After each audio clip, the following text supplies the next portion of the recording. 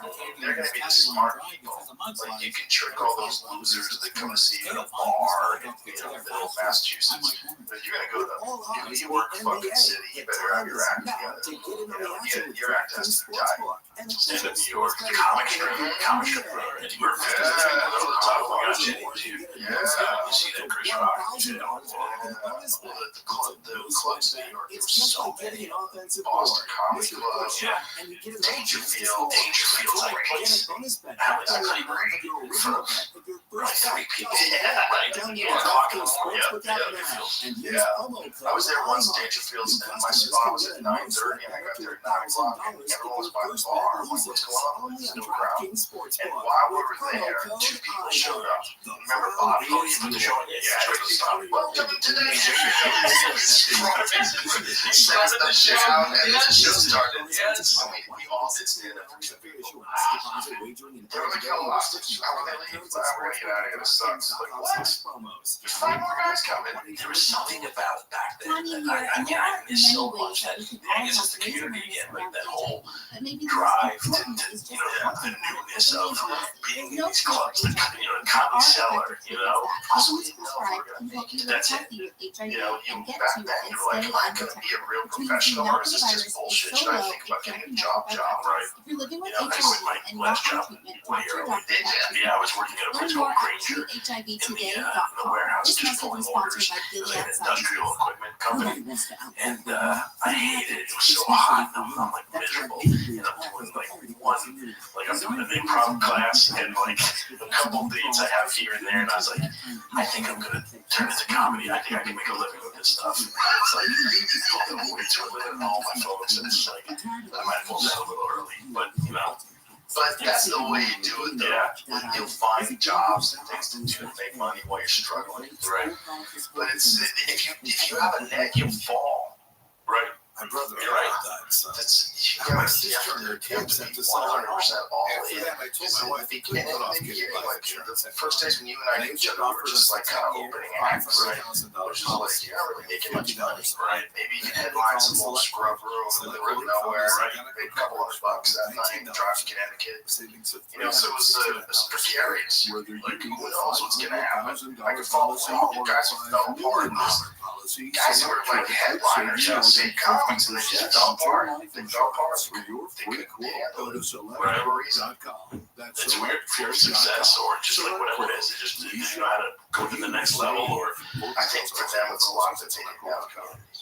Yes, I think back then, even more so than it's probably now, it was way more of a problem back then, because everybody was in competition with each other. Right. Nobody looked at other people like other people that are just like me. They're out there doing great, so that's awesome for everybody. Right. Back then, like, if you and I were friends, and there was a Tonight Show host spot available, and they were going to talk to you, and they were going to talk to me, we couldn't be friends, right? Then, like, people would, like, turn on each other. They would backstab each other, like the famous David Letterman and Jay Leno. Right. But Leno's, like, hiding in the closet. Yeah. It was like, they were in competition with each other. Did you have a group of guys in Boston around you, like, when you first started, or no, was it just you? Me and Fitzsimmons were always tight. Right. And we started out literally a week apart from each other in open mics. Right. So, and then Chris McGuire, I was always tight with Chris. There was a few guys in that era that I stayed friends with. That we did a lot of road gigs together, and we were tight. That was real fun. I was also Fitzsimmons, because Fitzsimmons was he was a good buddy. We did a lot of gigs together. We were starting out. We drive to Rhode Island for free. Yeah, just do open mics. Drove to Allen, Pennsylvania for $20. I go out just because we were in tolls. Yeah, I was like, but I'm like, yeah, that's the only way to do it. You have to put in those hours and that time. You have to be. If you're with someone else who's also doing it, it makes it way easier. So yeah, it made it easier for sure. Yeah, but there wasn't a group like we had in LA. In LA, that was a different thing. That was a real brother and sister. Like, it was like everybody was like so tight, and everybody was so supportive. because it coincided with the internet.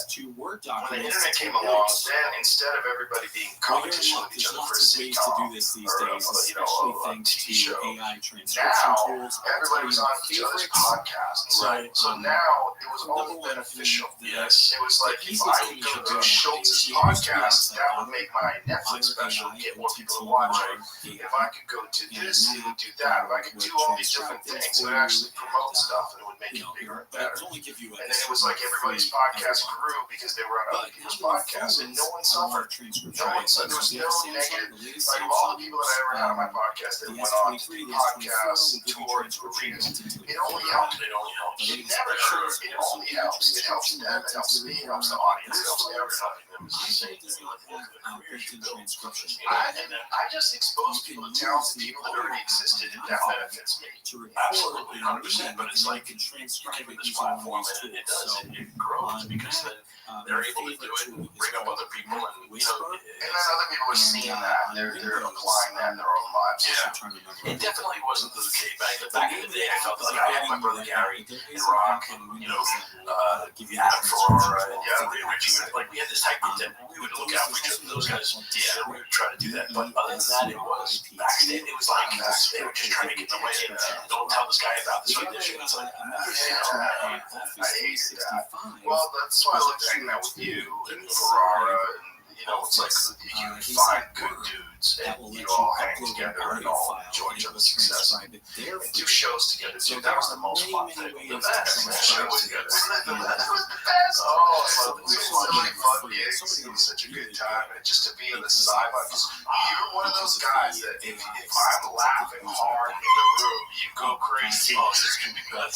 You were the high tech. You fired me up. Well, I always knew you at your best. Right. I always knew who you were. Like, if we were just at a bar and you started going off about something, crying, laughing. You had this ability to get fucking furious about something in the most hilarious way. And I was like, you gotta bring Shimmy out. You gotta bring Shimmy out on that stage. You were like one of the few guys. You and Sam are guys that believe in me more than I believe in me. And Sometimes your special quality is to be comfortable around your friends, and then that's where you show your full potential. Right. And then it's up to your friends to say, you gotta just carry that with you on the stage, because that's you. Like the bit that you do, pull it up to the curb, and the lock cancels out with the girl going, that's a full shimmy bit. Yes. That got me.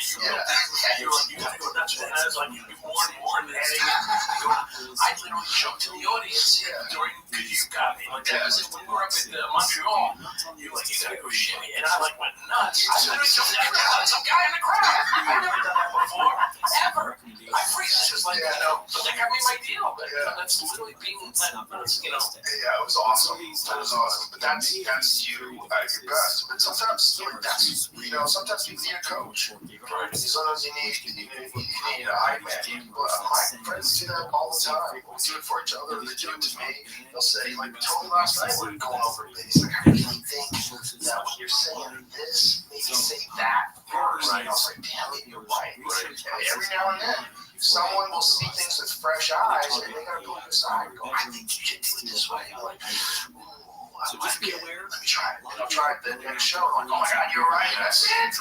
You hug that. It's a comfort level. It's a comfort level. When you're comfortable with somebody, and signs get past that. You open up and you try to know each other. That's exactly what it was. Like I said, SUV that's small. You would glad to and that would be it. You would give me these things, get me all hyped up, and it changed who I was. It changed when that comedian that was standing up there in the middle with the mic stand, and you were just that guy. You were that guy that was just like, you care. And I was like, I want to be that. I remember one time we were at one of the improvs, one of those improvs, and one of the fucking guys was with this house. I go, that's him. That's the real shimmy. That's when it comes out. Because you were just going nuts. You're just going nuts. You're like, dude, he goes so crazy for you. That's him. I need you in my life that way. Like, I need you to do that with everything. I'm telling you, that's what I miss when I'm on my thing. Because again, my own captain, I go off off the rails. I'll start overthinking things. And it's like, yeah, that comes with fighters too. I'm sure. The fighters decide that they're the boss, and that they don't have a guy like that happened with Tyson. Like Tyson was with Customato. Customato died, and now he doesn't have a boss anymore. He doesn't have the alpha. He doesn't have this wise person who's overseeing all the good. Not this. Right. This is why you have to approach it this way. Like, this is why. Sometimes people need a coach. You need someone around you who knows exactly what's going on. I don't care if it's you, like I need it. Like if I'm writing a movie or writing whatever it is, I need people to say, hey, see you because you're your own head. It has that same flavor. Like I always like, we're writing the same type of movies and this that because I'm controlling everything. And sometimes you gotta relinquish that control. Let someone else say, don't trust them. Just go with it. And I struggle with that because I'm like, no. And that's the key to it. I can see that in the fight game. It must be like, where I take over and I know better and I gotta switch champs and do all this stuff. Especially if you're the champ, right? If you're beating everybody and you think like I'm fucking everybody up because I'm the best, and then your manager is like looking at Clubber Lang and Rocky, right? Like, this fucking guy's doing the real thing, right? You better watch out. You'll see this coming. Yeah. You have to have that guy around you, otherwise you become delusional. You wind up like with a flashlight in your face. That's right. When you're on the stretcher. That's the thing with success. And also the part of success is to get successful, you have to get really uncomfortable. And once you get to a certain level of comfort, you're like, I don't want to be uncomfortable. I did all that, and that's over. I'm done. But the only way you keep getting better is to be uncomfortable. That's the ice method. That's literally what you think. So you gotta build up the boss in your head. Like, I need my own coach, because otherwise there's not going to be enough coaches around me. Like, I had coaches when I was in martial arts. It was a giant factor for me that I went to that Taekwondo Institute in Boston, which was like one of the best gyms in the country. Right? Just dumb luck happened to be there at the right time. But once I realized you're not going to have a coach everywhere, like, you got to be able to coach yourself. Like, I write out my training routines all myself. I write them out. So I know what I have to do. I just do it. I found an old journal, like when I was literally, I did karate for 4, I get like a brown belt when I was high school and stuff like that, or just as, I guess it was maybe it was just going into college, probably. But I never felt, we had a guy named Al Wilson in our school who was a boxer, and I was learning all the karate stuff, and I was really good at it. I had, stuff like that. The katas down like crazy, crank them out, like rip them, like really powerful. And this guy was just different, it's boxing, like I didn't have that. So I had the confidence in it. Like, as a brown belt, I was like, I need to know something, like I gotta learn something.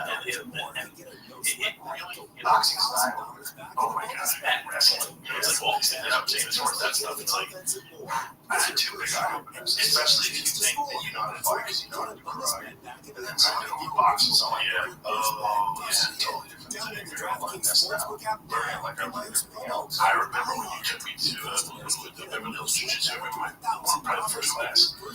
A guy grabbed me and held me just against his chest in my face with his knee, and I couldn't breathe. I didn't know what to do, so I reached up and I was like grabbing his throat, which I was packing. I didn't even think like whatever. I was like, I didn't know that I just played it off. But I was gone. It was like I was getting tapped from my chest. Yeah, people do that in black belt. I used to go to smother choke. Yeah, I can't. People smother tap people. Big guys who get on top of people on the top. Give me something their packs. Oh my god, I feel like I'm drowning. It's scary. It is scary. But if you can learn defense in that, then you're always going to be safe. That's the thing. It's like if you can just figure out how to defend yourself in those positions, just to stay alive. It's the worst feeling in the world to be trapped under someone for 5 minutes when they're trying to kill you. But if you can develop enough confidence that you're safe no matter what, that's what Dixon Tracy always said, right? It was, I'm always safe. It was always defense. My defense is perfect, but I'm always safe. So he never worried about being tapped because he was always putting himself in these terrible positions. He would have black belts start on his back with a fully locked in rear naked choke. That's it. You have to start. Yeah, you're not afraid of anything. You've been there before. You got defense. Yes, yeah, you got your defense. If I applied what I think about all day long to actually practicing it, I don't. But I think about it all the time, like a little bit of coaching. I would literally look up things and I would watch everything that you do. I saw Eddie Bravo once say, or I heard that he said, I don't even teach anybody so you can do the butterfly. You can get it to the, your knees to the mat. He said you can't get a black belt. Oh, is that what it was? You can't get a black belt until you get your knees. Oh, okay. I thought he was like, oh, I took it that way, and I'm like, I started pushing it, but then I figured, he gave up on that, by the way. Oh, did he? Yeah, he gave up on that. Oh, because he realized he needed a black belt. Yeah, because I can't move. It's just that Eddie has a very specific style that is super effective. It's very dangerous off. He's one of the most dangerous guys ever off his back. And so he developed this style based on flexibility and movement. And I could always do that because I was very lucky that you've always done flexible. Because I did Taekwondo when I was really young and I always stretched. So I didn't have any problem adopting his techniques. But a lot of people did just because of the dexterity issue. I would think, like, because it was like a rubber guard and stuff like that, right? And it was like, I was always a big guy, so I didn't know whether in my head I would go, I shouldn't train this way because it's not my style of fighting or whatever, or should I be a big guy that can do that? And I would go back and forth, and some trainers would be like, you shouldn't do this, don't waste your time because you'll never do that. And I'm like, well, what if I'm getting nothing scarier than a heavyweight that can move around and be like that, A heavyweight that can fight off his back is one of the most quickest guys. That was always Nogueira's like big thing, right? Because Minotauro, back in the day when Minotauro was the Pride champion, Nogueira was lethal black belt off his back. So these guys are so used to wrestling guys and taking them down. When you take them down, you're in Nogueira's guard. You're in hell. Fabricio Verdun, he tapped all the greats from his back. Fabricio Verdun, he tapped Fedor from his back. I mean, come on, man. Fedor from his back. He was the first guy to beat Fedor. And everybody was like, holy shit. And the way he did it was just pure jiu-jitsu. He got him in an armbar triangle combination. It's like this checkmate, motherfucker. Just slap that down. Like, boy, Fabricio Verdun had the most wicked of all guards. He tapped all the greats. He tapped King Velasquez. He tapped Minotauro. He tapped Fedor. He tapped like some of the greatest of all time. That guy tapped. How is that? That's crazy. That's what I have to. I literally, I have to get back to it. I really got to get back to it because that fear of those positions that you just don't want to ever get in. It's the suffocation. It's just that. And even every time I start up again, I hate the warm-ups. The warm-ups are like this. It's like, I'm doing these like crab walks and stuff like that. I'm like already out, but it's like I have a guy that who I've been hooking up with. I was going to go to Sarah's out there. It's great jiu-jitsu. But for some reason, why I'm going to go to this guy. He's really great with you. His name's Derek Managing. He does monster jiu-jitsu. It's like an hour away from me. But he's the greatest guy. And he comes to my house and he trains me and stuff. And he's just a beast. But it's like, I've got to get past literally, I'm having to get in these positions. But when I train with him, he's so like I get on his back or whatever it is, and he just gets it. It's like an apartment building just coming up. Like I can't help him. And it's so frustrating to me. And he's flexible and big, and he can move around, and it's like, this is where I don't finish. I quit. I'm like, I get frustrated, and I don't, Honestly, the thing about training with someone who's really good, the problem is you're never going to be good enough to tap them, because they're always going to be ahead of you. You really should train with people that are okay. That's the best way to train. The best way to get really good at jiu-jitsu, I always said, Eddie Bravo used to always say this, is training with really find people that can resist a little bit, but they're not really on your level, just drill on them. Right, drill on them. And that way, then when you get to brown belts, you get to black belts, you're sharp. You have all these reps of finishing the technique. All these reps. That's the other thing. Closing the technique off. Do you recommend drilling? 100%. Drilling is almost more important than anything. Really? Yeah, because it solidifies the move in your head. When I got really good, the best I got at jiu-jitsu when I went from blue belt to purple belt was when I was training with Eddie. and we were drilling all the time. We were drilling multiple times a week. Right. So we get together and we would, for an hour and a half, we would just drill. And it sucks. You don't want to. You want to roll. Rolling is fun. Sparring is fun. Right. You know, it's like you're playing video games. But if you can just force yourself to do the work and do a lot of drilling, your technique will get really sharp. All the best guys drill. They drill all the time. They do either live drills where you all start from a certain position, or they'll do drills where they'll go over a specific path. Like Eddie was big on going over paths. Like, I want you to do this. You pass the guard, he goes to block, you set this up, and then you counter with that. And then we would drill that at your very position over. So then when that would come up in training, when you would go to pass and someone would block and you would take their back, it's like, oh, it's all synced in right to your nervous system. So when you're, and that enables you to, when you're in a position to think 2 or 3 moves ahead, You're not going to get that if you're training as a big black belt. You're not going to get that. You're never going to get to the point where you can do that. it's all it's not him. No, It's me. It's like getting These guys lets you do it. It's not the same. You got to be able to do it to someone who's not letting you do it and someone you don't know. You know, that's the key. That's when you start learning someone and you're kind of, you don't want to know them. Right. You want to be able to like solve a puzzle where some person's pulling on your shit and he's kind of freaking out. It's the fear. I hate that. I don't like that. I hate going to a class where I don't know. First of all, I hate the game. I hate everything. I suffocate that thing. That thing is so super hard. Because then I feel like you're not learning the techniques, and then you are. Yeah, 100%. And this, I have a black belt in the key, and I have a black belt in no key. I can do both. I've done both. But I did both at the same time. But one of the things I did learn from Eddie was, because I was training so much no key, but I was also training key, I would go in and give them the key, but I wouldn't use it. I would let them use it on me. But I was just concentrating on overhooks and underhooks, and I was concentrating on all the same grips that I would use, so that I would never be deficient. Because if you get used to grabbing collars and sleeves, and you get used to adjusting people with butterfly sweeps and stuff like that based on grips, the problem with that is all those grips go away when everyone's slippery and it's just bare chest. So I was just all about clinching, and I was all about a tight game, where it's all about learning what Eddie's sport is. It was all overhooks and underhooks, it was all wrestling based. And it was all because of Jean-Jacques Machado. Our instructor, Jean-Jacques, his left hand, he only had he trained me a couple days in my house. He was such a great guy, the best. Usually the best. It's when I look at these videos of, when they take the key belt or whatever it is and underneath and wrap it around this thing, it's like, I always go, it's not that it can't work or whatever, but I always look for things that are applicable. Like that, I want to be able to, and it's like, to me, I can't do that. I can't, so, but I always heard that for you to get better at no key, you want to train key because it's like taking a bat and swinging with a donut on it. Yeah, that doesn't make any sense. Okay.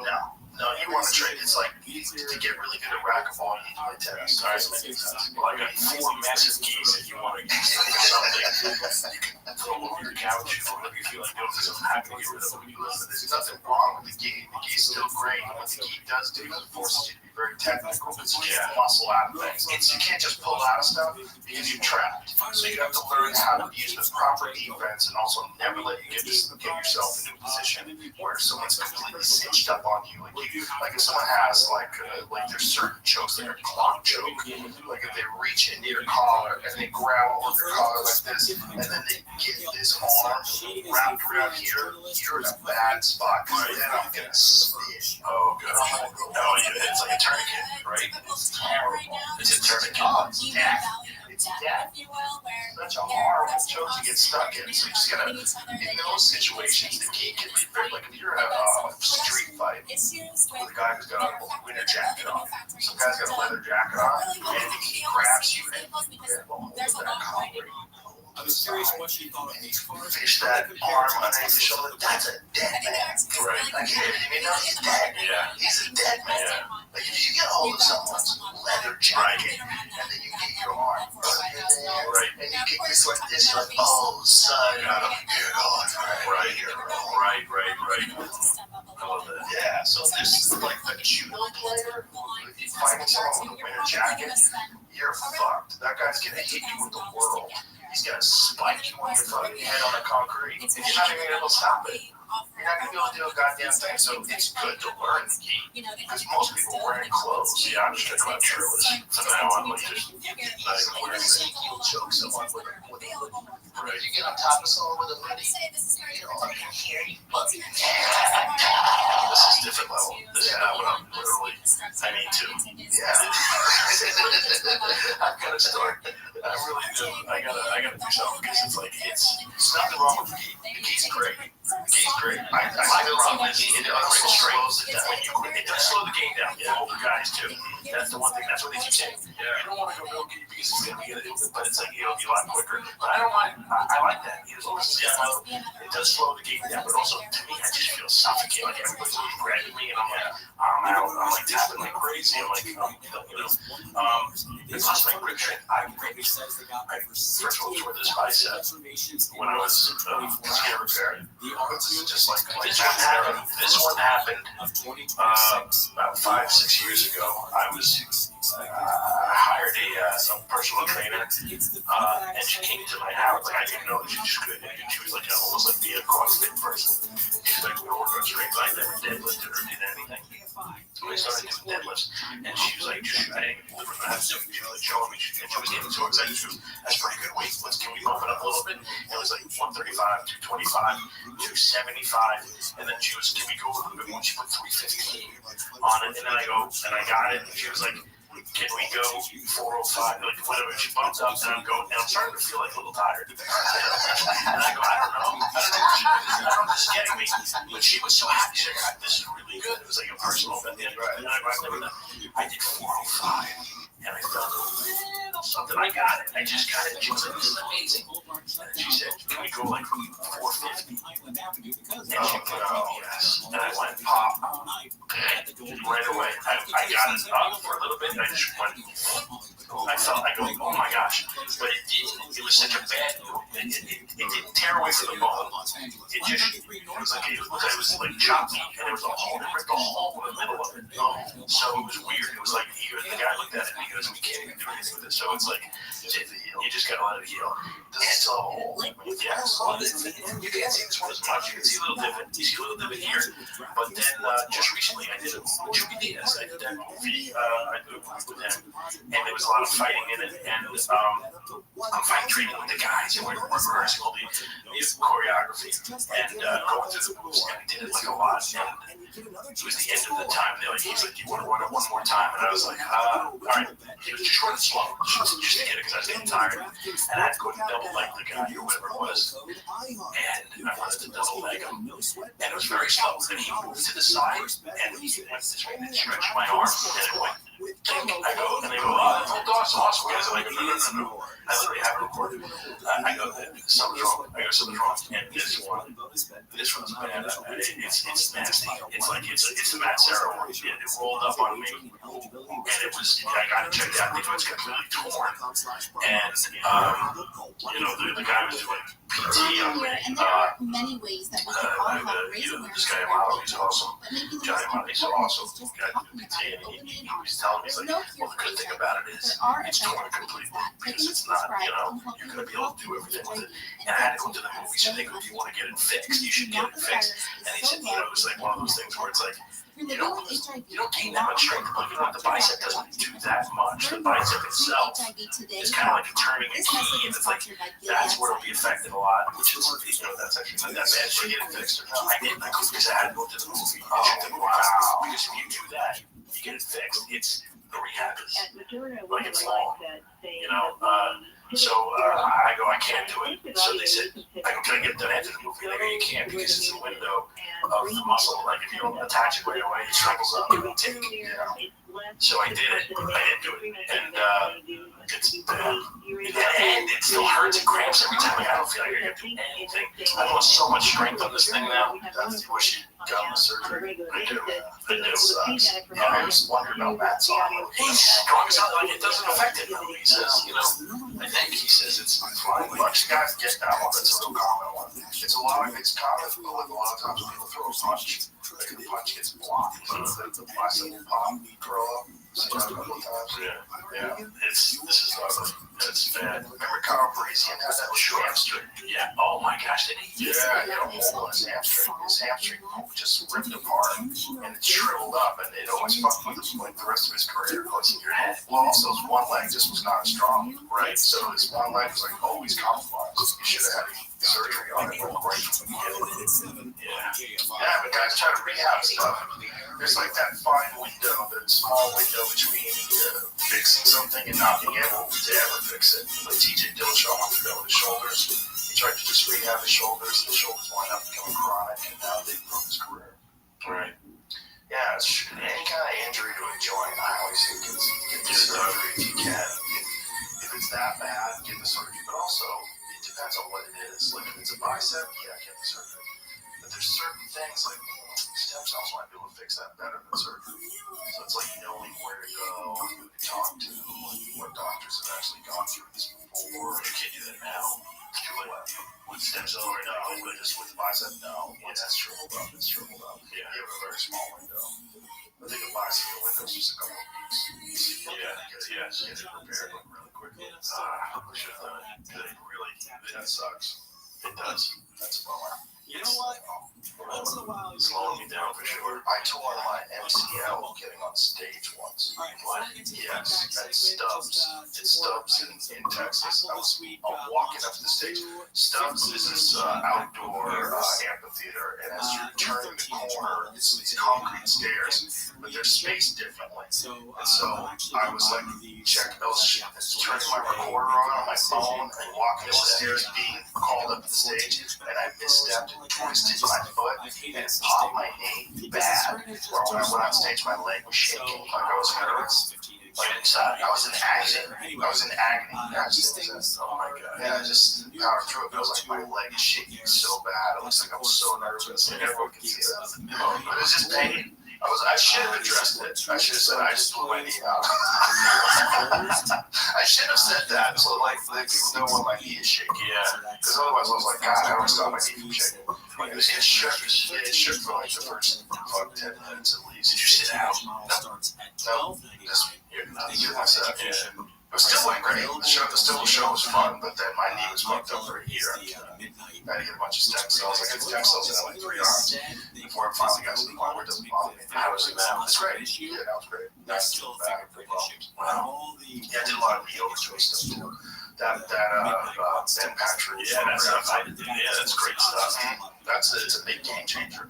I strengthened my legs quite a bit more since I did that. I had that injury. Ordered curls and, slam board squats, goblet squats, then sled wheels, whatever it's called, the torque sled. Yes, I did push it light and then walk backwards and slow. Then just keep going, digging into it. I feel it in my legs. It's great.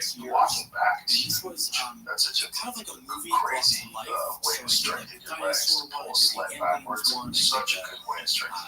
Right. Yeah, it just keeps everything strong and firm. Yeah, it's like as long as you stay flexible as well, and you're strong, like you have stability, you have range of motion, but you also have stability.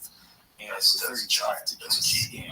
Because you had to have a backpack. Yeah, I was doing it with this movie now, where it's me, and it's an action movie. I'm going to literally tonight to Vancouver to it's like a crazy action movie with, I don't want to get cheap for it, but it didn't happen. So I'm like, I don't know, I'm next to this beach too, Alan Richard. Oh, that guy? For the Richard? Yes! That guy's huge. Oh my gosh. I was like, I gotta train to get, ready to go down. Nothing happened. I'm like, oh boy. That guy is the perfect guy for that show. Because, they did that movie with Tom Cruise. And it was like, the character was never that small, right? No, in the book, the character was this monster. The character in the book was Alan Richard. Yeah, Richard. He's a rich son. Yeah, really good. Look at that. He's amazing. amazing. He's a house. That guy's a house. Great dude, too. Yeah, he seems like a really nice guy. Unbelievable. I've seen him in interviews. He seems like a really nice guy. Yeah, it's the perfect guy for that series. Yeah. They just, Tom Cruise is the blockbuster boys. Let's just do it with Tom Cruise. But he's fine. This guy gotta be a gorilla. He's gotta be a fucking linebacker. He's a linebacker with a genius brain. He can kill people. This guy's, yeah, it's perfect for it. He is. But, so we have to do an action with him. Yeah. And just stuff out. I just tell his time before the camera rolls and just suck it out. It's great. It's like fighting that issue. It's like, you're right. You look at it, it's like such a difference. How you are with what you do when you look with it. We're a different species. I'm telling you, I just stayed on it. Yeah. I just never let off the gas. But also being careful, like knowing like what's fucked up, what's not, knowing not to try to work through injuries, but to heal them. And making sure they don't happen anymore by increasing range of motion and strengthening things and just making sure your whole system is strong. Right? I do a lot of like non-sexy exercises like Turkish get-ups, things like that, where I strengthen the whole body, windmills. Yeah, those are the things that I like. Because when I sit, those are the things that when I walk around the gym, for a couple minutes, it's like that's where I have to change my mindset to go into the places where it hurts. Where does it hurt when you bend? Where ankle strength, foot, all this stuff to get comfortable in that. And it's like that's the stuff that's so important. Turkish get-ups, I hate. Everybody sees those. I don't like to do it. I don't, so like bench press is cool. Like you bang out 10 reps, like good, we did it. Turkish get-ups, you never feel like you're done. So exactly. It's hard. And everything's working. You're like working cores, doing specific sets, or you more like on your own. Like you go, I just gotta work this area, and I'm gonna do as many as I just want to drill it. Or a set. I have sets. Yeah. I'll do like I do my warm up.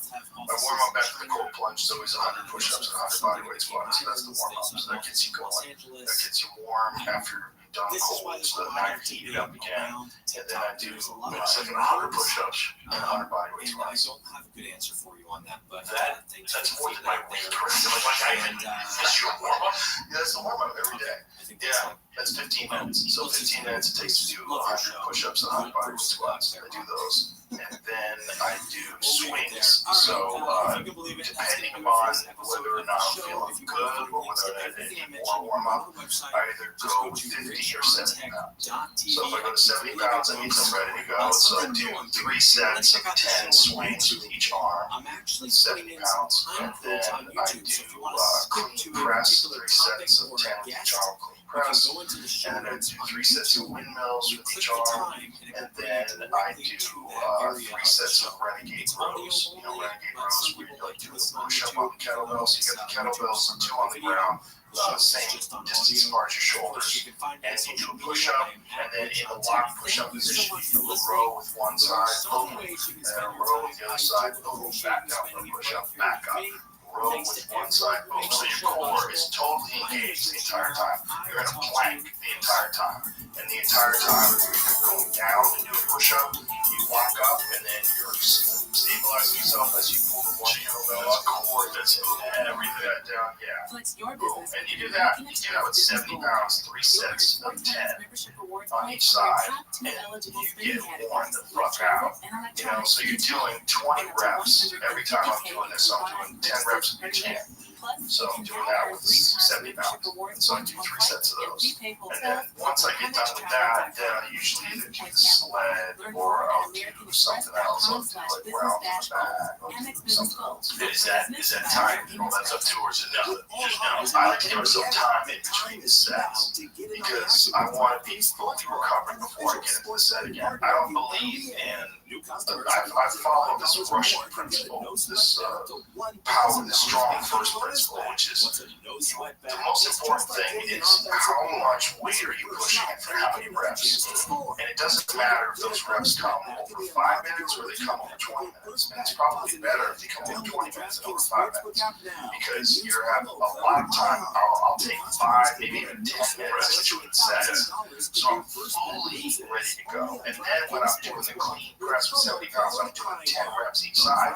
I'm no problem doing that. I'm not fatigued.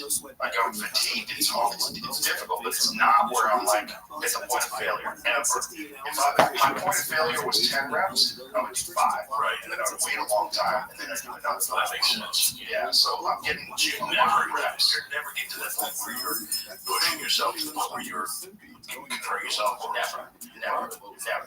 That's all I do.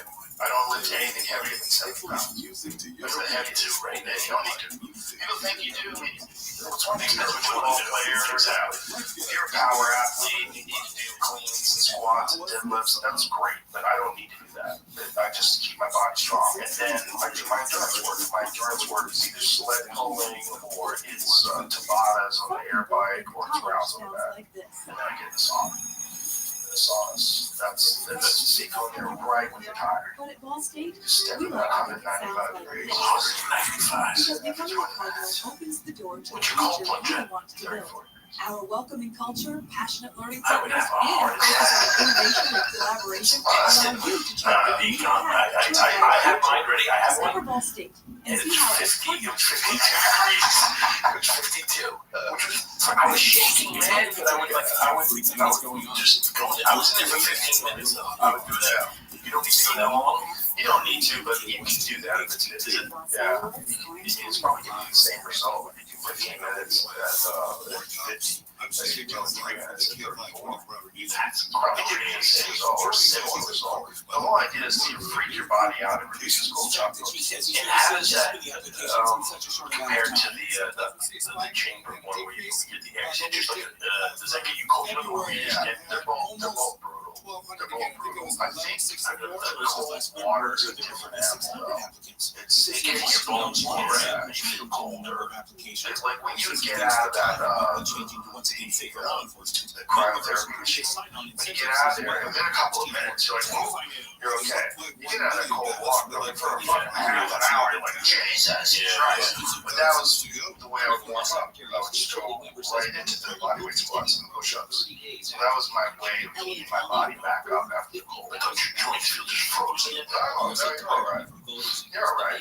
It's body weight, so it's not much weight, so you just kind of push it. You know, you can easily do 20 push-ups. You just do the 20 push-ups, take a break, do the 20 bodyweight squats, take a break. Heart rate drops back down. Next set, 20 bodyweight squats, 20 push-ups. Next set, do it 5 times. And then by that time, I'm warm. And so then I'll do whatever the other workout is. Maybe I'll jump rope. Depends on what I'm doing that day. But I always write it out. So you write it, yeah. So you write it out, you don't give yourself last year, fucker. Officials in Texas Texas what you have to do. fires It's all across the right state now. caused by a down Like, power that's line. the boss. The boss gets in there, writes it all out Reports before saying an old the power pole EO broke. steps Fires in. fell onto the ground and ignited the smoke house fire. Once it's there, it's like you can't go to work out. The station history burning over 1 million acres since it started last month. I'll Several lawsuits have been filed against utility companies claiming they failed to properly inspect, maintain, and replace the pole. That's everybody. But you just gotta have that boss, right? Has to be in control. El Toro wide. And once you get it, you do it like that much, it becomes it's not that hard. The whole thing is momentum. The whole thing's everybody that has ever had a good day, you have a good day where you should do something good for yourself. And the key is just carry that forward. Keep going. Don't let yourself fuck off. And if you do give yourself a day off, recognize that just like an alcoholic starts drinking again, this can be a slippery slope. So you give yourself a day off. Be real aware of what you're doing. I self-sabotage. Like if I go, I'll start Monday here, or I'll start tomorrow, that hope of starting the next day, I have it so much. I remember like when I was training, and Wyman said this to me, he goes, when you're training and you get a flat, you don't get out and fix the flat. You get out and pop the other 3 tires. Like you literally, and I do. It's like, once I go off, I go, all right, I'm off. I'll start, Monday. It's just, I crush it. I do. We share everything. I'd love to eat with you. You know that's it. You know, but I'm saying like, yeah, but you're right, and you can eat and do it in the right way. And I'm sure you enjoy food. It's just you gotta. The boss has to be fully in control before you get a day off. Yes, And it is almost like sobriety in that way. Like you have to get so much momentum that you're fully confident that you can take a day off and just eat ice cream. And there's nothing wrong with that if you do have a hold of it, but. Yeah, that's gotta be tempered though. Like you can't. Yeah, I notice I can't do a day off where I'm just crushing myself. It's like there's no coming back. The next day you feel like shit. 100%.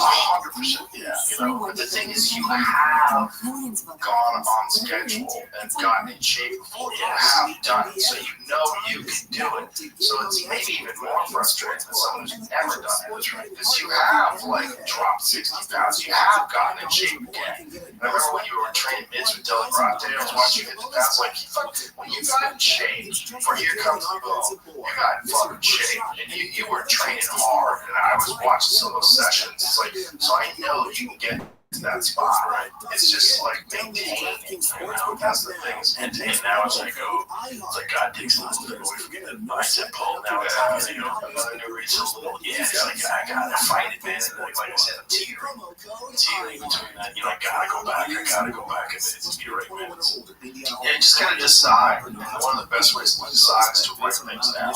It's so easy to just keep a thought in your head and you don't really give it what it deserves. You gotta write things down occasionally. You really do. And I write down my workouts. I have a whiteboard in my gym too. Yeah. Just put it up there, right? Just write it down before you do it and give yourself a realistic goal. Don't meet that right one with the next day you're gonna get that. Give yourself a realistic goal. Culture has views, go for a walk. Just go for a walk before you know, whatever. And it really what happens is when I start walking, I'll start moving around. I feel good. I go, you know, whatever. And I start adding more, you know. And it's like, my goodness. And I start, you know, wanting to throw like the egg queens, you know, just start throwing those. Just, I love it. You know, it's something that is really addictive in a good way. That like you can, you know, once you start doing it, and it's a little bit, it's the pressure. You don't have to do something. Just do this. Yep. And then, yeah, if your pressure is okay, now you have to lift weights for an hour, then go to a 90-minute yoga class, or run a marathon. Like fuck that. Right? You need to be very realistic.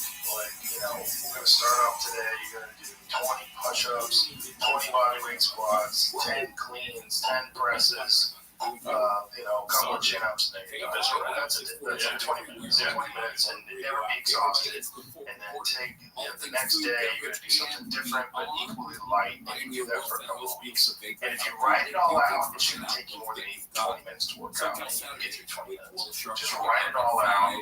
Make sure you follow it. And you know, but one of the best things for me is I have a TV in the gym that I'll put fights on. So I'm watching fights, get inspired, watching fights, and then you go through your routine, and you're good.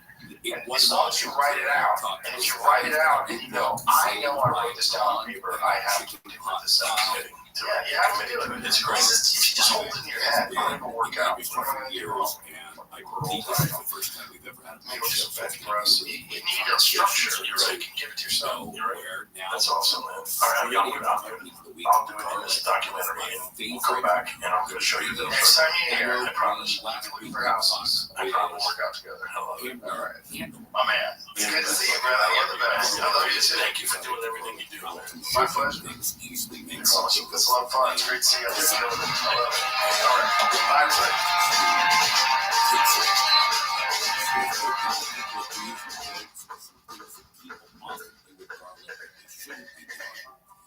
Jars of garlic, pre-minced garlic, swimming in oil. We've all used. This episode is brought to you by LifeLock. Your tax refund belongs to you, not an identity theft. Over $6 billion in tax refunds were flagged by the IRS for possible identity theft in 2023. If you're in a bind this tax season, LifeLock can help. LifeLock monitors and alerts you to identity threats you may miss on your own, even if you're careful with your personal information. And if you do you become a victim of tax-related identity fraud, LifeLock has U.S.-based restoration specialists ready to help you solve your identity theft issues. Plus, all LifeLock plans are backed by the $1 Million Protection Package, meaning LifeLock will reimburse you up to the limits of your plan if you lose money due to identity theft.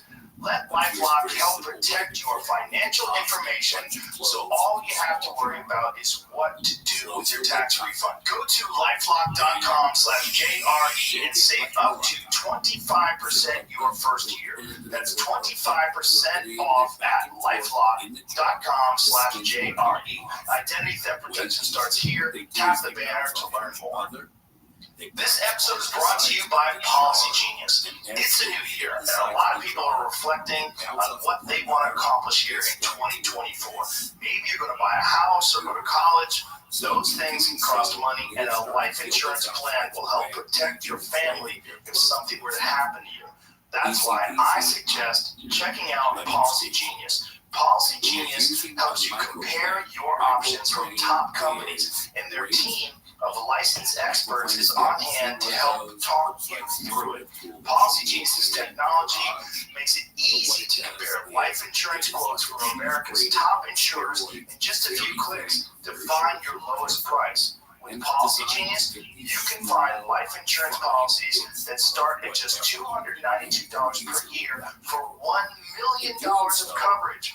Some options offer same-day approval and avoid unnecessary medical exams. And I love this. They work for you, not the insurance companies. That means they don't have an incentive to recommend one insurer over another, so you can trust their guidance. Save time and money and give your family a financial safety net with Policy Genius.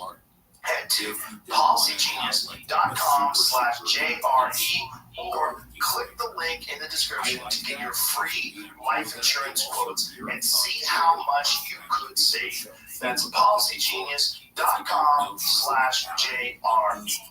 Tap the banner or visit this episode's page to learn more. With the razor blade technique, I'm not recommending this necessarily because it can be dangerous, but it is slicing the garlic very thin. The belief is then when it goes into a light boiling in the pan, that it basically dissolves. It just goes pew. Why? Because you don't want it to burn, which is one of the first and worst things that can happen when you're using garlic. So be careful with those microplanes and understand that how you chop up the garlic is going to intensify the flavor. This actually is the same with onions, as a matter of fact, that the way you cut them and the size in which you cut them will dictate how intense the oil and the flavor is in there.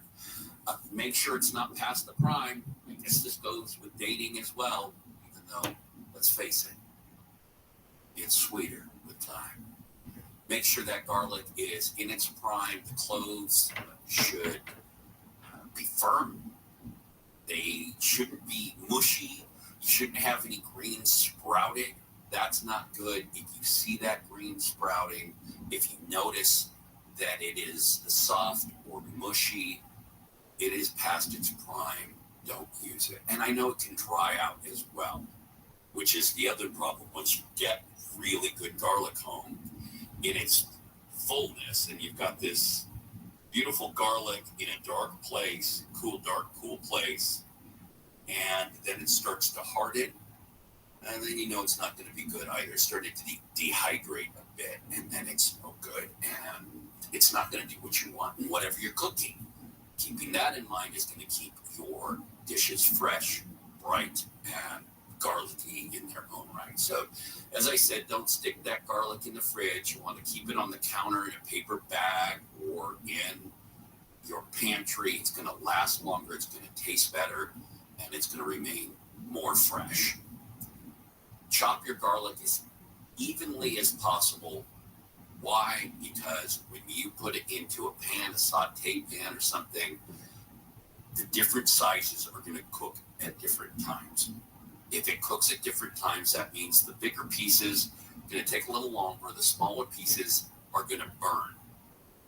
Burnt garlic is nasty, and you'll have to start all over, meaning cleaning the pan, everything, because that smoky, nasty, burnt garlic gets into everything, and it will ruin your dish, and you will be bummed, and there will be big tears and sadness across the entirety of your kitchen and home.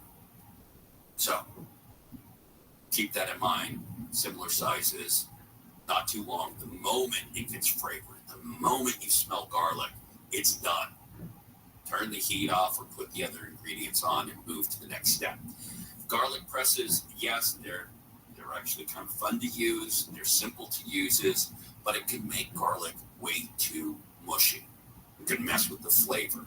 Really chopping, like when you're smashing something, you are going to change its texture and the cell structure, and that can also change the way you experience the flavors and the texture as well. So chopping is the best option unless it says otherwise in a recipe, or unless you've tested and you say, well, this actually makes the flavor I want, or this is what's worked for the recipe. Fine, I'm not going to get on you on that. You do what works for you. I'm just saying that oftentimes you end up not bruising it, but really beating it up in a way that it doesn't need. Don't add garlic too early in the cooking process. This is something that you're building flavor with. And if you're using high heat, because of the fact that it burns, is super, super sensitive and it burns so quickly, you don't want to put it in there too early. Wait till about halfway through a cooking process, unless the recipe says otherwise, before tossing it in. Also, on the flip side of burning it, the only other thing that makes it worse is if it's too raw. You want to cook down some of those flavors, brings up that caramelization, brings up some of the smokiness, the nuttiness that you want in that, and not that bright, strict, garlicky flavor. Just a couple of tips. We'll come back and talk about garlic some more on Technique of the Week. And then a great interview we've got to do coming up. We don't have to. We want to do. Coming up at 2:30, so go nowhere. It's a beautiful Saturday. No rain today. Let's enjoy the weather by talking about good food and hanging out. So go nowhere. All right, let's get the latest news now from Sandy Wells in the KFI 24-hour newsroom. 5 students have been expelled from the middle school in Beverly Hills for sharing fake nude photos of their classmates. Officials have responded to an oil sheen about 2.5 miles off the coast of Huntington Beach. President Biden has signed a $460 billion package of spending bills approved by the Senate in time to avoid a shutdown of many key federal agencies. We'll check the 133 right after this. With all eyes on the NBA, the time is now to get in on the action with DraftKings Sportsbook, an official sports betting partner of the NBA. New customers who deposit $5 or more can get a no-sweat bet up to $1,000 back in the bonus bet. What's a no-sweat bet? It's just like getting an offensive board. Miss your first shot and you get another chance to score. That's right, get a bonus bet back in the amount of your original bet if your first bet doesn't hit. Download the DraftKings Sportsbook app now and use promo code IHEART. New customers can get a no-sweat bet up to $1,000 if your first bet loses. Only on DraftKings Sportsbook with promo code IHEART. The crown is yours. Must be 21 or older. Indiana only. One no-sweat bet per new customer. Issued as one bonus bet based on amount of initial losing bet. Bonus bets expire 168 hours after issuance. Deposit, wagering, and eligibility restrictions apply. Terms at sportsbook.draftkings.com/promos. Gambling problem? Call 1-800-9-WITH-IT. Hey, it's Junior. Today, black folks in our community are still disproportionately affected by HIV. But there is something we can do about it. There's no cure for HIV, but there are effective treatments that, taken as prescribed, can help you live healthy with HIV and get to and stay undetectable, which means the amount of virus is so low it can't be measured by lab tests. If you're living with HIV and not on treatment, talk to your doctor about treatment options. Learn more at treathivtoday.com. This message was sponsored by Gilead Sciences. Nobody wants to outlive their money, but it happens, especially for women. That's why Gainbridge offers the Parity Flex annuity. It's designed for women's unique retirement needs, with flexible withdrawals to help cover unexpected expenses, plus a guaranteed lifetime income benefit that keeps paying you even if your account balance is zero. In other words, it's like getting a paycheck for life. We'll say that again. A paycheck for life. Guaranteed. Sounds too good to be true? It's not. It's the Parity Flex annuity. And it's one more example of their commitment to creating a better financial future for women. One where they feel empowered, not excluded, and ready to take on whatever their next chapter holds. GameBridge believes financial flexibility and security are things we all could use more. And retirement income you can't outlive is the ultimate flex. Who's flex? Start saving now at GameBridge.io. Please visit GameBridge.io/ParityFlex for current rates, full product disclosures and disclaimers, and other important information. Looking for practical biblical principles for everyday living? Want to gain a better understanding of the Bible? Listen to In Touch Radio Network on iHeartRadio, featuring the biblically based teachings of Dr. Charles Stanley. Dr. Stanley's timeless messages will provide you with biblical insights to help you grow in your relationship with Jesus Christ. Listen anytime during your day, wherever you are. Just search In Touch on your iHeartRadio app. This is a radio ad for Dupixent, Dupilumab, a prescription medicine for people 6 months and up with moderate to severe eczema that is not well controlled with topical prescription therapies. But since this is radio, you can't see the effects of Dupixent. You can't see how it helps you stay ahead of your eczema, or how it helps block a key source of inflammation inside the body that could be causing eczema. You can't see how it helps heal your skin from within. But you can see how Dupixent can help you have clearer skin and less itch. Individual results may vary. Serious allergic reactions can occur that can be severe. Get help right away if you have wheezing, trouble breathing, or swelling of your face, lips, mouth, tongue, and throat. Tell your doctor about new or worsening eye problems, such as eye pain, vision changes, or blurred vision, joint aches and pain, or a parasitic infection. Don't change or stop asthma medicines without talking to your doctor. See for yourself. Ask your eczema specialist about Dupixent. Visit Dupixent.com or call 1-844-DUPIXENT. Why choose the Sleep Number Smart Bed? Can I make my side softer? Can I make my side firmer whenever I want? Can we sleep cooler? Sleep Number does that. Cools up to 8 times faster and lets you choose your ideal comfort on either side. 94% of Sleep Number smart speakers report better sleep. And now, the Queen Sleep Number C4 Smart Bed is only $15.99. Save $300. Plus, free home delivery when you add adjustable base. Ends Monday. Prices higher in Alaska and Hawaii. To find a store near you, visit sleepnumber.com. My brother-in-law died suddenly. Now my sister and her kids have to sell their home. After that, I told my wife we couldn't put off getting life insurance any longer. An agent offered us a 10-year, $500,000 policy for nearly $50 a month. Then we called SelectQuote. SelectQuote found us identical coverage for only $19 a month, a savings of $369 a year. Whether you need a $500,000 policy or a $5 million policy, SelectQuote could save you more than 50% on term life insurance. For your free quote, go to SelectQuote.com. That's SelectQuote.com. SelectQuote. We shop, you save. Full details on example policies at SelectQuote.com. No matter what the day brings, count on Juicy Juice for the good stuff. Give kids the nutrients of real 100% fruit juice to help them conquer the day. Juicy Juice is only sweetened by the fruit, with no sugar added, no high fructose corn syrup, and no artificial sweeteners. Available in family-sized bottles and juice boxes. Find Juicy Juice at your favorite local grocery retailer. Info at juicyjuice.com. Hi, Dan. My kids are really excited about spring break, so I'm looking for a new Toyota to help make it amazing. Well, now until April 1st is the perfect time for an exciting new Toyota. Just imagine you and the kids in a Tundra on your way To the lake to go speedboating. Or imagine taking a Grand Highlander To the mountains for some spring skiing. Yahoo! Or maybe driving a Camry To a towering water slide. Or even taking a RAV4. Oh, to an animal sanctuary to pet goats. Sounds like your kids aren't the only ones excited about spring break. Oh, what makes you think that? Let your imagination run wild at your participating Toyota dealer. Ready, set, go get your Toyota today. Toyota, let's go places. Dealer inventory may vary. See your participating Toyota dealer for details. The hit true crime podcast Paper Ghosts is back with a haunting mystery in the shadows of the Ozarks. Season 4 unravels a darkly intriguing cold case from 1989 as a community continues to search for answers about a missing girl, various suspects, and a potential connection to BTK. It's gone from, okay, we don't think something's quite right, to There's some worry going on now because now we found some of her clothing.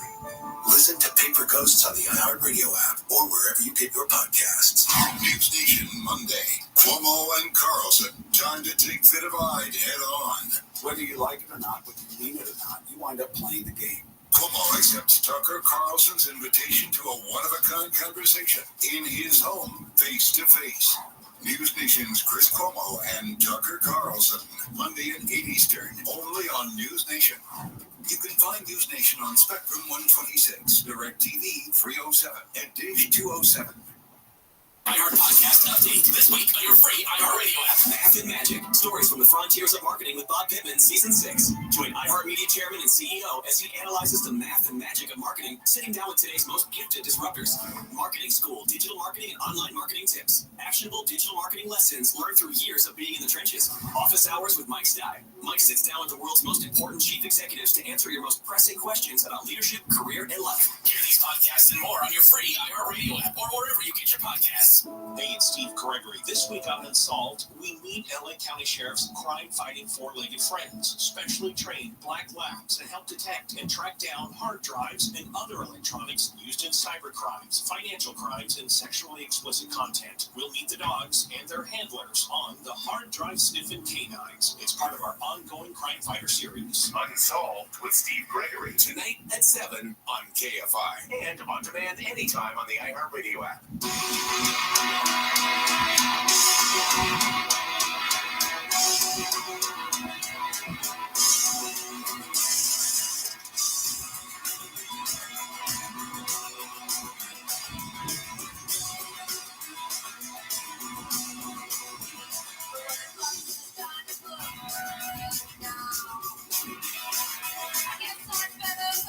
KFI AM 640 live everywhere on the iHeartRadio app. Hey everybody, it's the Fork Report, all things food, beverage, and beyond. I am your well-fed host, Neil Saavedra. How do you do this fine Saturday in March?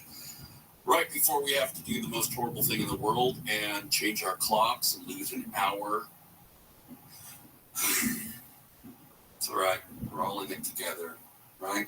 For those of you who haven't heard, I'm excited to let you know that I'm now a part of the morning show with Bill Handel, Monday through Friday, starting at 6 a.m. with Handel on the News right after Amy King finishes up Wake Up Call. So join me there, won't you? I'll also be hanging out with Kevin Smith tomorrow, 4 to 7 p.m. right here on KFI, so join us there. I hung out with him at his pad last week, and what a cool guy. I've been a fan for a long time, but just to be able to talk to him one-on-one and stuff was very cool. So we're going to hang out and do a show for your pleasure tomorrow, 4 to 7, right here on KFI. All right, talking about garlic for Technique of the Week. Garlic is one of those ingredients that is so amazing and changes everything, really, when it hits a pan or when it goes into a dish. I gave you some breakdowns, what to do, what not to do with garlic. If you didn't get the chance to hear them, you can go back to the podcast, of course, at KFIAM640.com and listen to the Fork Report podcasts there. So we broke that down. Now I want to tell you about something that I love. It is such, if you are a garlic fan, this you have to know. It's simple and you can use it in everything. You can spread it on bread, you can mix it into mashed potatoes, you can use it in sauces, and it is simply roasted garlic. Very easy to do, but man, does it pack a punch. So take this down, reheat your oven to around 400 degrees Fahrenheit, 200 degrees Celsius. Get it nice and toasty in there. You want it warm, you're going to put that garlic in there. It's going to be a big warm hug in that oven. You grab a whole head of garlic. You have to do exactly nothing to it for the most part. Don't peel it or anything. You just chop off the top part because you want to see those beautiful little cloves peeking out at you a bit. That's it. You get a piece of aluminum foil. You wrap the garlic head up like a tiny little present. You pop it in the oven and you let it roast for about 30 to 40 minutes. You're going to know when it's done for these major reasons. It's soft and squishy inside. Yeah, just like you are. Once it's done, you take it out of the oven, you let it cool for a bit, and be careful. This is coming out piping hot. It's sitting in a 400-degree oven. When it's cool enough to handle, this is the coolest thing. It's super satisfying. You squeeze all those roasted cloves out. It's like toothpaste, right? You're squishing them out, and you're squeezing them out, and they'll be soft and buttery and delicious. If by any chance, the little papery skin or any of that gets on you, just take those out. But it is just this lovely garlicky yumminess. Now, that's the easiest way to do it. Like I said, you can do it, this roasted garlic, you put it on bread, on little toast points. You can mix it into mashed potatoes, add it to a sauce, a white sauce or something for, boom, a little kick. You could put it into a vinaigrette even. You can make a lot of lovely things with it. But if you want to zhuzh it up or kick it up a bit, you can add a little bit of olive oil to the top of it before you roast it. You can even add some citrus to it, some lemon or some orange. You can do all kinds of fun things to it that way as well to kick it up. But man, if you learn nothing from our 2 segments for Technique of the Week in garlic, learn to roast garlic, and then go ahead and hit me up on social media at Fork Reporter and tell me how much you're in love with me. Because of the garlic. No, other reason.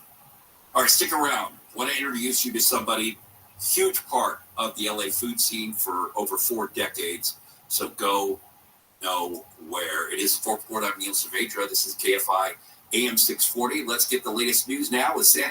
I'll be in the KFI 24-hour newsroom. The LA City Council has called for a professional evaluation of the LA Homeless Services Authority. Councilmember Bob Blumenfield says the agency is not transparent. He says other city agencies in the fight against homelessness may also need to get their act together. If the housing department can't be the lead agency in the city to manage and monitor losses contract, we also need to get our administrative house in order. The council voted yesterday to order the evaluation of contracts and processes and also demanded quarterly updates on homeless-related litigation. Some people have been using medicine never meant for them, for the smaller dress or tux. Eli Lilly's new TV ad released before the Oscars is criticizing celebs who use diabetes and weight loss drugs for cosmetic reasons. These are not medications that are out there for vanity use. These are really meant for people that are dealing with this disease. James Servios with the Obesity Action Coalition says it's time to get serious about what these medications are for. Commercial shows people getting dressed in sequins while crews roll out a red carpet. Doctors say the misuse of Zepbound and Ozempic has created a shortage and spike in prices for people who need the drug most. The Oscars, of course, are tomorrow. 15 kids have been kidnapped from a boarding school in Nigeria. The armed men broke into the boarding school early this morning and took the kids while they were sleeping. School abductions are common in Nigeria's northern area, especially since the 2014 kidnapping of more than 200 schoolgirls by Islamic extremists. A second case of measles has been reported within 24 hours in Chicago. Former Chicago Assistant Commissioner Dr. Howard Herman says people should be concerned.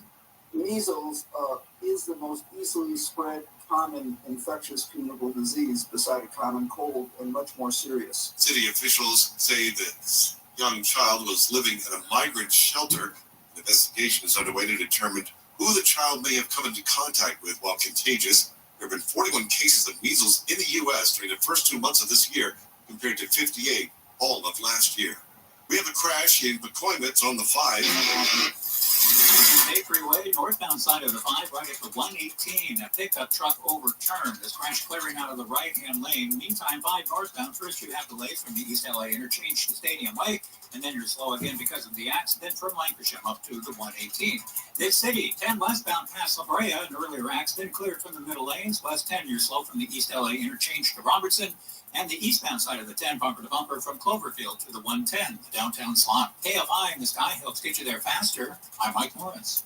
With all eyes on the NBA, the time is now to get in on the action with DraftKings Sportsbook, an official sports betting partner of the NBA. New customers who deposit $5 or more can get a no-sweat bet up to $1,000 back in a bonus bet. What's a no-sweat bet? It's just like getting an offensive board. Miss your first shot and you get another chance to score. That's right, get a bonus bet back in the amount of your original bet if your first bet doesn't hit. Download the DraftKings Sportsbook app now and use promo code IHEART. New customers can get a no-sweat bet up to $1,000 if your first bet loses. Only on DraftKings Sportsbook with promo code IHEART. The crown is yours. Must be 21 or older. Indiana only. One no-sweat bet per new customer. Issued as one bonus bet based on amount of initial losing bet. Bonus bets expire 168 hours after issuance. Deposit, wagering, and eligibility restrictions apply. Terms at sportsbook.draftkings.com/promos. Gambling problem? Call 1-800-9-WITH-IT. Tanya here, and there are many ways that we can all help raise awareness around HIV, but maybe the most important is just talking about it openly and honestly. There's no cure for HIV, but there are effective treatments that, taken as prescribed, can help you live healthy with HIV and get to and stay undetectable, which means the amount of the virus is so low it can't be measured by lab tests. If you're living with HIV and not on treatment, talk to your doctor about treatment options. Learn more at treathivtoday.com. This message was sponsored by Gilead Sciences. Nobody wants to outlive their money, but it happens, especially for women. That's why GameBridge offers the Parity Flex annuity, designed for women's unique retirement needs, with flexible withdrawals plus a guaranteed lifetime income benefit that keeps paying you even if your account balance is zero. GameBridge is helping build a better financial future for women. Retirement income you can't outlive is the ultimate flex. Start saving now at GameBridge.io. Visit GameBridge.io/ParityFlex for current rates, full product disclosure, and disclaimers, and other important information. With no fees or minimums and no overdraft fees, banking with Capital One is the easiest decision in the history of decisions. Even easier than choosing Charles Barkley in a pickup game. We'll take Barkley. First pick. Sorry, kids. Yep, even easier than that. With no fees or minimums and no overdraft fees, is it even a decision? Okay, here's the plan. Pass me the ball every time. This is banking reimagined. What's in your wallet? Terms apply. See CapitalOne.com/bank for details. Capital One and a member FDIC. This new treatment may reduce or eliminate your knee pain in minutes and is used in treating NFL alumni players with their knee injuries. If you have knee pain, here's a special offer. Call now and receive a special $97 exam that includes an infrared laser joint inflammation scan, a Neuro 7 nerve test, an X-ray and MRI review. This exam is normally $375, but if you call today, it's just $97. Grab your cell phone and dial pound 250 and say, knee pain. Don't delay. These $97 exams are limited.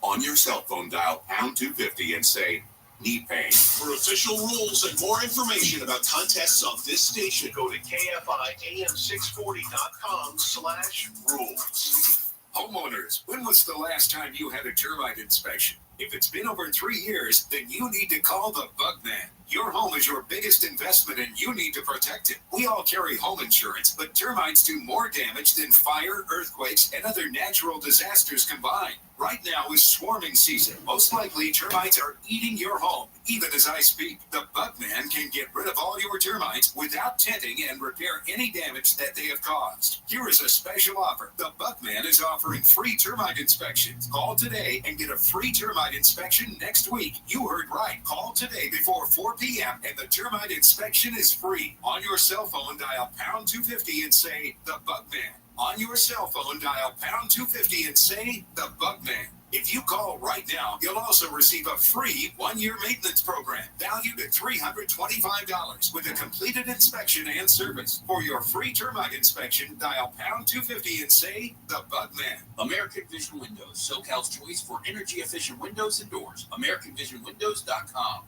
KFI AM 640 has your chance to visit the Disneyland Resort. From Save the Day Happy at Avengers Campus to a perfectly playful day happy at Mickey's Toontown. Discover a new kind of happy every time you visit the happiest place on Earth. Both ticket and park reservation required. Offering subject to restrictions and change without notice. Listen for your chance to win one-day, one-park tickets to Disneyland Park or Disney California Adventure Park. For more information, go to KFIAM640.com.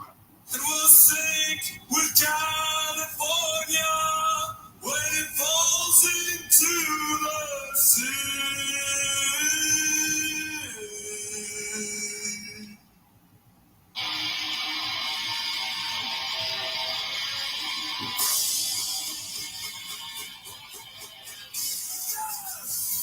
KFI AM 640 live everywhere on the iHeartRadio app. Hey everybody, it's the Fork Report. This is what we do on Saturdays. We get together on Saturday, we celebrate food, the people that make it, the culture behind it. We talk cooking at home, tips and tricks. We talk going out to eat. I've said this many times, and I will continue to say it, that the local economy rises and falls on our interaction and use of hospitality, period. We got to get out there, continue to support all those folks that are fixing good things for us to eat. So get out there and do that. Stick around also at 5 o'clock. You've got SoCal Saturdays with our friend Tuala Sharp. And then our buddy Steve comes along, Steve Gregory with Unsolved. So go nowhere. All right, my next guest is Bob, and I want to make sure I say his name wrong, right? Because I've heard it a bazillion times, but sometimes I mess these things up. Bob Spivak. And he's a seasoned veteran of the restaurant scene here, big time in California, over 4 decades in the food industry. And you can see his influence all over the place, from one of my favorite Beverly Hills restaurants in the entire world, the Grill on the Alley, of course, to the widespread success of daily grill restaurants. So it's a real honor to welcome legendary restaurateur and new book author to the Fork Report. Hi, Bob. Welcome to the Fork Report. Thank you. I feel very welcome with that opening. Oh, I got to tell you, I have said this so many times that the hospitality with a capital H that you get from all of your restaurants, but what I first experienced at the Grill on the Alley was something when you first really feel a professional server, somebody who is treated well, paid well, and there to really serve, to the experience of the white cloth, to all of those things. The first time I was in the Grill on the Alley, it just made me feel like that was the standard that everyone else had to live up. And that is something that has your DNA and your fingerprints and your insights all over it. And I thank you for that. Well, I thank you for that. So you've got a 45-year or so restaurant industry insight. You from family businesses on. What inspired you, before we get right into your new book, of course, Saved by a Blonde and a Chicken Pot Pie, which you can't find a better name than that. So what inspired you to pursue this career in this particular field? Well, I'm not sure I pursued the career or the career pursued me. I grew up in the 50s in Los Angeles. I had severe learning disabilities. And in those days, they didn't know what to do with us. They considered us slow. The LA City school system pushed me along, and finally, when I got to high school, I found out that I was a pretty good athlete. And the football coach, they realized that I just couldn't take the classes that the other kids were taking so well. Most of the kids were in Spanish or French classes and algebra, geometry, and so on. I was taking bookkeeping, print shop, and typing, and that was the curriculum that the football coach had developed for me so that I could stay eligible for the football team. So when I got out of high school, I didn't have a lot of opportunity. Now, Bob, when you talk about this, your struggle with these learning disabilities, rather, you're talking about dyslexia and ADHD, correct? That's correct, Bob. But those words weren't in the dictionary when I was in school. No, me either. Now, I graduated high school in '87, and I found out much later afterwards that I struggle with dyslexia. I found out that my father did as well. And I wrestled with those things too. Strangely enough, I also took printing and the like in high school because I loved it so much. I appreciate that when you talk about these things now, because now they're everyday words, and you can be diagnosed in school even for many of these things. Yeah. And so, to follow along, my father had a few restaurants in Southern California. There was one at the corner of Los Angeles and Beverly, where the Beverly Center is today. In way back, and you went to school, high school in the 80s. I graduated high school in 1961, so I've got you by a few years. He had a restaurant on the corner called Smoky Joe's, and it's a quite well-known restaurant. And so every day, there was one in Hollywood where I grew up, and every day after school, I would go over there and fold napkins and peel carrots. Finally, I went to my father one day, and I said, I've been doing the carrots and the napkins for a couple of years, and I wanted to become a dishwasher. It seemed like a very adult job. And he was afraid to have me working around all the equipment, so he drew a line on the wall in the kitchen and said when I grew to that height, I could become a dishwasher. So, I love that. When you work for your father, you either go one of two ways. You either do very little because you know you can't get fired, or you work twice as hard as anybody to prove that you got the job on your own and not because it was your father's restaurant. And I imagine you can guess which one I was. So when I got out of high school, I didn't have a lot of opportunities. I had a great high school athletic career, but if you don't go to college, there's just not much you can do with it. So I went to work for my father. So long answer to a short question, how I got in the restaurant business. That's about all I had. About the only opportunities I had. And what you did with it is impressive indeed. We're going to take a break to get some news. But we come back, I want to talk to you. My guest right now is Bob Spivak, and obviously a restaurant veteran, but you've seen a lot of different things go on in the industry. I want to hear your takes on the pandemic and its lasting or maybe not lasting effect on the hospitality industry, but also get into your book, his new book that can be purchased from Amazon. It's called Saved by a Blonde and a Chicken Pot Pie. We'll also hear the stories about how that name came to be. So go nowhere. We'll be back with more on the Fork Report. I'm Neil Saavedra. Let's get the latest news now with Sandy Wells in the KFI 24-hour newsroom. People in Acton have reported finding more bags containing dead puppies that were dumped along the Sierra Highway. Authorities still looking for clues. The city of LA has secured another $9.3 million in federal funding for the homelessness crisis. The money is part of the transportation housing bill signed by President Biden this week. Employers have delivered another healthy month of hiring for February. They added 275,000 jobs and showed the U.S. economy's resilience in the face of high interest rates. We'll check the 60 freeway coming up right after this.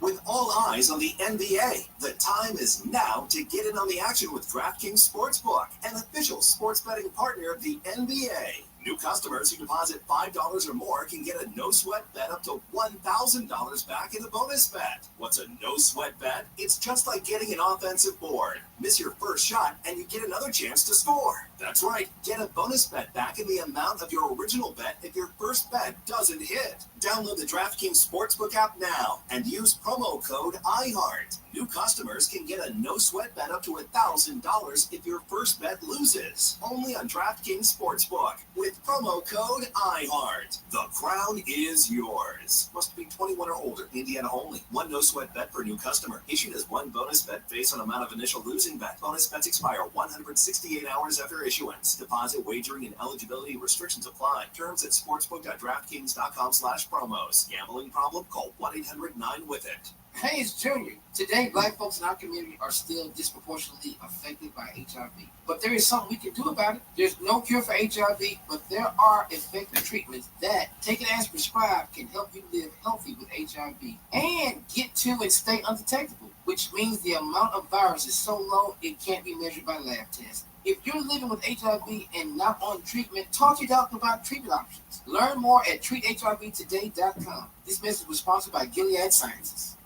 As the #1 audio company, iHeartMedia gives you access to all, every audience, live conversations, trusted influencers, and the insights and data you need to grow. iHeartMedia is your access company. Go to iHeartResults.com for more. If you only have a 401k, you're not getting the most for retirement. Wait, what? Add a Robinhood IRA on top. Then they'll boost it by 3%. You can do that? And if you transfer in any retirement account, you get 3% on top of that. Is there a limit to the match? No limit.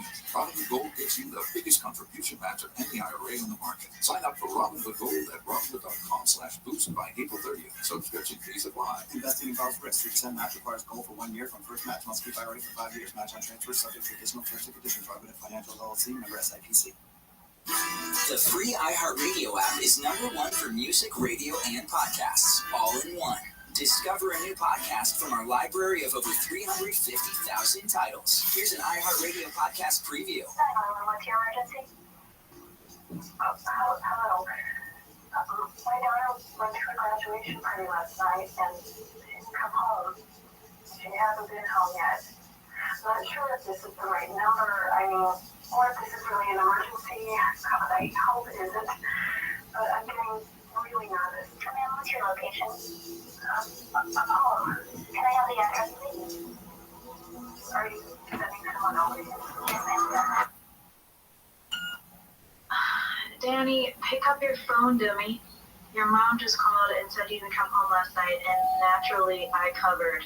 But they're actually really stressed out.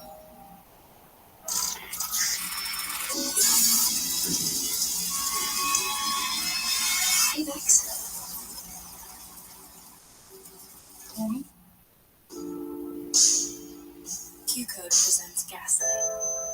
If you like what you're listening to, please subscribe and share this podcast with your friends. You can listen to Gaslight online by searching Gaslight Podcast, or check us out wherever you find your favorite podcasts. Listen and follow this podcast for free on the iHeartRadio app.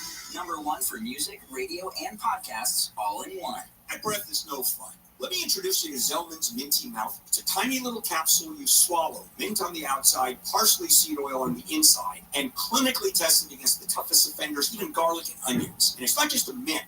You pop 2 or 3 in your mouth, you suck the minty coating, and then you swallow the capsule for fresh, clean breath that lasts for hours. And biting into them also works. And it doesn't just cover up your bad breath. It cleans your breath in a way other mints can't. It fights bad breath in your mouth and goes down to your gut and really goes to work. Zellman's gives you a money-back guarantee I know you'll never use. There's free shipping if you order 3 packs or more. And trust me, you're going to want more. And I've known the folks behind Zellman's for over 30 years, so I proudly stand behind this product. Go to Zellmans.com, Zellmins.com, 15% off when you use the code KFI, Zellmans, Zellmins.com, 15% off when you use the code KFI, Zellmans, Zellmins.com. The free iHeartRadio app has over 100 commercial-free stations like The Vinyl Experience.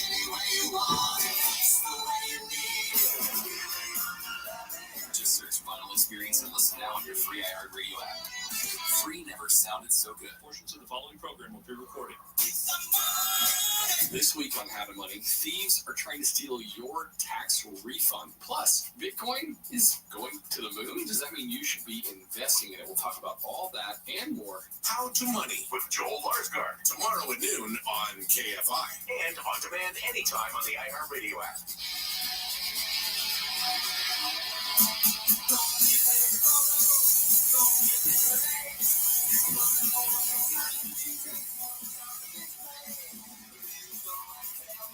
KFI AM 640 live everywhere on the iHeartRadio app. Hey, everybody, it's the Fork Report, all things food, beverage, and beyond. I am your well-fed host, Neil Saavedra. How do you do?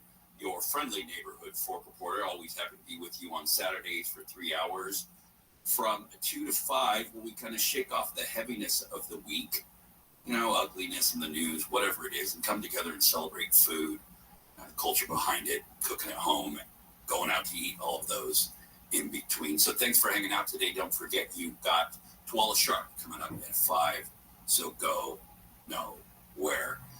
My guest right now is Bob Spivak, and what a story. I'm actually kind of surprised, Bob, that it's taken you so long to write a book. His new book, Saved by a Blonde and a Chicken Pot Pie, can be purchased on Amazon. Of course, it takes you through his illustrious career and the ups and downs that's made him not only who he is, but has also spread that to other people through his generosity and from his continuing giving back. And to me personally, somebody who was really set back the first time I went to the grill on the alley there in Beverly Hills, and the experience that really was the standard for all other eating experiences thereafter. So it's a real honor and a privilege to speak to you, Bob.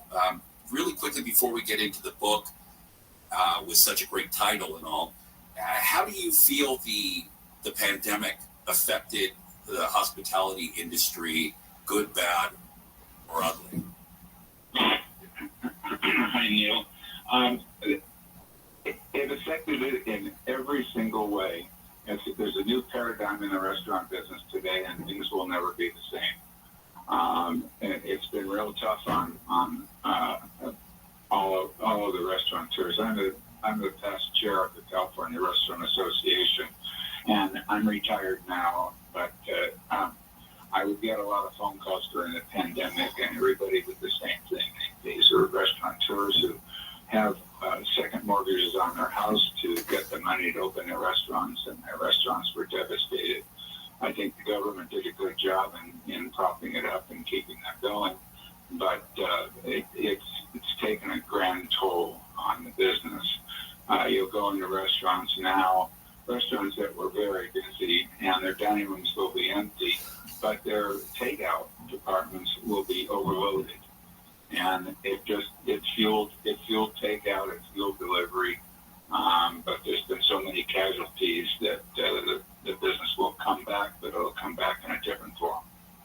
That's sad, because when it gives in one way with the takeout part, it took away from the dining room, and it's not like anybody really got ahead, and the margins that are already small in the dining room got even smaller and more complicated for the takeout. So I appreciate you giving some insights. Now on to your book, and first that title, Saved by a Blonde in a Chicken Pot Pie. The blonde, I believe, is your wife. There's a story behind there, Neil, and I'll try to make it not too long, but it's the seminal moment of my life. I went to Van Nuys Junior High School, and my wife was a year ahead of me at school there, and she was very popular. And I teased her, she was dating the Corvette in high school, and I didn't have a chance. But she was just very popular and always very nice to me. So I one day intentionally missed my bus so that I could walk her home from school. Then we went to different high schools and never saw each other again. And now, if we could fast forward to me being 38 years old, I've had several failures in my life. The 30s were really, really tough on me, and I was at probably the lowest point of my life.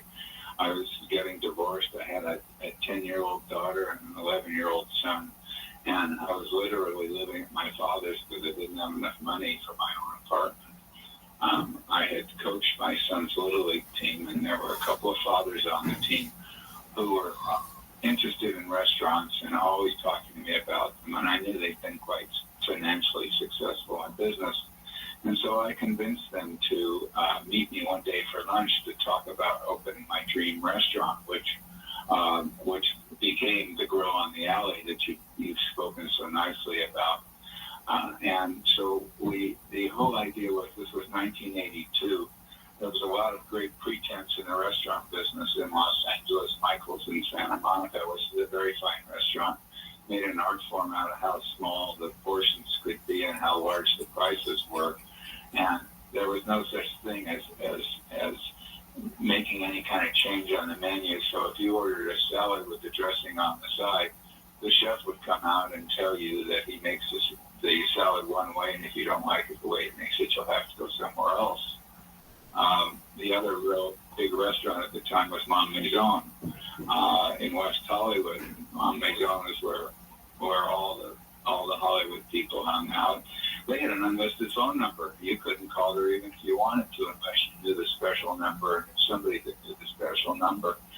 So my whole idea, which I spoke to my two partners, who became my two partners, Mike Weinstock and Richard Shapiro, that I wanted to do a restaurant, a very high-end American grill, where the answer is yes, what is the question, and the guest is always right. And so this was a breath of fresh air in the industry at the time. We shook hands on the deal, which now remember, I'm getting divorced, living at my father's, don't have my own apartment. Just shook hands on what became the deal of my life, 1982. And I got up in the restaurant to make a phone call to call my father to tell him that I was so excited that my dream restaurant may become a reality. And I got stopped by this blonde woman who was having lunch at the restaurant, who recognized me from junior high school. And she said, "Excuse me, but aren't you Bobby Spivak?" And I looked at her, I knew exactly who she was. This was Leslie Martin, the most popular girl at junior high school. And she remembered me. And after my meeting, which I shook hands on the deal of my life, I sat down and became acquainted with the love of my life. And that woman who stopped me as my wife today of 42 years. Wow. So, so it was a seminal moment. And she literally did. She literally saved me because she made my life easy to open this restaurant. Restaurants are very time consuming, and opening restaurants and doing it correctly I was working from 9 in the morning till 10 at night, 6 days a week. We were closed Sundays. I spent with my kids. And Leslie would come into the restaurant every night around 7 o'clock. She had 2 children. After she fed them, she'd come in, she'd sit at the bar, have a Pellegrino, and talk to anybody and everybody, and wait for me until I could sit down and have dinner about 10 o'clock at night. So she made it possible for me, and so that's the woman who saved my life. The chicken pot pie. Go ahead. Please, no, go ahead. Yeah, to finish it. So the chicken pot pie was really a shocker. The grill is a prime steak, chops, fresh seafood house, but we wanted to do comfort food. We wanted to be something that was very homey, so we had a section of the menu called comfort food, and in it was meatloaf with mashed potatoes, short ribs, liver and onions, and a chicken pot pie. And I'll be damned if that chicken pot pie didn't become the biggest selling item on the lunch menu. And as we opened the daily grills, and we ended up with when I retired and sold the company, there were 22 daily grills across the United States, and the chicken pot pie was still the #1 seller. So there's the title of my book. And with great reason. So I'm going to ask one thing as we're up against the clock now. I just purchased the book on Amazon, and I'm encouraging other people to do the same. Go to Amazon, get Saved by a Blonde and a Chicken Pot Pie so you can hear more stories from Bob. But not only did I purchase it, that means it's going to get in my little grubby hands. And so I'm going to ask you to come back into the studio next time. So one, you can sign my book and we can continue talking about these great stories. Well, Neil, I'd love to do it anytime. I'm honored. I'm honored that you would buy my book. Absolutely. And we have a mutual friend in Susan Finnegar, a wonderful chef. And maybe the three of us can sit down and have a cup of coffee someday. Because on the back cover of the book is a testimonial from Susan to our friendship. So, yes, we have a good friend in Susan. Yeah, I feel like we barely scratched the surface. So we will do this again, my friend. Thanks so much for your time. That is Bob Spivak. He is promoting his book, Saved by a Blonde and a Chicken Pot Pie. Of course, you can still get out and enjoy these restaurants that have his DNA, his very fiber going through, like Grill on the Alley and the like. So get out there and enjoy. Next time, Neil, we'll talk about that professional serving crew that we had and how we got them. Never experienced anything before or since. It just is fabulous. Thanks again, Bob. What an honor and a pleasure. Stick around. More of the Fork Report to come, so go nowhere. This is KFI and KOST HD2 Los Angeles, Orange County. We tried less stimulating talk. It ended poorly. KFI. KOST HD2. Los Angeles, Orange County. Live everywhere on the iHeartRadio app. Honoring a hero, I'm Sandy Wells, live from the KFI 24-hour newsroom. A highway memorial has been dedicated to a Huntington Beach police helicopter pilot who was killed in the line of duty. A helicopter flyover provided a fitting backdrop as the Officer Nicholas Della Memorial Highway was unveiled at Beach and PCH. State Senator Janet Wynn says thousands of cars that pass that spot will be reminded of his sacrifice. His legacy needs to be told for the next generation and the future so we know who our heroes are. The ceremony yesterday was attended by family, friends, and fellow officers. Bello was a passenger when he was killed in 2022 because the helicopter unexpectedly spun out of control and plunged into the bay. In Orange County, Corbin Carson, KFI News. President Biden has signed a package of bills into law to keep the government funded and avert a shutdown. Senate Majority Leader Chuck Schumer says the bills include funding necessary not only to keep the government funded, but they provide much needed money for programs and resources the country depends on. After months of hard work, we have good news for the country. The Senate has reached an agreement avoiding the shutdown on the first 6 funding bills. Congress will then return to Washington next week to work on passing another 6 government funding bills that expire on March 22nd. A total solar eclipse will cross North America in less than a month on April 8th. People in 15 states will see the moon almost totally cover the sun, casting a shadow over it, creating the effect of a fiery ring in the sky.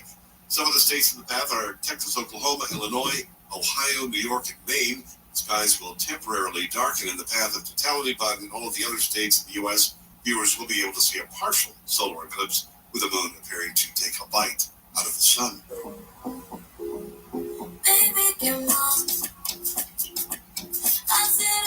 Colombian singer Carol G has made history as the first Latina singer to win Woman of the Year. She claimed the title at Billboard's Women in Music Awards Wednesday.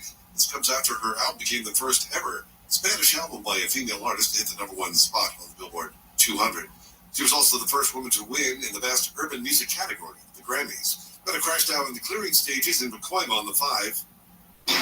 State Freeway, the 5 northbound, right at the 118. An accident involving a flipped-over pickup truck cleared from the right-hand lane. Now, first, 5 northbound is slow going from the East LA interchange to Stadium Way, and then you're slow off and on the 5 north from Lankershim up to the 210.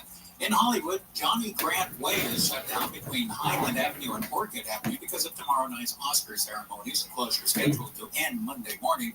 Orchid Avenue is also closed from Franklin Boulevard to Orchid Alley because of the Oscars. KFI in the Sky helps get you there faster. I'm Mike Morris. Me encanta el diseño de interiores. Busco combinar un estilo moderno y mitad de siglo, una galería terracota y una alfombra abstracta. Oh, se ve lindo. Entregas gratis en un día para la decoración de tu hogar y millones de productos más. Lo que te gusta está en Prime.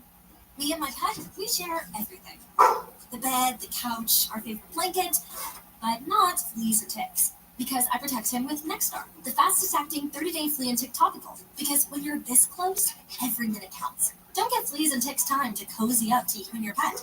Keep your shared moments special and protect what matters with Nexstar. Shop Nexstar Flea and Tick Protection now, online and in store. That's the comparison of dog on your own based on label text from Nexstar Flea and Tick topical for dogs and other leading dog topical brands. 8 out of 5. With all eyes on the NBA, the time is now to get in on the action with DraftKings Sportsbook, an official sports betting partner of the NBA. New customers who deposit $5 or more can get a no-sweat bet up to $1,000 back in the bonus bet. What's a no-sweat bet? It's just like getting an offensive board. Miss your first shot and you get another chance to score. That's right, get a bonus bet back in the amount of your original bet if your first bet doesn't hit. Download the DraftKings Sportsbook app now and use promo code IHEART. New customers can get a no-sweat bet up to $1,000 if your first bet loses. Only on DraftKings Sportsbook with promo code IHEART. The crown is yours. Must be 21 or older. Indiana only. One no-sweat bet per new customer. Issued as one bonus bet based on amount of initial losing bet. Bonus bets expire 168 hours after issuance. Deposit, wagering, and eligibility restrictions apply. Terms at sportsbook.draftkings.com/promos. Gambling problem? Call 1-800-9-WITH-IT. Southern weather from KFI. Sunny this afternoon, or what's left with high temperatures upper 60s and mid-70s for Metro LAOC in the valleys, upper 60s along the coast. It'll be mostly clear tonight, lows around 50, increasing clouds for tomorrow, Sunday. High temperatures mid-60s to around 70 in Metro LAOC, mid-60s at the beaches, and mid to upper 60s in the valleys. Now 70 in Fullerton, and 68 in Sunland, 67 in Laguna Niguel, and 67 degrees in Garden Grove. We lead local live from the KFI 24-hour newsroom. I'm Sandy Wells. Listen on the free iHeartRadio app for all your music, sports, talk, and podcasts. Free never sounded so good. KFI AM 640.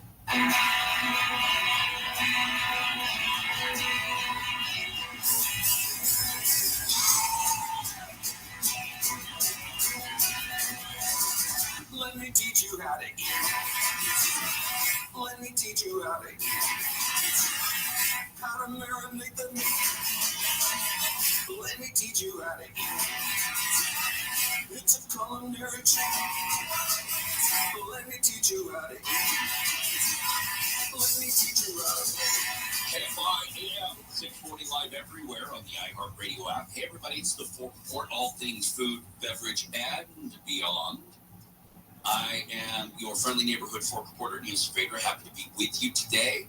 So, those of you who've been following the Fork Report for some time, you might remember that we have gone through producer after producer after producer because we tend to get great producers and then they go on to do greater things and they leave us in tears and mock us, go be cool and everything without us. And one of those was Dana Schaefer. She was a part of the show for quite a while, and you remember she was a baker and she's worked on other programs here. It's nice to see you, my friend. Well, it's nice to be back. So you went off to your homeland. I did. You went back to Jersey. Joyce, as everyone else says it. Yeah, well, it's good I get weird because Kayla's from Jersey. She told me. Yeah. And what's with you and Jersey producers? I don't know. They get the job done. Am I right? How you doing? How you doing? So I figured there's going to be, you guys are going to start talking funny and everything because you're going to bring. Oh, we already started. She's going to code switch right here in the middle and get all East Coast. And boom, it's going to be family time. I got to just tell you one thing really quick. Yes, think of it. All right, I feel like I finally made it in my career. You know, I was producing here, and now I'm a guest. Like that I'm full circle. I'm an invited guest. I'm a guest. I'm on this side of the mic. People are. How you doing? People are sitting me down, asking me questions. Yeah. And there's so much going on. And one, you are a baker. And you were a baker before you even got into radio, but radio is one of your loves, a huge love. You've taken that from KFI and you went out back home to the East Coast. And tell everybody who you're working for now, what you're up to now. Yeah, so I'm working for, our news distribution. Well, I mean, I guess you guys is news distribution service, ABC News Radio. Yeah. So we actually still work very closely hand in hand, which is great because I still talk to Robin. I talk to a lot of people. They both are our correspondents. And I'm like, what's up, guys? That's so awesome. I know, it's great. So, I do that, but I also bake on the side. And I'm trying to restore and save a diner now. Yes, we're going to get into that soon, too. Yeah. So with the change, and what was one thing that you took from KFI that you brought to ABC News? Man, that's a good question. Well, thanks. That's why I was yeah, that's why you get me thoughts, right? I mean, honestly, I learned so much here from being on the other side of things, right? And I think that helped me get the job at ABC, first of all. Because sometimes people don't have the actual radio experience that others or like myself has. And it's really been helpful because not only that, but it gives me the connection to radio a little deeper. And I can take that to what we bring to our affiliates and how we help everything in that regard. But I just think I miss KFI, and everyone's a family at ABC too, and all the other jobs. They're all but I don't know.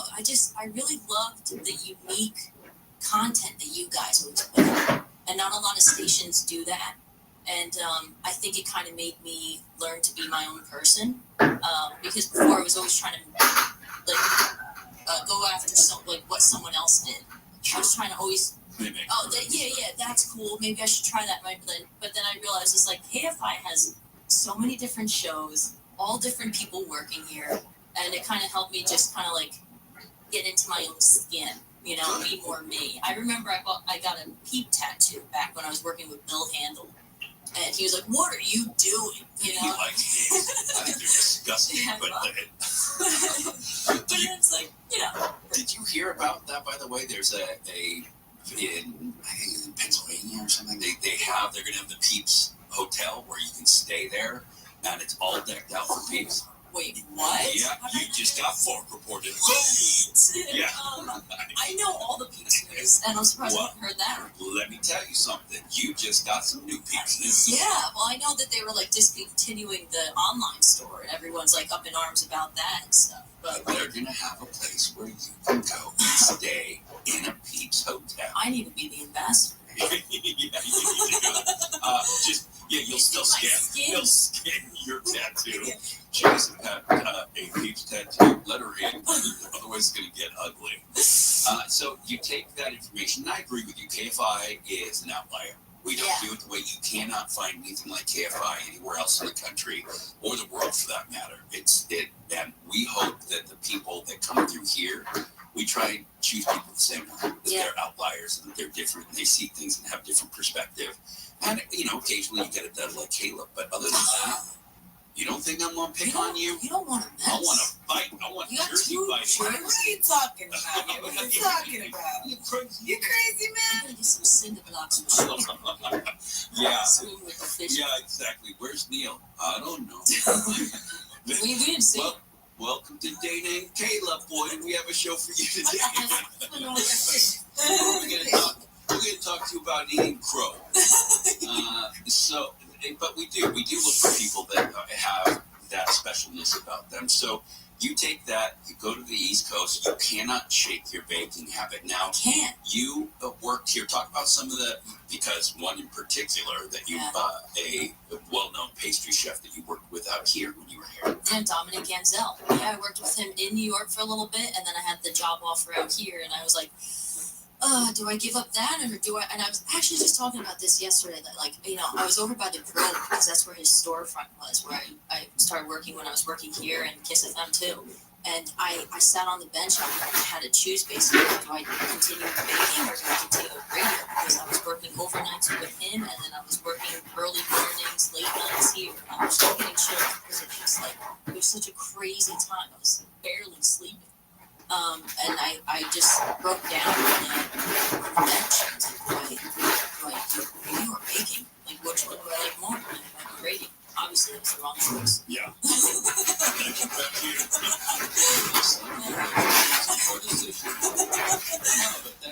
It really isn't that happens to everybody who has creativity and desire to express themselves too. I mean, Kate and I have these conversations.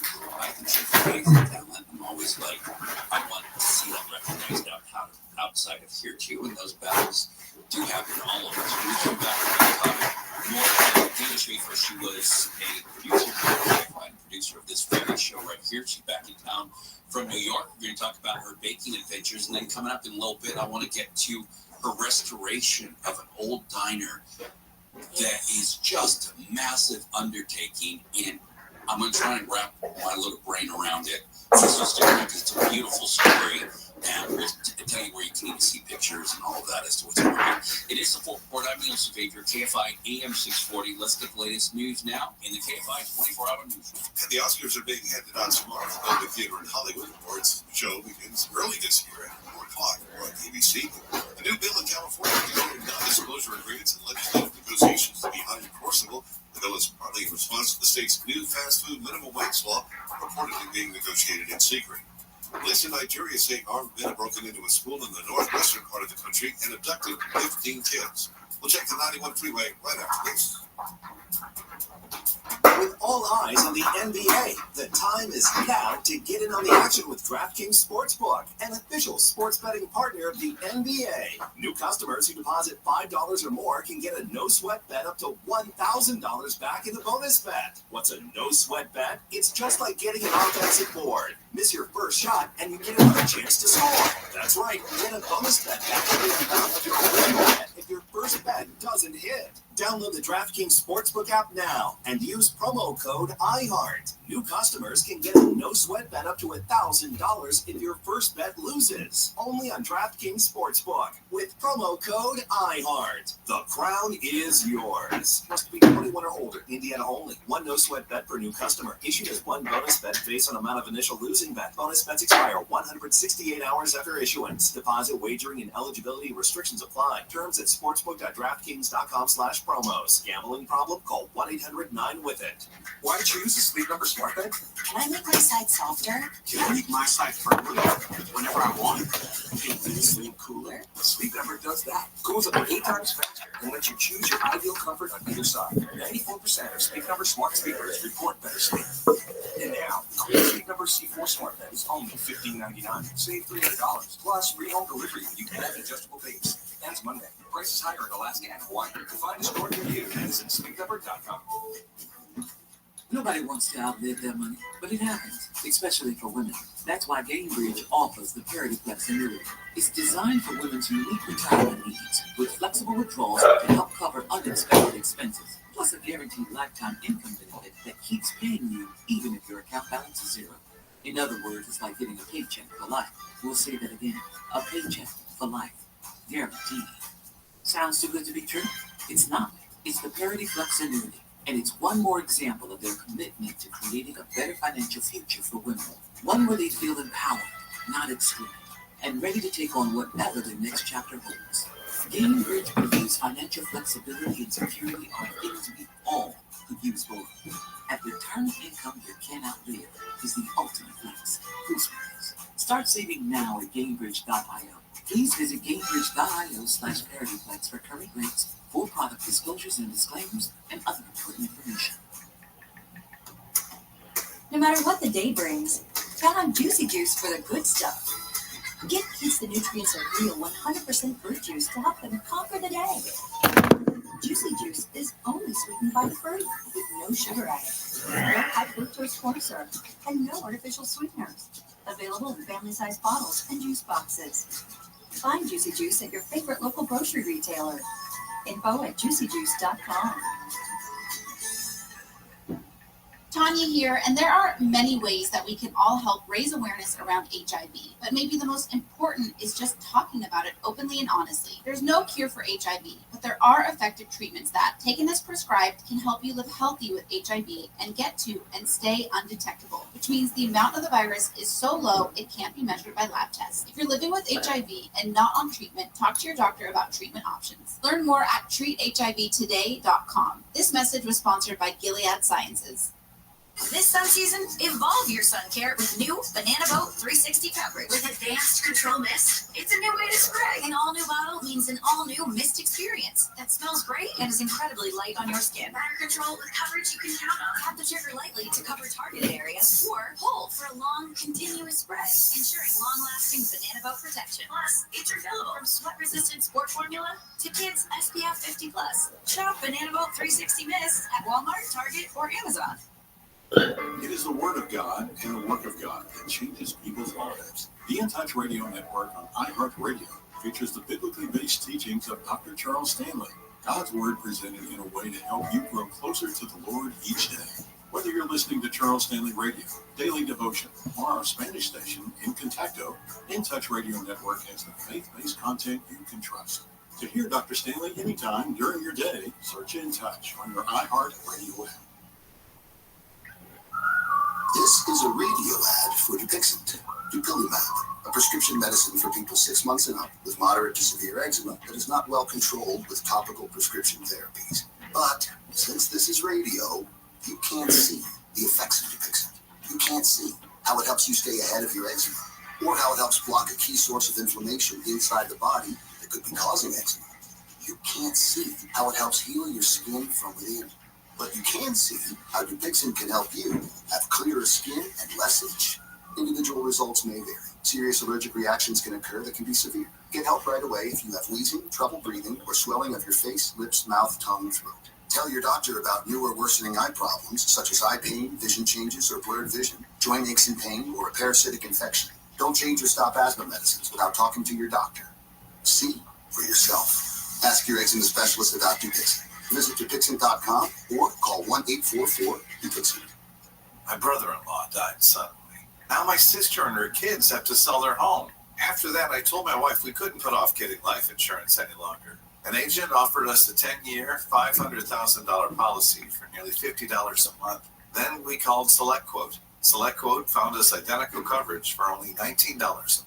a savings of $369 a year. Whether you need a $500,000 policy or a $5 million policy, SelectQuote could save you more than 50% on term life insurance. For your free quote, go to SelectQuote.com. That's SelectQuote.com. SelectQuote. We shop, you save. Full details on example policies at SelectQuote.com. In this week's Marketers Report, we hear about the importance of local radio from Allison Griffin, head of marketing at State Farm. iHeart has such a broad broadcast reach that is local, and for us to be able to touch customers with a local feel but at a national scale is so efficient and important. As the #1 audio company, iHeartMedia gives marketers access to the audiences of trusted influencers and data you need to grow. If you're a marketer, go to iHeartResults.com.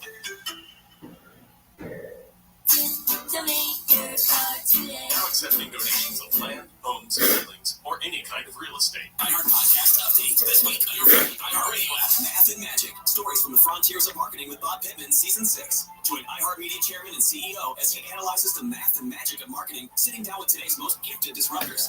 Marketing School, digital marketing and online marketing tips. Actionable digital marketing lessons learned through years of being in the trenches. Office Hours with Mike Stout. Mike sits down with the world's most important chief executives to answer your most pressing questions about leadership, career, and life. Hear these podcasts and more on your free iHeart Radio app or wherever you get your podcasts. Do you still allow yourself to fall in love? Or do you do intentional dating and intentional love? Do you walk right into love because it's the right thing for you? Let's talk about why falling in love is out of style. Dr. Wendy Walsh. Tomorrow night at 7 on KFI. And on demand anytime on the iHeartRadio app.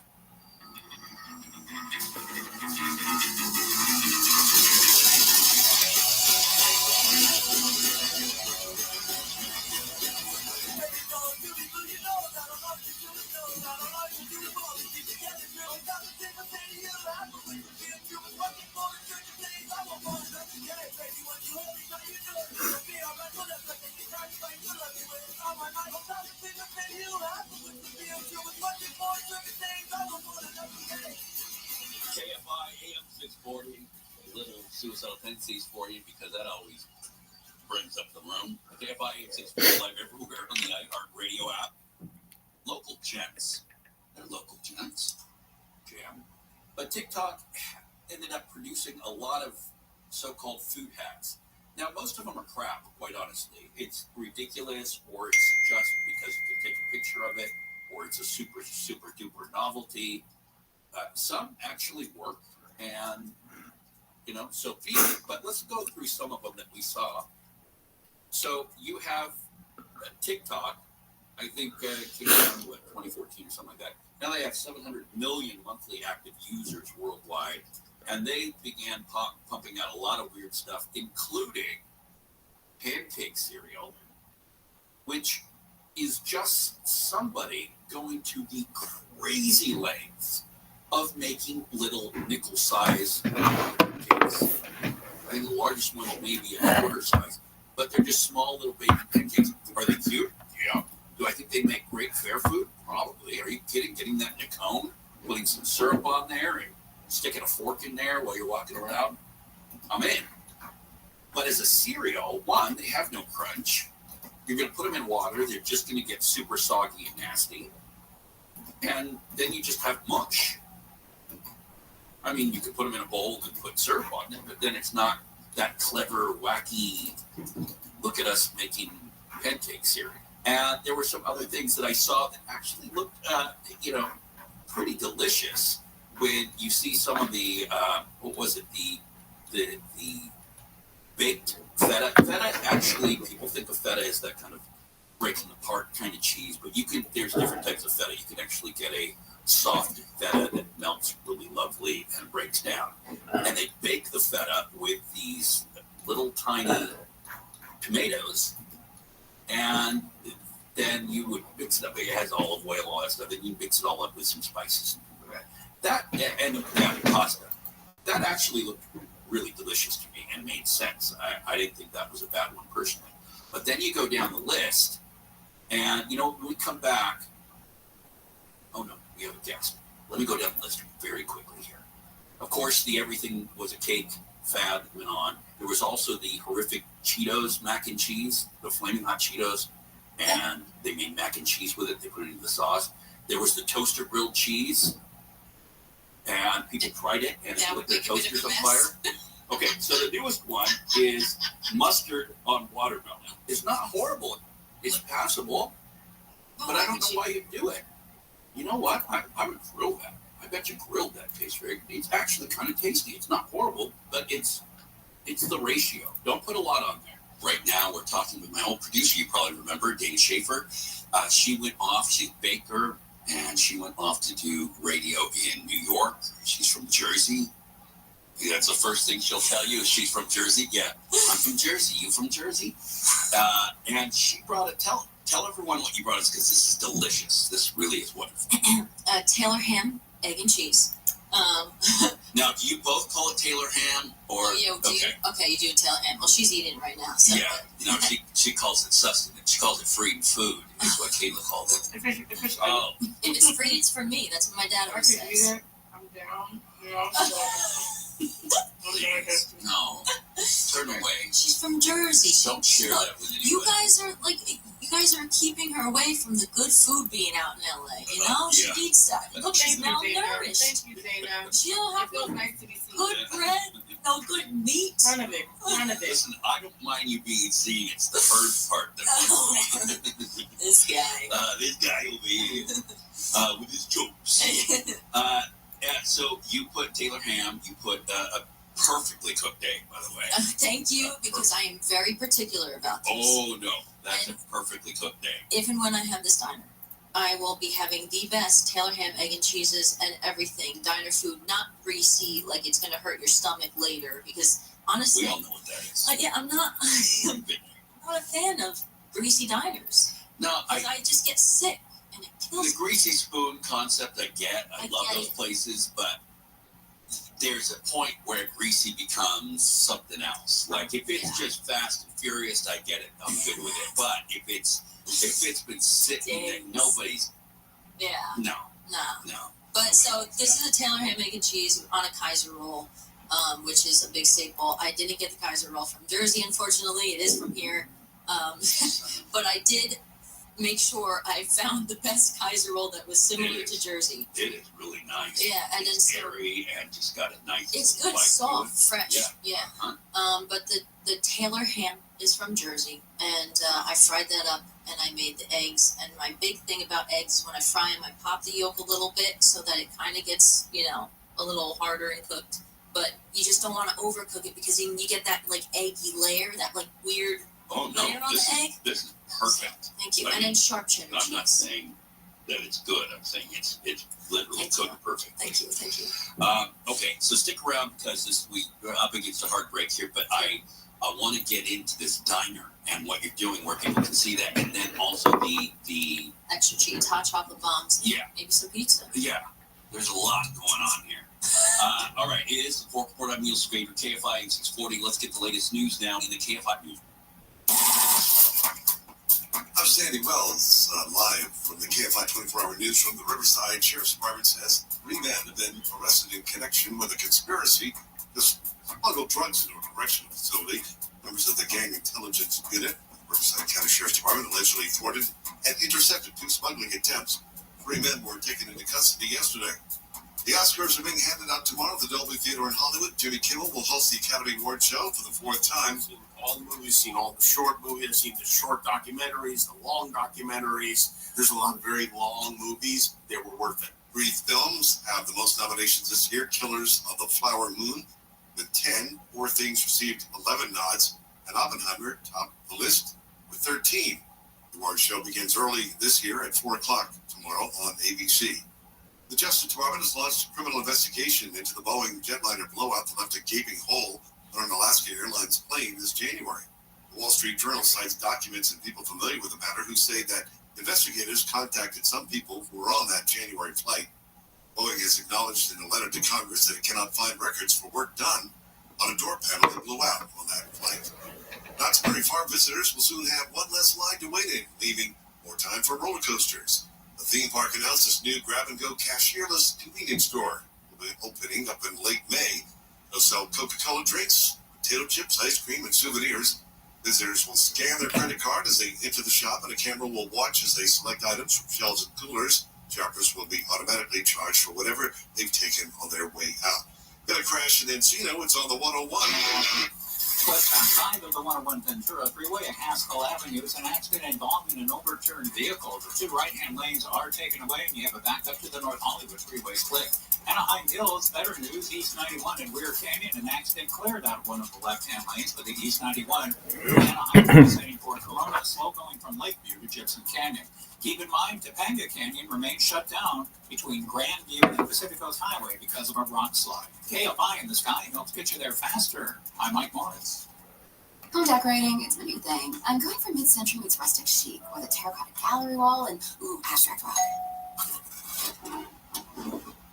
Looking nice. Free one-day delivery on home decor and millions of other items. Whatever you're into, it's on Prime. With all eyes on the NBA, the time is now to get in on the action with DraftKings Sportsbook, an official sports betting partner of the NBA. New customers who deposit $5 or more can get a no-sweat bet up to $1,000 back in the bonus bet. What's a no-sweat bet? It's just like getting an offensive board. Miss your first shot and you get another chance to score. That's right. Get a bonus bet back in the amount of your original bet if your first bet doesn't hit. Download the DraftKings Sportsbook app now and use promo code IHEART. New customers can get a no-sweat bet up to $1,000 if your first bet loses. Only on DraftKings Sportsbook with promo code IHEART. The crown is yours. Must be 21 or older. Indiana only. One no-sweat bet per new customer. Issued as one bonus bet based on amount of initial losing bet. Bonus bets expire 168 hours after issuance. Deposit, wagering, and eligibility restrictions apply. Terms at sportsbook.draftkings.com/promos. Gambling problem? Call 1-800-9-WITH-IT. Hey, it's Junior. Today, Black folks in our community are still disproportionately affected by HIV. But there is something we can do about it. There's no cure for HIV, but there are effective treatments that, taken as prescribed, can help you live healthy with HIV and get to and stay undetectable, which means the amount of virus is so low it can't be measured by lab tests. If you're living with HIV and not on treatment, talk to your doctor about treatment options. Learn more at treathivtoday.com. This message was sponsored by Gilead Sciences. Nobody wants to outlive their money, but it happens, especially for women. That's why Gainbridge offers the Parity Flex annuity, designed for women's unique retirement needs, with flexible withdrawals plus a guaranteed lifetime income benefit that keeps paying you even if your account balance is zero. Gainbridge is helping build a better financial future for women. Retirement income you can't outlive with the ultimate flex. Start saving now at Gainbridge.io. Visit Gainbridge.io/ParityFlex for current rates, full product disclosures and disclaimers, and other important information. KFI AM 640. The news. What it means. Why it matters.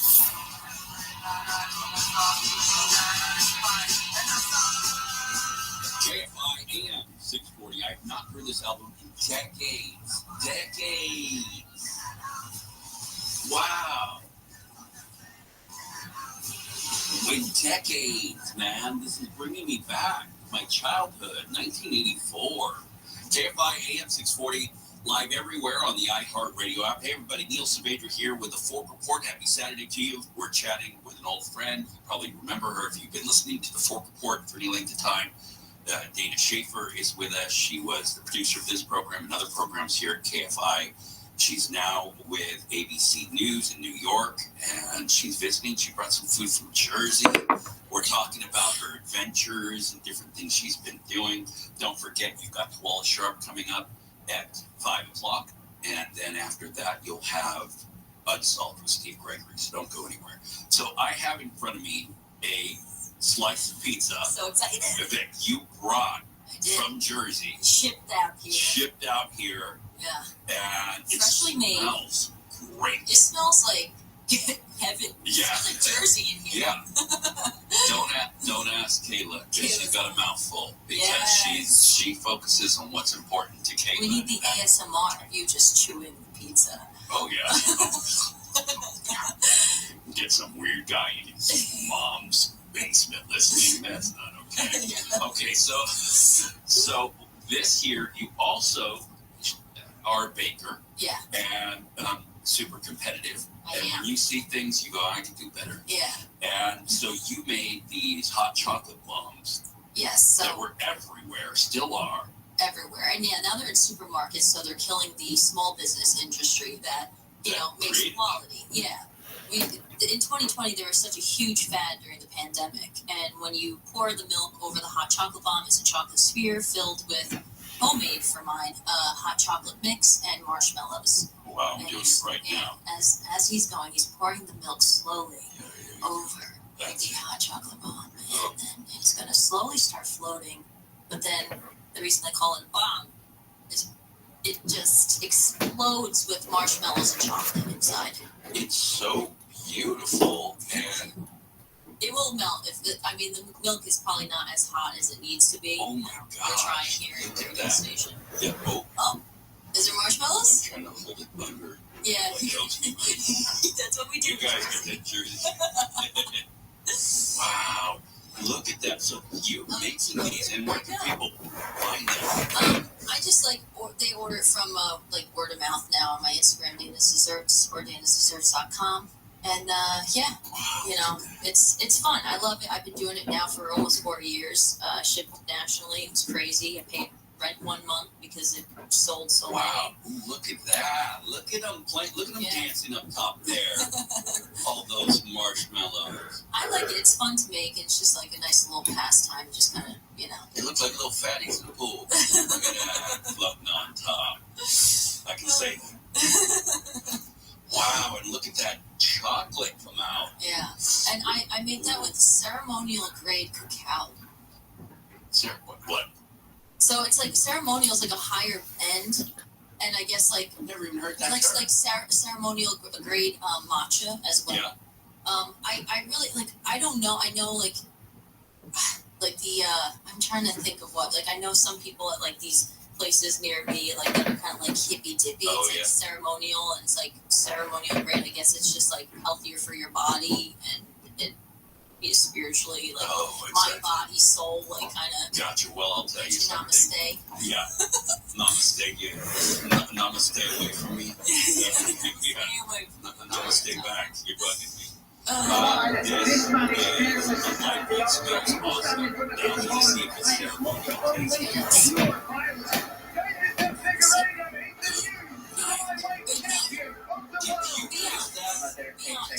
Seriously, I would. I'll be honest with you. That is fantastic. It is lovely because it's concentrated and things chocolate out of the amazing. Awesome. I try to. I don't want it too sweet. I'm not a sweet baby. So the sphere of chocolate milk shell is milk chocolate. I grade milk chocolate that I melt down, but then the middle is the cacao, and then a cocoa mix, and I put a little bit of brown sugar. What a main card we've got show for you on November 21st. You got Shogun Lua versus Paul Craig. Big one is flyweight between Brandon Moreno and Roybal. 2 flyweight title fights, of course, Shevchenko versus Maya, and then the capstone, Davidson Figueredo making the first defense of the title against the guy you know pretty well. Shout out to the Selma High School wrestling team. Davidson Figueredo. Dominick's Pizza in Totowa, New Jersey.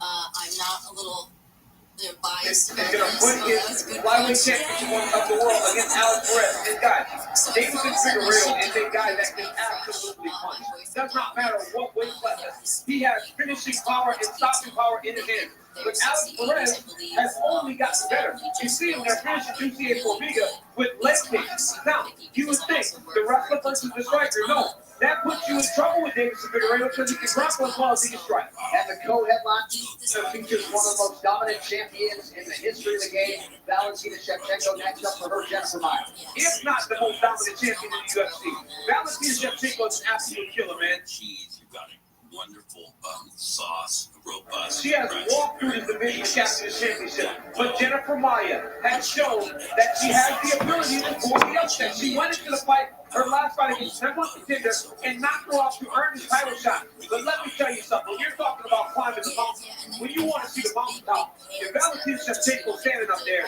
it's going to be very difficult to knock her off. Yeah, I think I might turn around that mountain and walk back down. Here's your Blue Live coming up November 21. The East can be seen live on ESPN2. Alan Jovan is back against Jared Goody. Kyle Dawkins trying to pick up where his brother Chris left off. Antonina Shevchenko balancing his sister against Elias Lipsky. And how about Joaquin Buckley? You may have seen him register a pretty good knockout 2 weeks ago. He takes on the Beverly Hills Ninja, Jordan Wright. Well, for many years, Michael Chandler has been considered one of the very best lightweights outside the UFC. Well, now he's here, and even though he will not be making his promotional debut in a backup capacity here tonight, this man is the total package in and outside of competition, and he is ready to take his shots now against the UFC's finest. Which was true because, I'll be honest, I'd like to meet him. I've lived my life like a champion since day one. I've had a long career. I've won multiple world titles. Success, you don't feel alive unless you're pushing yourself. You're striving to constantly trying to attain more. Chandler for a long time is one of the best lightweights in the world. He's a fantastic fighter. Michael Chandler brings the fight. He's a dog. He needs to go to the highest level. He just signed Michael Chandler. He is now part of the UFC family. I can't tell you how happy I am to start the. And the best part is it's a thinner Sicilian. Because you know how some Sicilians could be super thin. I believe that I'm the best lightweight in the world. I've been saying for 11 years. I now finally get to prove that in the UFC octagon. I've got my eyes set on the UFC title, and I can't wait to defend it. Sometimes they're too doughy, and the ratios off, and you're like, I will be UFC lightweight champion.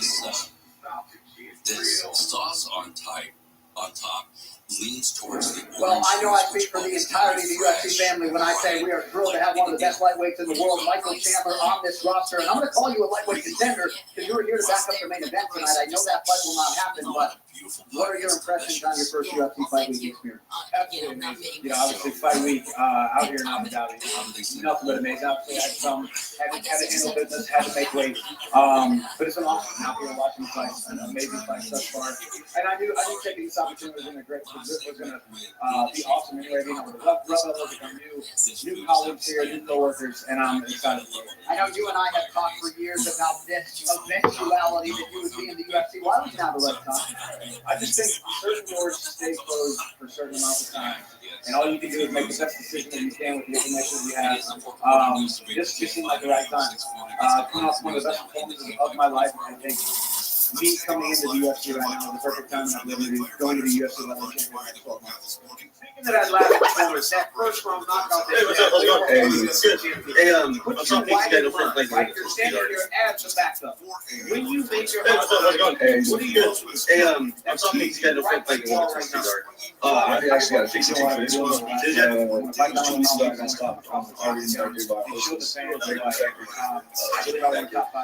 gotta take the tip already? Yeah, okay. And I did pay him. But I got to. No,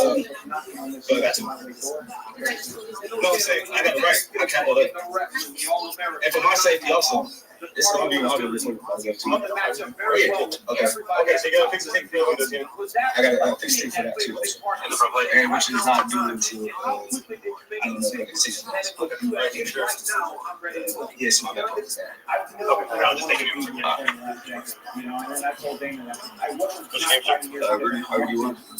RD1.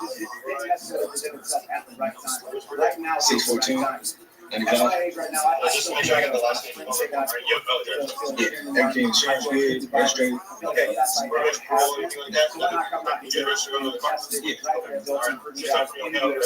And I want to top 5 guys. I want to get shot out of Cannon. Either I am who I say I am or I'm not. Look at this guy. That's no problem. I feel like I'm back in Nazi Germany. So the way you can get treated like this. So realistically, you know history? So you know, Nazi Germany. I've been insurance camps. I can handle it. I can take care of myself. I live the right lifestyle. I mean, whatever y'all got going on,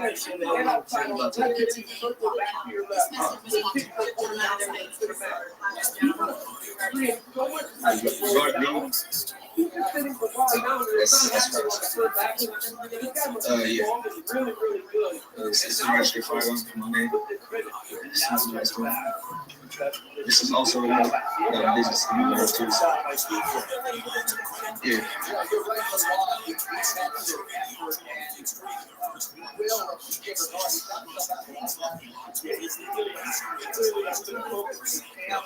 But the distance between kicks and punches is really troubling for him. But I like how he's throwing more kicks to the ground. It might be a little too late, but he's opened up with kicks to the ground.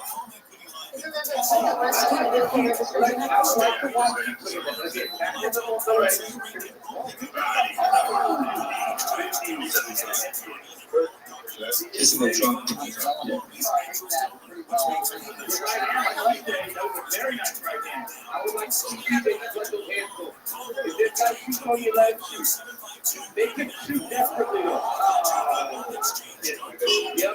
Try to be in position, but he's trying to get back up. Very nice job. We're going to talk to him afterwards. And then can you call when you're ready? Can you call when you're ready? He's not trying to call Pat the supervisor. Okay, I'm a citizen too, bro. It's like, if you work for public and safety, you're doing your job. What's your cause of stopping me? You didn't give me a cause. You said for your team. I told you I got a ticket cause before you over. Okay. Oh, whoa. That's way. Whoa.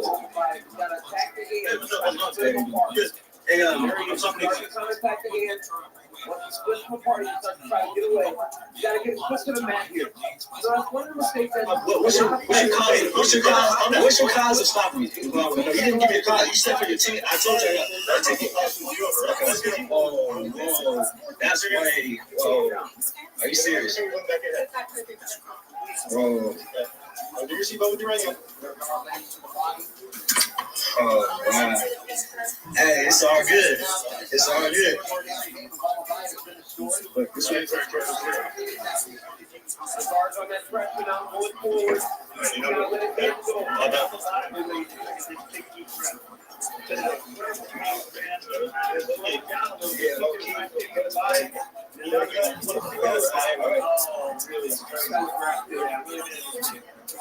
Take down 40, take down 10 pounds. Formal bias at 9 completed. So you're getting tired. Okay, how much stress? Yeah. You're going to get especially a guy like he did that's determined to get back up sooner or later. Ask you to just walk everything down the car. Okay, so I can check and make sure that this is exactly what we need something to happen.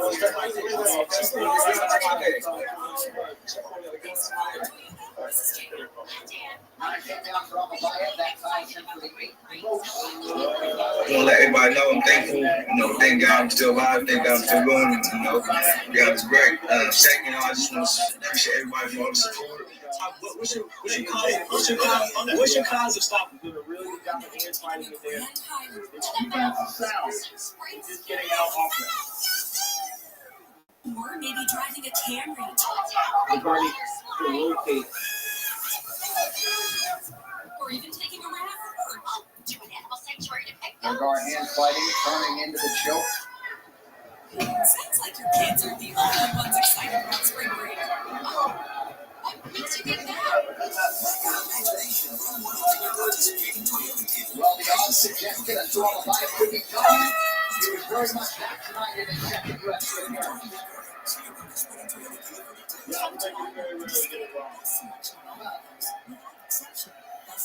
Here's a hard leg kick from Alabama. You went to check the DC and see how wrestling was. It was nice. I loved every second of it. Let's say that much. And here's a nice body kick for Alabama.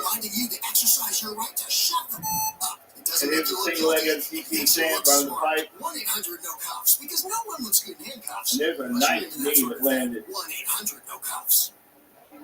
Imagine the best place you've never been. Well, you can power up your training with the new BSR4 training shoes from Project Rock and UFC. Built for explosive movement and dynamic workouts. This is the official footwear of UFC. Coming soon. Every day. Well, if these scorecards go the way we expect them to, it will be 15 consecutive wins for Asur Albayev. Mixed Maynard, I am not, but you got to think that will result in him getting top 15 opposition here in the men's flyweight division. All right, now for the scorecards, back inside the octagon where we find results. Ladies and gentlemen, after 3 rounds, we go to the judges' scorecard for decision. All three judges scored the contest 30-27 for the winner by unanimous decision. Because we've been here all along. Mr. Hoover Club, a neighborly company.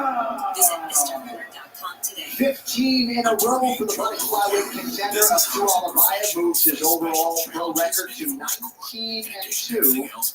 Very interesting name to keep an eye on in the division in which they are all chasing one Alexandre Pantoja. What is that nickname? I don't have that for you, Joe. We'll chase it, though. RC in the building. Ryan Clark, Super Bowl champion, and ESPN on-air personality, also with us. Early on tonight, thanks a lot for Sudo. We enjoyed that reaction from the Miami faithful. All right, we are absolutely loaded at UFC 299 tonight. That includes, among other things, the debut of one Michael Venom Page. More live action coming up from the 305. News Nation's Chris Cuomo and Tucker Carlson, Monday at 8 Eastern, only on News Nation. News Nation on Spectrum 126, direct video 7, yeah. As the teams and coalitions for over 50 years, there's nothing Venom I haven't heard. It's when I eat the gas. Venom shows all this wild stuff, almost like a fencer. Like dives in on you and pops you. Doesn't not way you put them in between you. The phone credits will find out about thing that can be fixed. People who know go ahead. I see Oh, and it's unbelievable. 100 commercial-free stations like the one experience.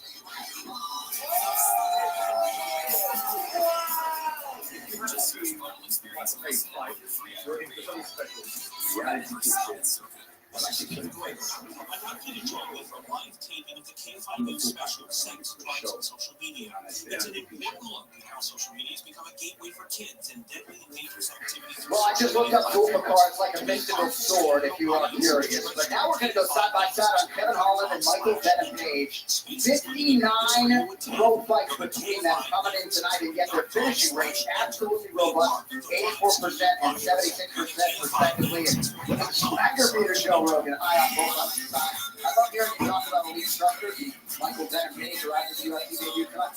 Well, Michael Venom Page comes from the one area that I always felt was going to be the next area where we're going to see new fighters, like foot karate.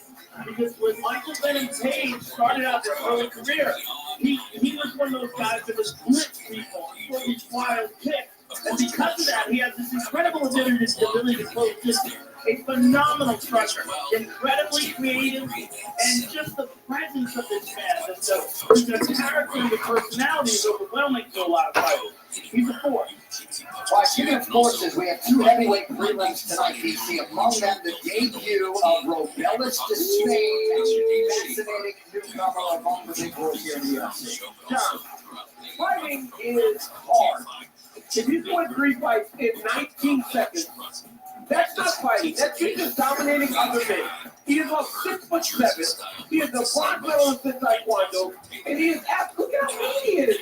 Honestly, the project that I'm so excited for you and so blown away that you've taken it on with everything else you're doing. Tell everybody about this. You have to be that big and that mean. I get very excited when you see a heavyweight prospect. The Spain is all of that, and I cannot wait. Last two knockouts have lasted a combined 7 seconds. It's crazy. Heavyweights on deck here in Miami. We will not make them wait. The resume and opposing frame of Robelis de Spain are undeniable. Early returns in MMA are quite good. Now we see how he fares on the MMA big stage against AG veteran Josh Marie. Hailing from a nation that has produced some of the top combat sports athletes of all time, Cuba's Robelis de Spain earned a bronze medal in Taekwondo at the 2012 Olympic Games. And now he brings a purple 4-0 mixed martial arts record into his UFC debut against seasoned warrior Josh Marie. One of the rare fighters to complete the trifecta, competing on the Ultimate Fighter, Dana White Contender Series, and in the UFC. Parisian has scored wins in the Big Show over Rocky Martinez and Alain Badeau, and he expects to add to that tally on a massive stage here tonight. Coming up next, Robelis, the big boy de Spain, faces Josh Marie. the street. That's the word on the street, and they got a little slap on the hand, and the place has been closed ever since. Because diners are made of Seventh UFC appearance for the West Virginia native Josh Parisian. Four-time UFC veteran Daniel Spitz among those in his corner here tonight. So, Joe, when this man competed on season 2 of Dana White's Contender Series, he was 5-2. He's had 15 fights since, won 5 consecutive fights, including earned a return trip to the Contender Series. Also competed on the Ultimate Fighter. It was not part of the original. Season 28. So, if you're looking for advantages, I would start with his high-level experience. Yes, that's a big advantage. He's a very durable, big, tough guy. And what's interesting about this fight to me is that Robel is coming from that Taekwondo background. It's very wide open. Whereas he keeps his hands down, he can hit him. He's not like a defensive lifter. When God frees him, he's very fundamentally sound, very traditional in his approach. He's going to have his hands up high. He's a tough guy. He's going to give it a go. It's going to be interesting to see how much of a factor that high-level experience is. The Olympics were such a great training ground, and obviously Daniel Cormier, you can speak to that as well. There is nothing that prepares you for this level of competition like the Olympic Games. Also said, hey, I might not. Yeah, no, from like.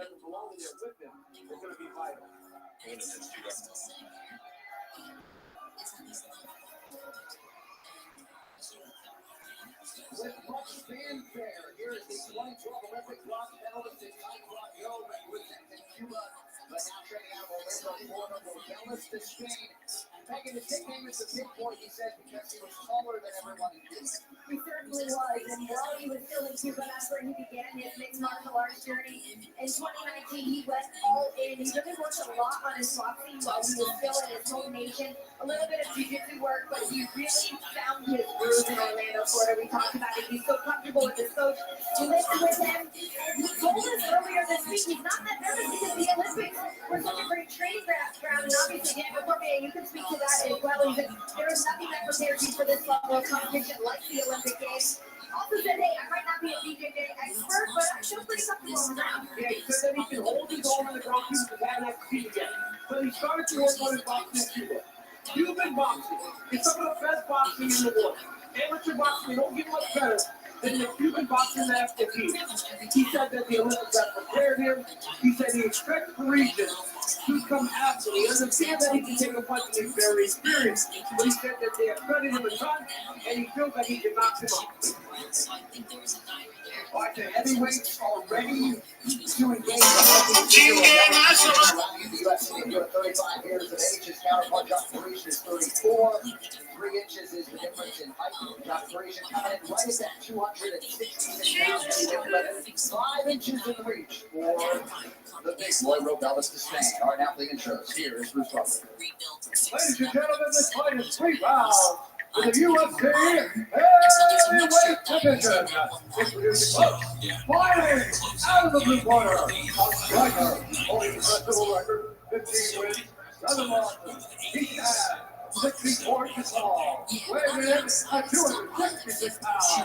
Fighting out of the Canelo, Michigan,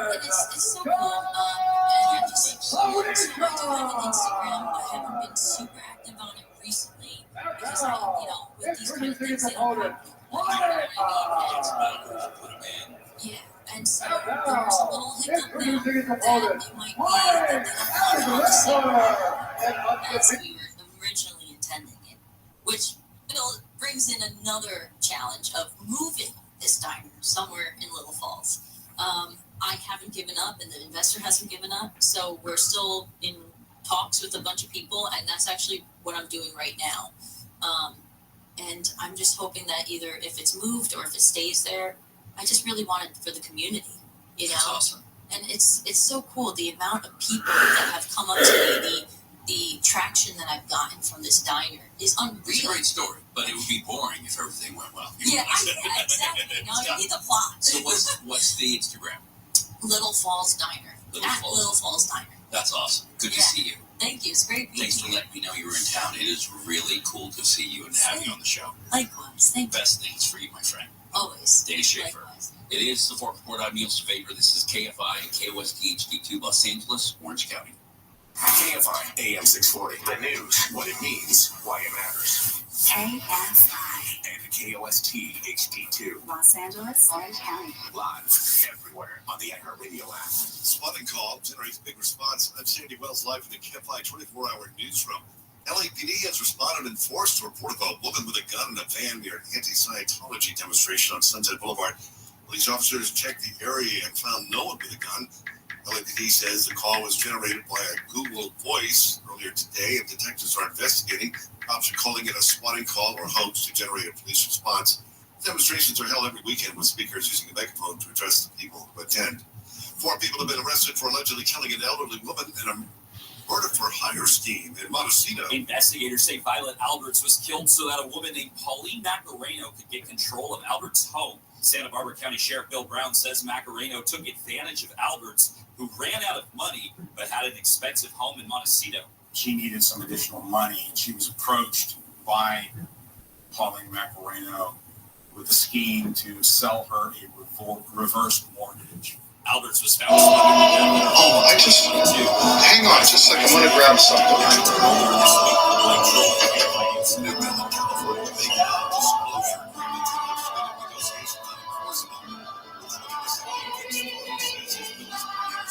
State's new fast food minimum wage law, which he says was negotiated in secret. He says NDAs were used at the request of the Service Employees Union. Bong's bill prohibits public employees from signing NDAs in their official capacity when negotiating proposed laws. A total solar eclipse is just under a month away. And there will be spots along a stretch of the U.S. that will be in total darkness. Alex Young is a heliophysicist with NASA and says he's looking forward to studying the sun for just about 4.5 minutes during the blackout. During that short period of time, we're able to see the sun in visible light, the light that you and I see with our own eyes. Only then can we do that during a total solar eclipse. We can't even do that with $1 billion spacecraft. Young says, among other things, they studied the effects of solar radiation. Cities in Maine, Kentucky, Arkansas, Missouri, Texas, Oklahoma, and New York will experience a total eclipse. You're not supposed to look directly at the event. Can you explain why? There is a narrow period of time you can look at it. That is, if you're in the path of totality, you can look at it then. And as a matter of fact, you want to look at it. Young says if you're in any other zone, then you need eye protection. For safety tips and everything eclipse, go to nasa.gov. Steve Greger, KFI News. Officials in Texas say the recent fires across the state were caused by a downed power line. Texas A&M Forest Service released a report saying an old power pole broke and wires fell onto the ground, which ignited the Smokehouse Creek fire. It has grown to be the largest fire in the state's history, burning over 1 million acres since it began last month. We have a crash. It's on the 91 in Anaheim Hills. It's going to be on the eastbound side before Weir Canyon. There's a crash along the right shoulder. The traffic is backed up to Imperial Highway. Getting word of a wreck in Torrance on the 405 southbound at Artesia Boulevard. Overturned vehicle here has the center lane blocked. Traffic is backed up to Redondo Beach Boulevard. Now look out for a wreck in the Ontario area, 10 westbound before the I-15. It's moved to the shoulder where traffic is still slow from Cherry. And we have a wreck in downtown Atlanta, 101 northbound at Alameda. This one's along the right shoulder and has you slow from Cesar Chavez Avenue. Good morning. Get there faster. I'm Jonathan Weiss. You'll never know until you experience it here yourself. It's that feeling when you're at Disneyland Resort, and there's no better time than now. Visit Disneyland.com for important details. Parking issue, reservation required, and park entry. This is a radio ad for Dupixent, Dupilumab, a prescription medicine for people 6 months and up with moderate to severe eczema that is not well controlled with topical prescription therapies. But since this is radio, you can't see the effects of Dupixent. You can't see how it helps you stay ahead of your eczema, or how it helps block a key source of inflammation inside the body that could be causing eczema. You can't see how it helps heal your skin from within. But you can see how Dupixent can help you have clearer skin and less itch. Individual results may vary. Serious allergic reactions can occur that can be severe. Get help right away if you have wheezing, trouble breathing, or swelling of your face, lips, mouth, tongue, and throat. Tell your doctor about new or worsening eye problems such as eye pain, vision changes, or blurred vision, joint aches and pain, or a parasitic infection. Don't change or stop asthma medicines without talking to your doctor. See for yourself. Ask your eczema specialist about Dupixent. Visit Dupixent.com or call 1-844-DUPIXENT. Weather from KFI, mostly clear skies tonight, lows around 50. Increasing clouds for tomorrow, Sunday, with high temperatures in the mid-60s, around 70 in metro LA and OC, mid-60s at the beaches, mid to upper 60s in the valleys. Right now, 65 in San Pedro, 71 in Temple City, 69 in Anaheim, and 71 degrees in Sherman Oaks. Weekly Local, live from the KFI 24-hour newsroom. I'm Sandy Wells. Listen on the free iHeartRadio app for all your music, sports, talk, and podcasts. Free, never sounded so good. KFI AM 640.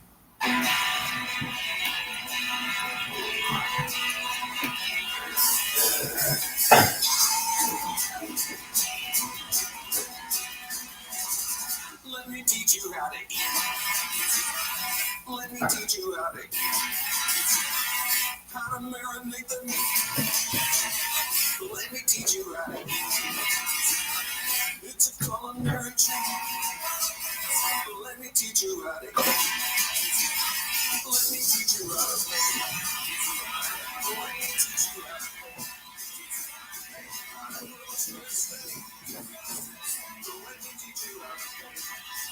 KFI AM 640 live everywhere on that there iHeartRadio app. Hey everybody, it's the Fork Report, all things food, beverage, and beyond.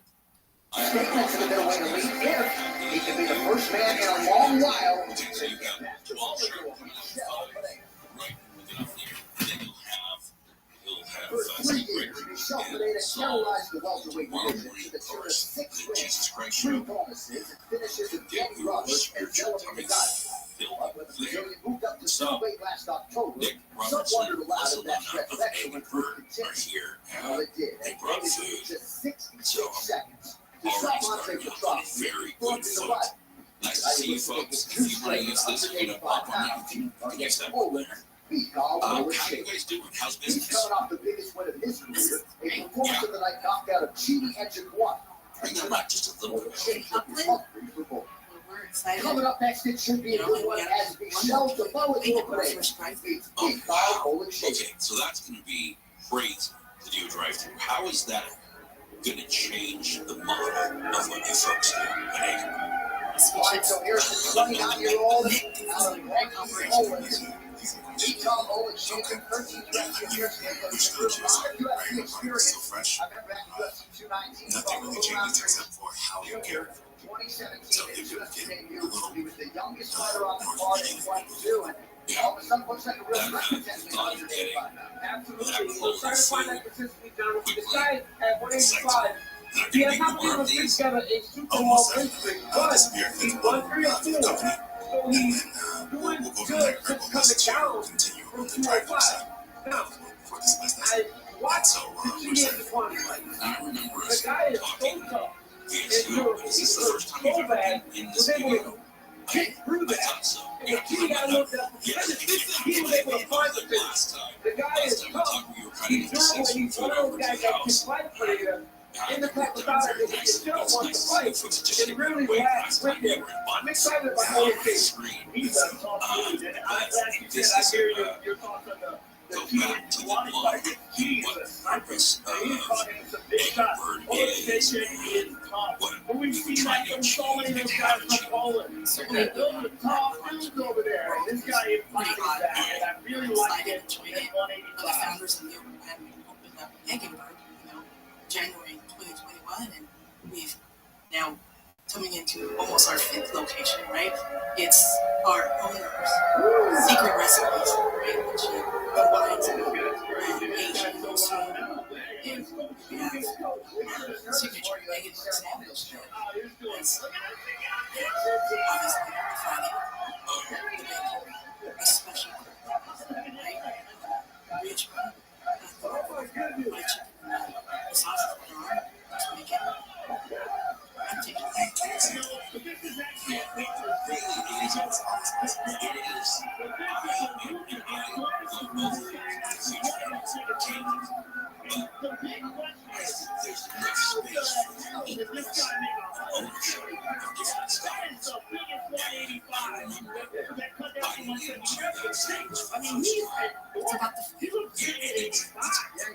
Well, Rothschild is 6-fight UFC winning streak did take place in the welterweight division. Moved up to 85 and promptly greeted Andre Petrosky in the first round knockout back in October.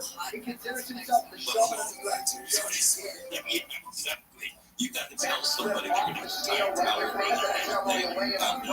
We bought you the The jury's still out though, as we just now on the seal of I've his done many things we've talked about before, but I've done many stupid things on the show, and one of those was during a break, just taking a spoonful of the sauce, and it just latched onto my uvula and wouldn't let go when I was coughing. So I have to be careful as to what kind of heat, because sometimes it creeps up on you. But I do like the sweetness and almost the flavor base, not just giving you visible reactions. You know, I don't want to get right in the face when I want to experience levels. That's one of those moments. It just should And he did all that dancing, and then he got so tired that Conley ultimately won. But I believe that he could lower himself at 185, and so completed his range from the weight cut that even though he is the shoulder, he can still go out there before. This guy won, this guy's good, and it's always decided to be able to ball. And this is one of the leading examples of a guy moving up and weighing your right. where the all locations are, and what you think they should work for their future. And I love looking at those physical sports. I'm very excited about him at 85, and I'm very excited about this fight in particular. His own makeup is so tough, for me, so durable, and it has that in-your-face style, feeling excellent boxing Chris Counter. So I'm very excited about it. That was a fine matchmaking. There was also a 17-month layoff. And so up in this Midwest, where's the location? It's off of Mountain. Oh, yeah. Let's get to the middleweights. Michel Pineda, the minus 150 betting favorite at close. He's 30. Combo Strategic is 29. Runners against in height. Both fighters successfully gained weight here on Friday. It's 1 inch the edge and reach for Poland. Poland Shaker. So our Napoli intros back inside of his fight. Yeah, and you really, when you have uniqueness, then, you know, if you're as much you as you can be, no one can take that, right? So if there's uniqueness in the brand, the flavors, you're going to either want one or the other, right? You're going to really be competition, right? There's 300. We're going to share. Luckily for us, that's very nice. So the sandwich list, the menu is not massive, right? It is focused. It's very focused. You know, we have limited time offers that we offer from a promotional standpoint, but in general, we have a standard. We've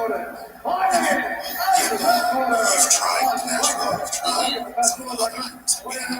We brought up some new stuff to try today. And something that made it one of the curated sauces on our week.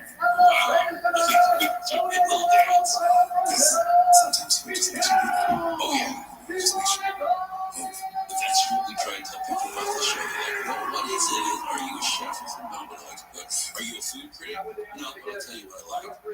Then what is it? Celebration food. It just is there. It's the one thing that shuts us all up and makes us agree. It's just good food, good conversation. Right? You go back to the ending of wars and treaties. It's always like, let's eat.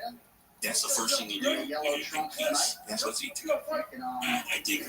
So the whole show kind of is that happy dance around food and the different flavors. So when I find new places or I come across places like Egg and Bird that have that focus, like almost like everyone's going to stare at you when you try your first one, because everyone's going to go, I want to see how much you love it, how much you react to it. So I think Nick does it. The happy dance. With a nice dance routine on his walkout tonight. He's a former combination of taking on the road.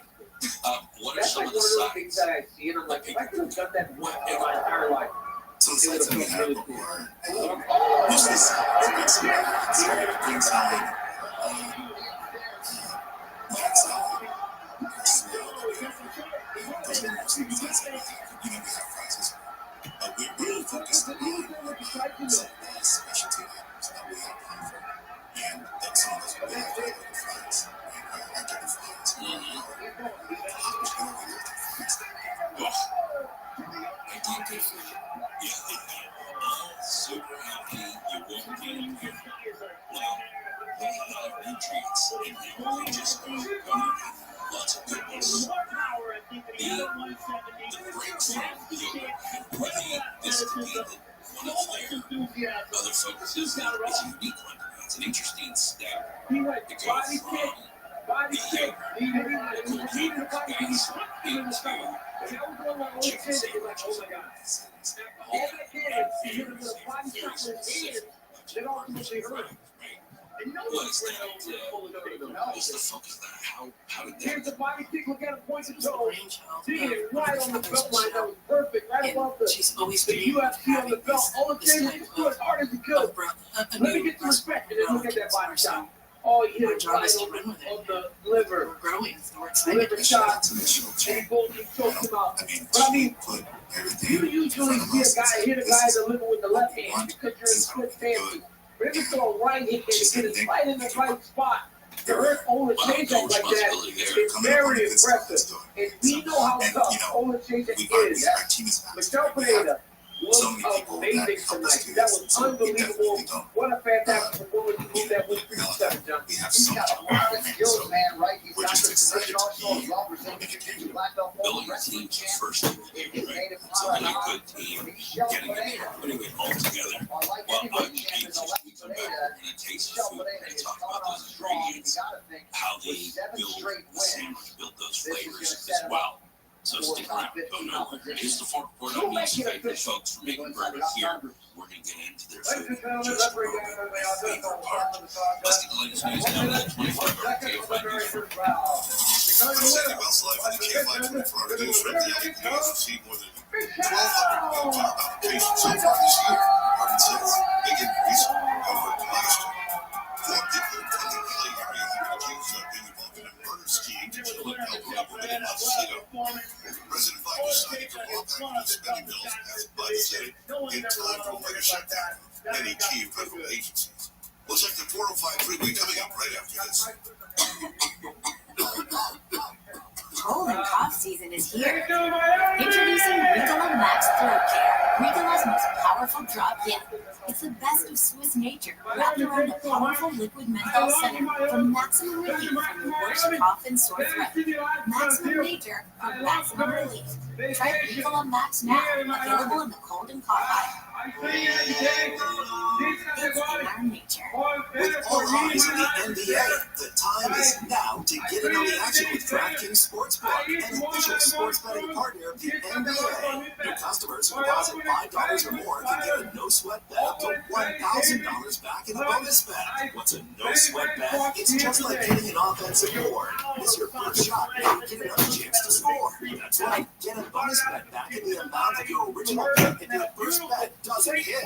Download the DraftKings Sportsbook app now and use promo code IHEART. New customers can get a no-sweat bet up to $1,000 if your first bet loses. Only at DraftKings Sportsbook with promo code IHEART. The crown is yours. Must be 21 or older. Indiana only. One no-sweat bet per new customer. Issued as one bonus bet based on amount of initial losing bet. Bonus bets expire 168 hours after issuance. Deposit wagering and eligibility restrictions apply. Terms at sportsbook.draftkings.com/promos. Gambling problem? Call 1-800-9-WITH-IT. Auto show rebates now available. Beat the rush and get the full selection of inventory at once with auto. Don't miss the Chief celebration event. This 2024 Chief Compass Latitude Lux 4x4. Blind spot monitoring, remote start, cross-match detection, heated seats, and steering for just $359 a month. Brunswick Auto Mart for the online. Truly consider. 36 months left. Well, the UFC Climax Live event schedule is loaded. 7 combat sports promotions coming up from around the globe. First Hey, up, Jim, today, Thursday, followed by a triple header Friday. Teenage Warriors, But there's something you can do about it. and Don't give HRV open. They're all they Teenage Warriors coming up on Saturday. And get to the state of the table, which means the amount of guards is so low it can't be measured by hands. What you think of HRV, talk about learn more at HRV today. This is sponsored by Guinness. No matter what the day brings, grab Juicy Juice for your good stuff.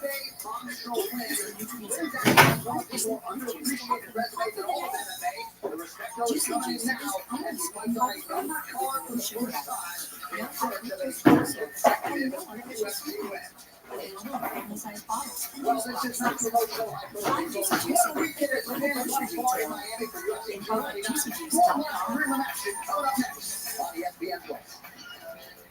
We all need help understanding God's word sometimes. The In Touch Radio Network on iHeartRadio provides biblical teaching you can trust, featuring daily devotions, the sermons of Dr. Charles Stanley, and our Spanish station in Kentucky. The In Touch Radio Network will lift you up throughout your day and help you get a deeper understanding of God's word. Listen anytime and anywhere. Just search In Touch on iHeartRadio app. With UFC 303 live from the T-Mobile Arena. Don't miss UFC International Fight Show 2024 in Las Vegas. Seems like it's filled only with confusion and chaos. I assure you, we have a plan for you. The Jesus Christ Show, tomorrow morning at 6 on KFI AM 640. More stimulating time.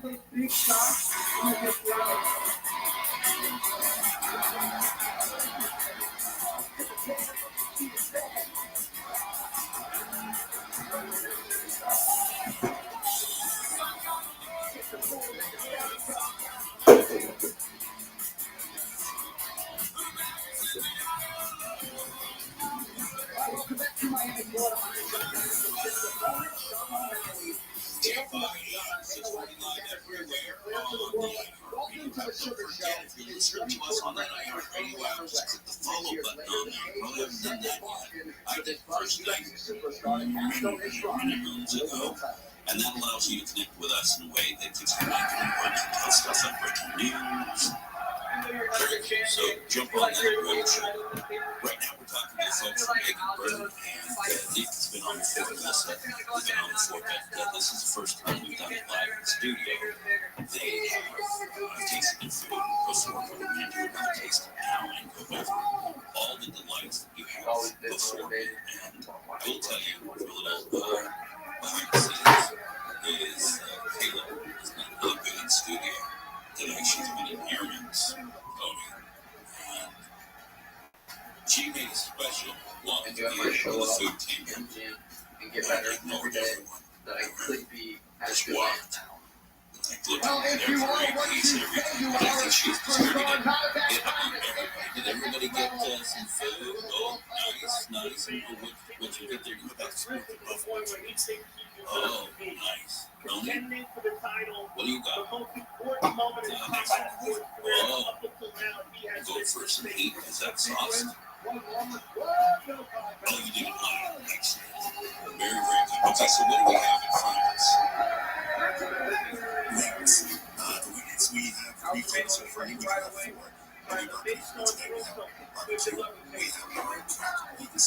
Obviously, sure. We have my personal favorite. Garlic arsenic. Wow. You can't even see the wings. Yeah. So these are, and how long does it take to come up with something that you're going to put on the windows and store? That's a great question. You know what? On that note, shout out to our R&D team. Our R&D team, Grace and Michelle J. You guys, it takes us quite some time. Really long ideation period where we're testing different proteins, sauces, and utilizing current SKUs to bring another flavor. At the same time, we're just making sure operationally is growing and they can execute these ideas. Yeah, because consistency is key, right? So not only do you have to get the flavor, you have to get all of those in once you adequate substrate. This sounds a little technical, but the reality is you're building these things, but they've got to be something you can replicate and isn't going to take anything, but it can make something great that takes 2 hours to make, but you can't sell it. It just takes 2. So the Eggenberg, one of my favorites, nobody else does, and tell everybody how this is stacked. Eggenberg, that's who we are. So it's stacked with our nicely toasted bun, We layer it with some crack sauce, and we throw our beautiful buttermilk fried chicken on top of that. Top it with our hot honey, and then nice over easy fried egg, some American cheese, bacon, with a little bit more of that crack sauce. Wow. I love this so much. Welcome to the base of the Octagon in Miami. John and Okay, let's mic off. Sorry. It is so well flavored. This fight With tonight, just Tito right Vera, and that is what you want for a guy that is as big as Sean O'Malley, exciting as Sean O'Malley. What's the one loss? One loss, Tito Vera. So And he believes that he can beat him. He believes that fight was a mistake, and that Tito just caught him with that one kick, hurt his leg. And Marlon believes that that was just the beginning. What's amazing is when we first opened the breakfast menu that would end at 11. I'm very excited to see it. Well, it's available all day. Oh, no, I put a brick. He can I'm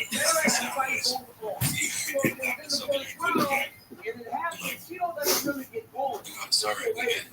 I see where it's coming from. You talk about on all cylinders right now. I learned a lot about his match with Fioriano because he was dealt with so much so well curated that we look like it's in a beauty. about the quarter of the fight. Yeah, He got the victory. And I think that is his call. Sean O'Malley really proved to everyone that he's not only a star or someone that has the support of the company. This guy is an absolute fact. He's a dog. And he really is. This is the garlic and parmesan. What's impressive about Sean is Okay, so what's on this? Obviously, don't say garlic and parmesan. I'm gonna climb on you and smack you in the face. That's the last thing we put on the entire secret. And when you look at that down for Alchemy, he's absolutely wrong. Stop the takedown. Yeah, the best rapper ever in the division. Knocked him out with that beautiful counter straight right. Everything he said he was going to do, and he believes he's going to outshine, outclass, and demolish Tito Vera tonight. But Tito Vera thinks he's going to put it off. So that's what I can't wait to see. I'm so pumped for this fight. A lot of emotion too from Marlon Tito Vera. Many of you have heard about the Ecuadorian media and fans contingent that is here. He was almost in tears when he talked about the ceremonial weigh-in, so hopefully he can share that with us. So much support from the Ecuadorian fans here tonight for Tito Vera. Look, this is a massive fight in this division. I don't know what's going to happen. I can't wait to see it. It's a few hours away. It's one of our I want to know. I love it, and I feel that there's a whole other factor at play in this. It's Sean O'Malley. I believe the crowd will be for Marlon Tito there. This is as good a pay-per-view main card as we can put together. The former champion, someone from man Dorian, will kick things off against the streaky Sonny Dog. Huge night in the welterweight division. Gilbert Burns taking on Jack Delavan. Way up with that pacemakers UFC heel against Kevin Holland. We mentioned Sean O'Malley and Marlon Tito Vera. And how about the co-main event? Scheduled for 5 rounds at TV. Yeah, so for those playing at home game, taking on Ben Watson today as we show you the most decorated knockout artist in the history of the UFC lightweight division. Drew Dober and Dustin Poirier sort of neck and neck over the last several years. But how about the fellow Louisiana DC, Dustin Poirier, stepping up and his appetite for this fight, Joe, and Daniel is absolutely up. It's an incredible fight. And, you know, the fact that Dustin was willing to take this fight with a streaky Benoit came to me and showed that Dustin wants to get back in there and fight off the young lion. This is a dangerous fight. But when you look at Dustin's resume, when you look at who Dustin's been in there with, and the victories that he's had, Dustin is an absolute savage and has phenomenal boxing. Some of the absolute best boxers in any division in the UFC. And I think that will play a large factor in this fight. Dustin Poirier is an absolute dog, but Benoit Saint-Denis, first I like to say this because I feel fancy when I say it. But Benoit Saint-Denis is a monster. The way, you know, a lot of times these young guys get these opportunities and they stare that dude in the face when it finally happens. You can see concern. Saint-Denis just looked pleased up to Poirier yesterday at the weigh-in. He doesn't care. He's not afraid. He's not intimidated. And he's an absolute beast once that bell rings. This dude right here is next level. Man, enthusiasm for that co-main event is absolutely off the charts. serving the customer and really trying to bring them inside of things. You guys do that. So good on you. Thanks for coming in. It's good to see you guys.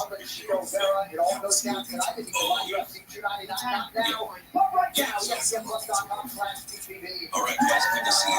Hey, it is the report on News Savior K58640. Let's get the latest news now in the 24-hour K5 news. I'm Sammy Wells live from the K5 24-hour news. 4 people from the LA area using conspiring to kill an elderly woman in Montecito. Investigators say a woman was trying to take over the elderly woman's home.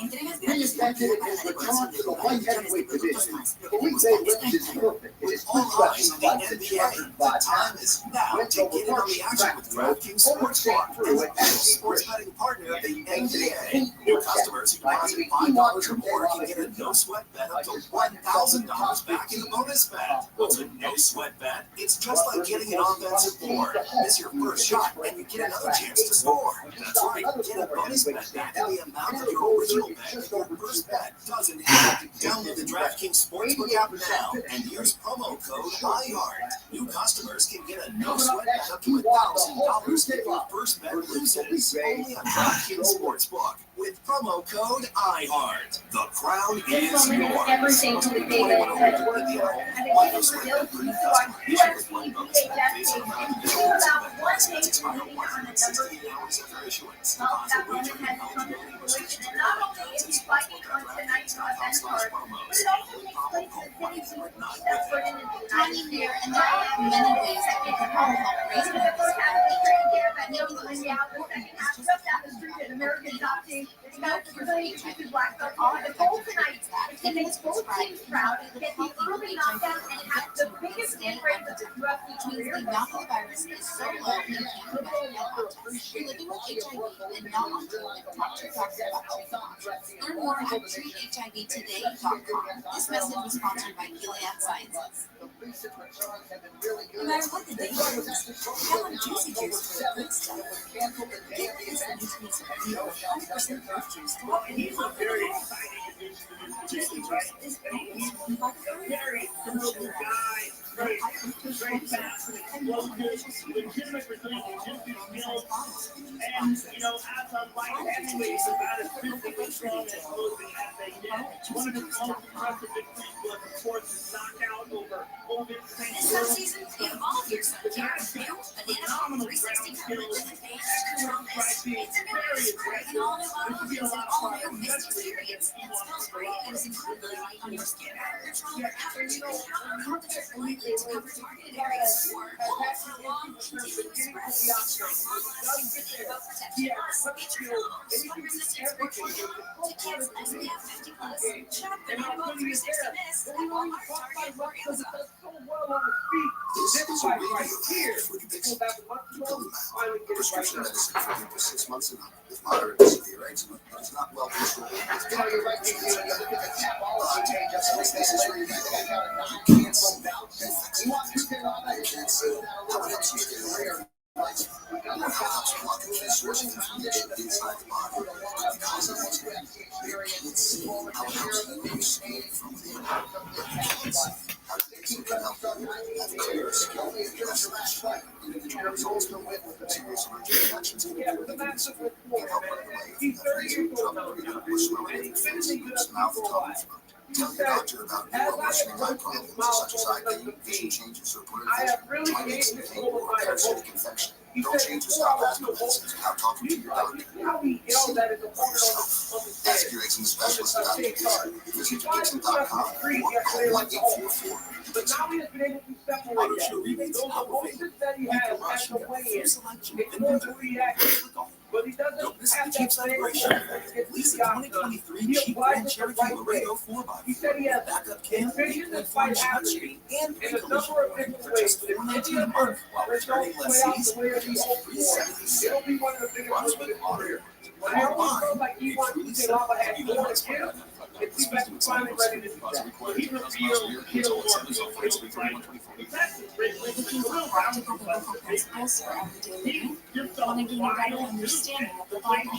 Listen to In Touch Radio Network on iHeartRadio, featuring the biblically based teachings of Dr. Charles Stanley.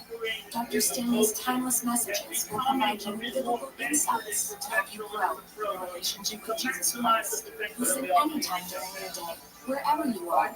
Just search In Touch on your iHeartRadio app.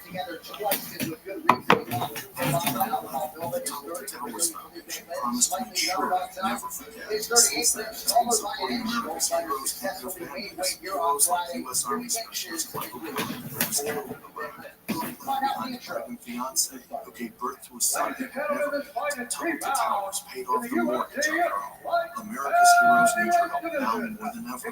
Donate $11 a month to Total Towers at T2T.org. That is T, the number 2, T.org.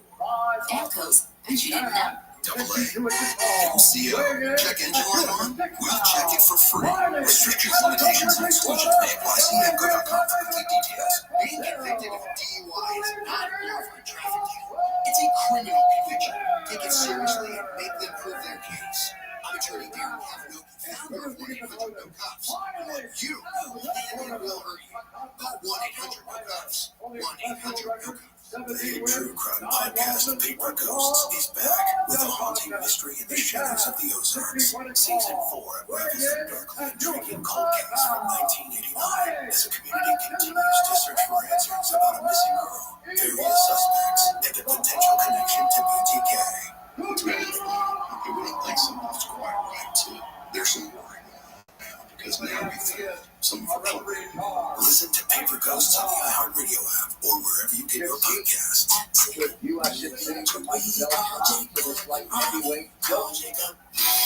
Don't miss Don't Stop Believing, the high energy stage production recreating the classic hits of Journey.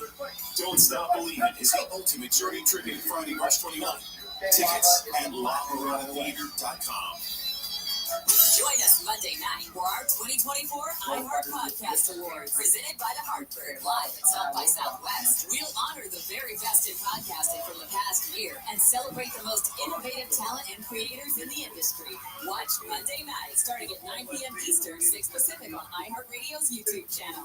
Presented by the Hartford Small Business Insurance. Learn more or start a quote at thehartford.com/smallbusiness. Insurance designed for your small business. The bugs in your back. Your podcast update this week on your free iHeartRadio app. Math and Magic. Stories from the frontiers of marketing with Bob Pittman, Season 6. Join iHeartMedia Chairman and CEO as he analyzes the math and magic of marketing, sitting down with today's most gifted disruptors. Marketing School, digital marketing and online marketing tips. Actionable digital marketing lessons learned through years of being in the trenches. Office hours with Mike Stout. Mike sits down with the world's most important chief executives to answer your most pressing questions about leadership, career, and life. Hear these podcasts and more on your free iHeartRadio app or wherever you get your podcasts. When posted, you see it. It's like radio without the need for annoying imagination. Follow us now on all the socials. AFR 640. As the fight started with, you have to do something to take it serious and take that one. So, I'll be devastated when you get the fight is.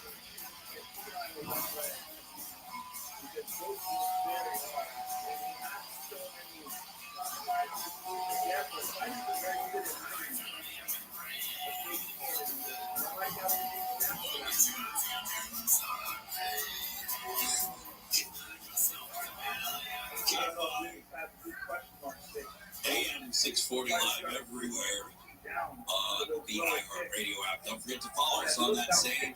There's a little follow button. Hit that button and you'll follow us. You will get breaking news and like reviews. Legit. Releases Jake McGregor. So I'm kind of plowing through this egg and bird menu again. Oh, one more menu, don't forget. Well, sure. Coming up at 5, and we got Steve Gregory Unsolved at 7, and then Coast to Coast AM leads into the Jesus Show, which is live.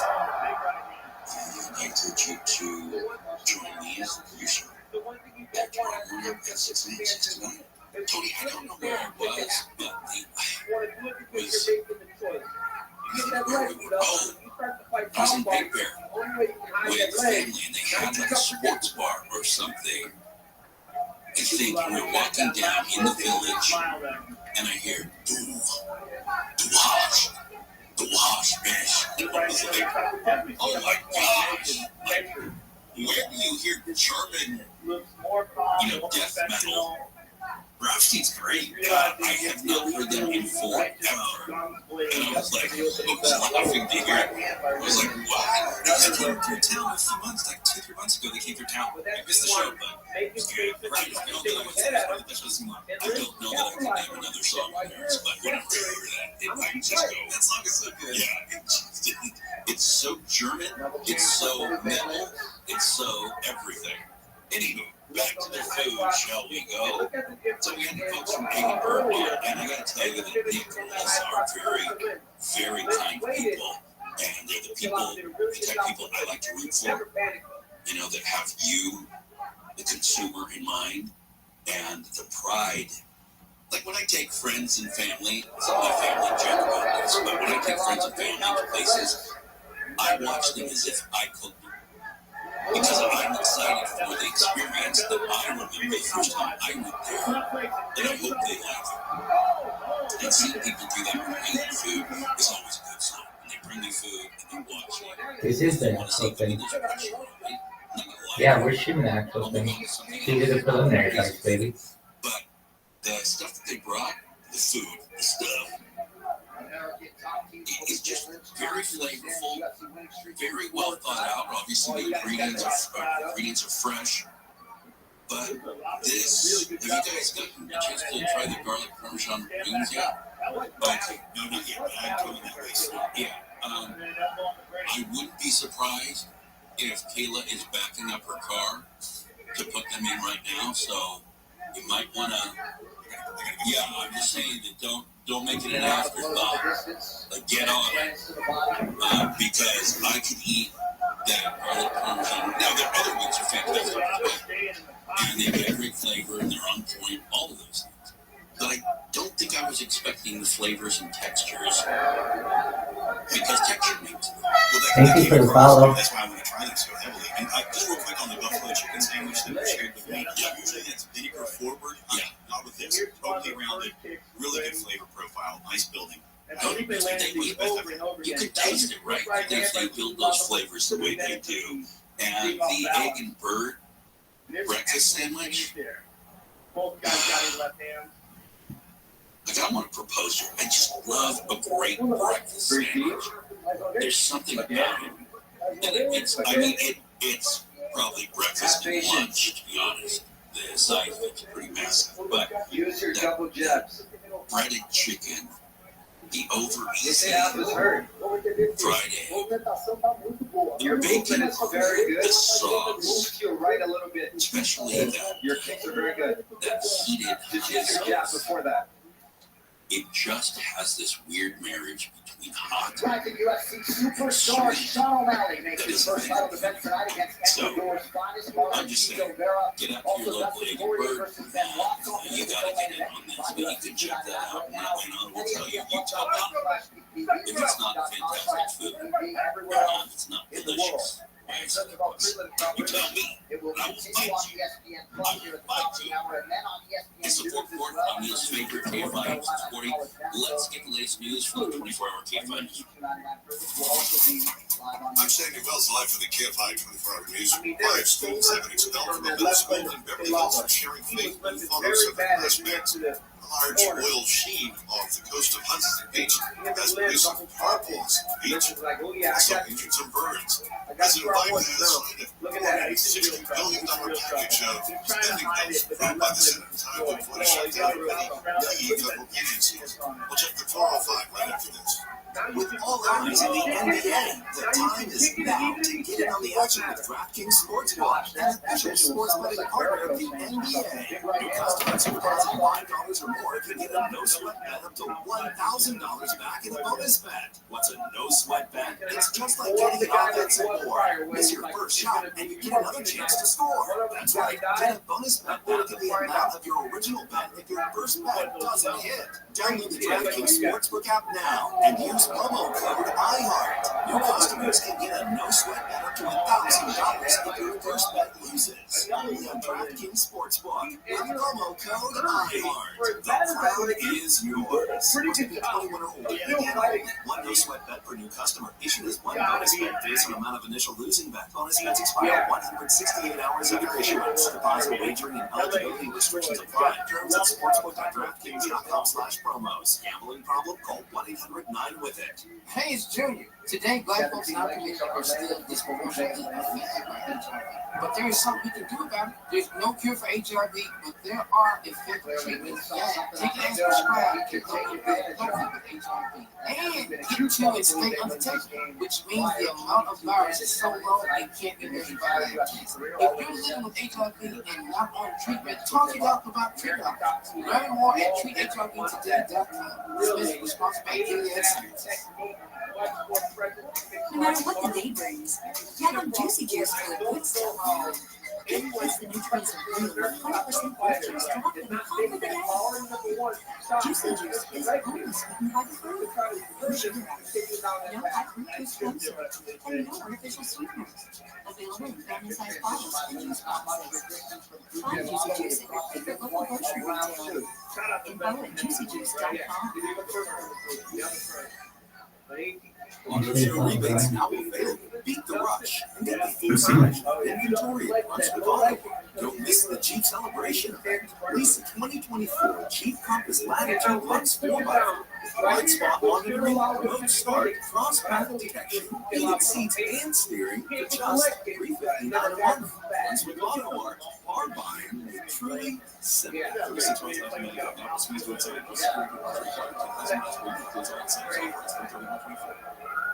This is a radio. Live ended. Moderate to severe eczema is not well controlled with topical prescription therapies. But since this is radio, you can't see the effects of Dupixent. You can't see how it helps you stay ahead of your eczema, or how it helps block a key source of inflammation inside the body that could be causing eczema. You can't see how it helps heal your skin from within. But you can see how Dupixent can help you have clearer skin and less itch. Individual results may vary. Serious allergic reactions can occur. They can be severe. Get help right away if you have wheezing, trouble breathing, or swelling of your face, lips, mouth, tongue, and throat. Tell your doctor about new or worsening eye problems, such as eye pain, vision changes, blurred vision, joint aches and pain, or parasitic infection. Don't change or stop asthma medicines without talking to your doctor. See it for yourself. Ask your eczema specialist about Dupixent. Visit Dupixent.com or call 1-844-DUPIXENT. This sun season, evolve your sun care with new Banana Boat 360 coverage. With advanced control mist, it's a new way to spray. An all-new bottle means an all-new mist experience that smells great and is incredibly light on your skin. Better control with coverage you can count on. Tap the trigger lightly to cover targeted areas, or hold for a long, continuous spray, ensuring long-lasting Banana Boat protection. Plus, get your fill of sweat-resistant sport formula to kids SPF 50+. Check Banana Boat 360 mist at Walmart, Target, or Amazon. With no fees or minimums and no overdraft fees, banking with Capital One is the easiest decision in the history of decisions. Even easier than choosing Charles Barkley in a pickup game. We'll take Barkley. First pick. Sorry, kids. Yep, even easier than that. With no fees or minimums and no overdraft fees, is it even a decision? Okay, here's the plan. Best way to ball every time. This is banking reimagined. What's in your wallet? Terms apply. See CapitalOne.com/bank for details. Capital One and FDIC. As the #1 audio company, iHeartMedia gives you access to all, every audience, live conversations, trusted influencers, and the insights and data you need to grow. iHeartMedia is your access company. Go to iHeartResults.com for more. At Discount Tire, we know your time is valuable. Get 30% shorter average wait time when you buy and book online. Did you know Discount Tire now sells wait alerts? Check out our current deals at DiscountTire.com or stop in and talk to an associate today. Discount Tire. Let's get your ticket. How well it lands. Here's that clip by Lance. The Simon and Garfunkel story returns to the stage at Cerritos. Here's that beautiful straight right in the air. That's the leg.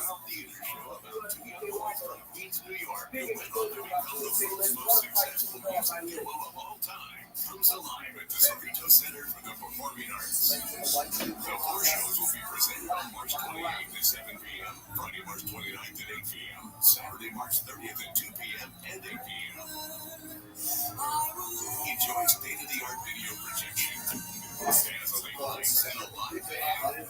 Experience the magic of days like Mr. Robinson, Bridge Over Troubled Water, Homeward Bound, and the Boxer in an electrifying show. Get your tickets to the Simon and Garfunkel story at CerritoCenter.com. That's CerritoCenter.com or call 562-916-8500. 1 in 3 women and 1 in 6 men will experience domestic and sexual violence, but you can raise awareness and funds to support survivors and stop abuse before it starts. Sign up today for the annual No More Week 5K. It's simple to do. Run, walk, bike, swim. Take your dog for a stroll. Any step or movement counts anytime between March 3rd and 9th. And no matter where you live, we'll be part of a global team, making a difference together. Go to nomore.org/5K now to sign up. Lately, our homes have experienced more of us, more dishes, more flushes, and more shower time concerts. After 50 years of encores, Mr. Rooter Plumbing Service professionals are equipped to handle anything. We're your neighbor you can call anytime, and we'll be there because we've been here all along. Mr. Rooter Plumbing, a neighborly company. Visit MrRooter.com today. Do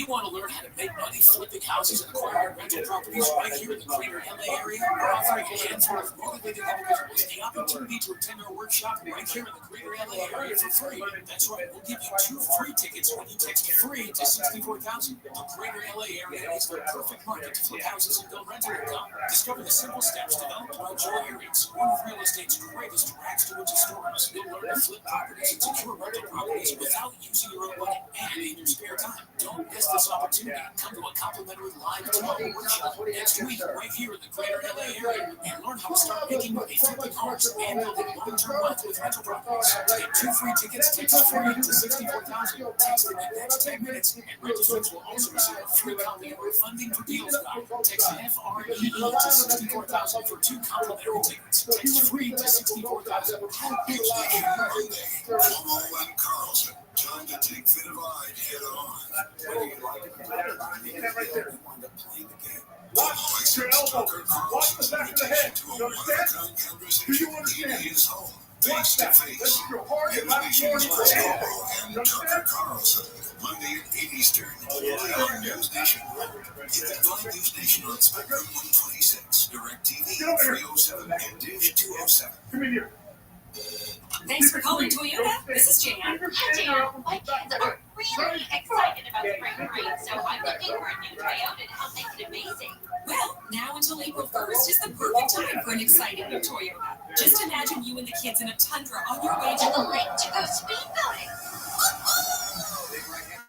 Or imagine taking a grand hybrid To the mountains for some spring skiing. or maybe driving a Camry. To a towering water slide. Or even taking a ride aboard. Oh, to an animal sanctuary to pick goats. Sounds like your kids aren't the only ones excited about spring break. Oh, what makes you think that? What up, gang? We're watching UFC 299. How are you?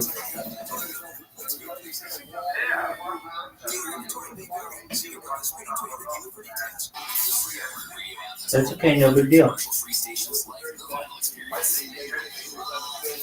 You're good.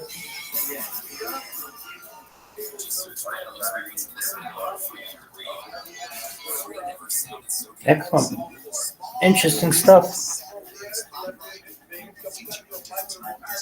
Do you like MMA? Cool.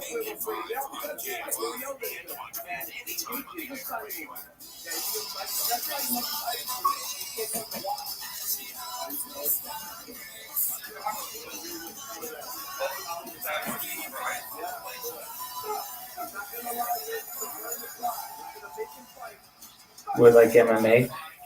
Very cool.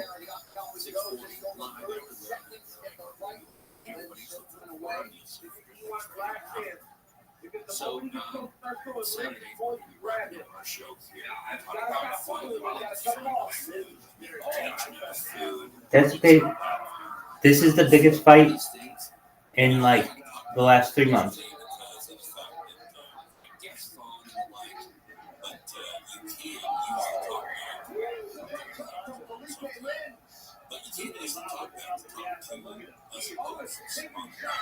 I'm sorry, what did you say? Oh, sorry, I had both. I'm sorry, I had both microphones on. I didn't realize it. It should be better now.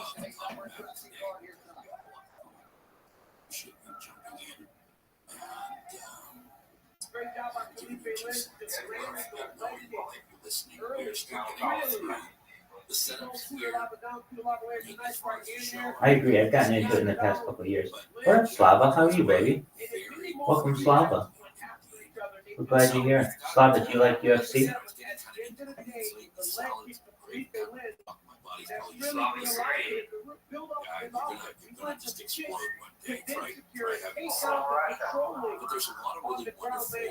Hi, dog. Well, welcome. Do you like MMA?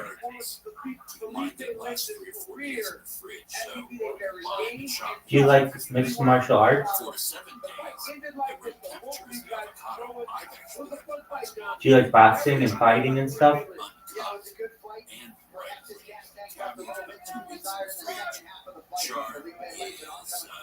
I don't know if that was an affirmative. You could know. And then all like you said, he was doing a good job right here tonight. We open up the numbers for you. Stretch 35 and 21. From Liz, supply book in there as well. The prevailing narrative in this one is landed by Felipe Lins. And all of them are enough. 10 to 14 days in the fridge. And that's you can start seeing how. Yeah, dog, I like Russians. I like Ukrainians. Believe it or not, I thought they were both the same thing at one time when they were Soviets. But I think a lot of people in America did during the Cold War, if you were alive during that time. But so many different things, you know. I think it's a piece of puff pastry that is just lovely, delicate. Welcome to communism. Just a wonderful way to go.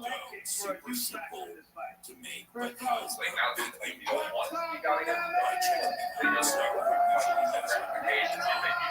Asparagus trimmed. If you're not sure how to trim asparagus or where to go, there's the woodsy part down below the base. And one of the easiest ways to do that is just put your fingers from both hands on and snap it where it snaps is the natural place, roughly, of where to separate it, and then you go ahead and cut them along the same length. That gets rid of the woodsy side of things. Puff pastries, fontina cheese, a little bit of grated lemongrass, 2 tablespoons of lemon juice. I mean, it doesn't take much to put together this really lovely with these. So far, so good. You know what TikTok is? Okay, so I have been a huge TikToker in the past. Not that I had a bunch of luck on it, and I never understood why, but now I understand why a lot more. Okay, so I would get like this is how my streams would go. I would get 50 people start off on all my streams. That would get up to like 250. Normally my streams, I would stream something I wasn't supposed to stream, like sports, like MMA or something like that. My stream would get banned. And I'd be like, okay, whatever. I have a bunch of different accounts that can stream, so I'll just do another one. And I would start up a new stream. And, you know, in the previous stream, I had like 250 people at one time. The next stream would start up, 0 people. And I never understood why. And I searched this question quite often on YouTube or on Reddit, on the internet. And I could never understand why I wasn't getting more people. Like, why literally I would go from like seeing 250 people to 0. Or 250 people come in, and then 0 would start seeing me. So, just a moment, I'm testing this as I say this. So, what up, Bitcoin Martin Luther King Jr.? How you doing, baby? Dude, we're watching MMA, UFC 299. Dude. Oh, hell yeah. Bitcoin Martin Luther King Jr. knows what's up. He's doing the same thing. He's doing it in a much clearer way. That's type of talk. TAF. I call that shit TAF.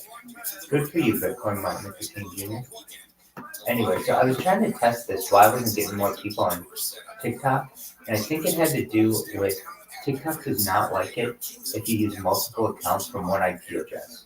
It basically shadow bans all the accounts that are on that IP address. And I didn't realize that until just a few moments ago. It would have been very helpful to me in the past, but nevertheless, it is what it is.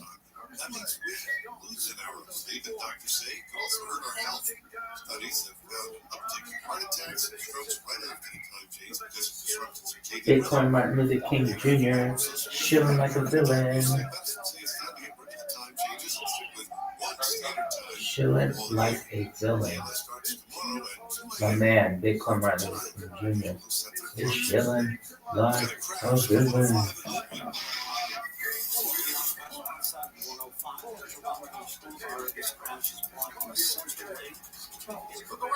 You can find cars like these, new cars, used cars, electric cars, maybe even flying cars.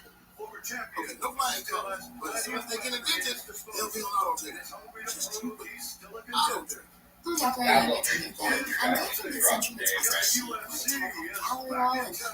That's very good. When they deliver at home and millions of other items. Some people just know the best rate for you is based on you with Allstate. Not one based on the driver who treats the highway like a racetrack and the shoulder like a passing lane. Why pay a rate based on anyone else? Get one based on you with DriveWise. That's phenomenal. Good for you, man. What made you so motivated to do that?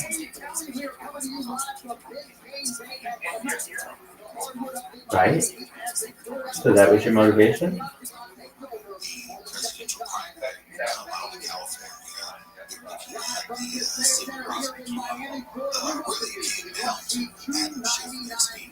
Talk to me about your background. Is it a Jewish background? Is it a non-Jewish background?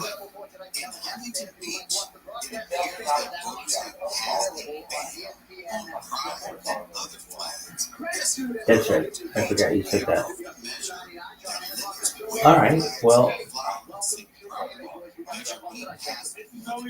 it seems like you are orienting towards something new, so that's good. I don't know many.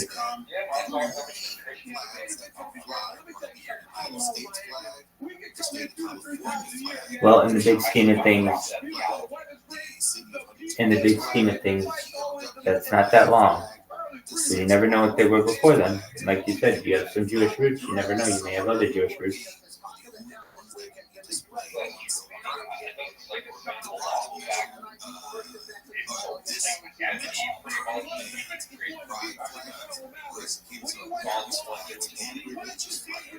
Yeah, I mean, technically you should be able to do this through your heredity, and then you should also be able to do it through your DNA.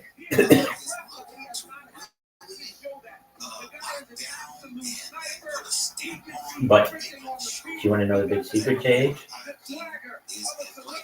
It doesn't work that way. And here's why. It's really sad. Everybody wants perfect DNA. Everybody wants legitimacy. But what people don't realize is throughout many years, you've had rapes, you've had forced conversions. So you have bloodline And also just, here's an idea. So if Jews consider ourselves as a people who come from 4 women, then, which is fine, that's cool. But anyone who converts to that, who isn't of that, their entire lineage, even though their lineage may be very, very orthodox, will not have mitochondrial, matrilineal Jewish DNA, which is a really sad situation. So you have huge swaths of Jewish people who think they're Jews but are technically based on DNA, would not be when they would think that they were. Everyone would think that they were. They could perhaps be at the very inner circle of rabbinical dynasties. Sad situation.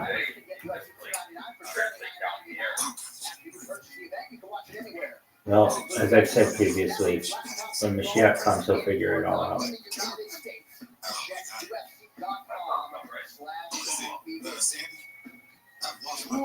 Great to have you with us on this monumental. Many people have packs to run.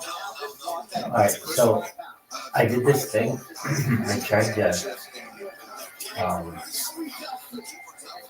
get more people to my stream, and 0 people came.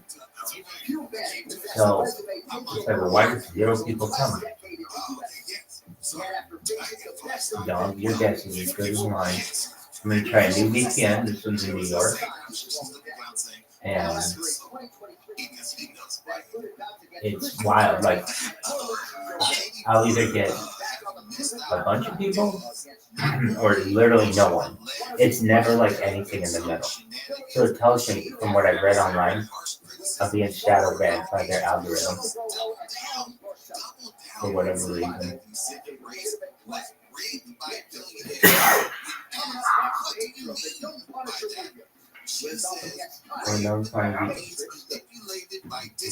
Why did I get shadow banned?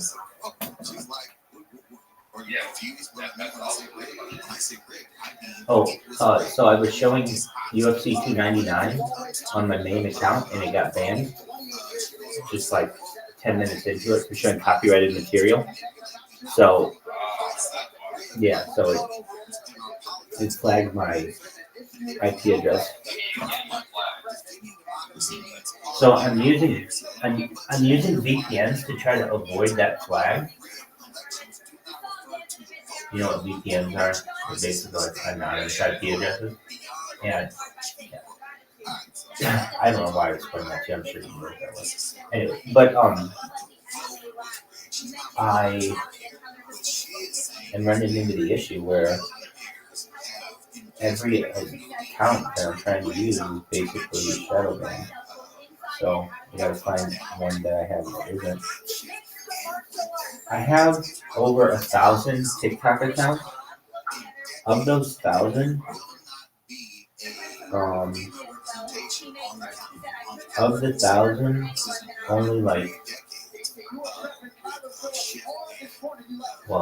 like, I'd say like 50 of them have over 1,000 followers. But having over 1,000 followers on TikTok is really important because it allows you to go live with video. Normally you can't. Holy shit, I know this person.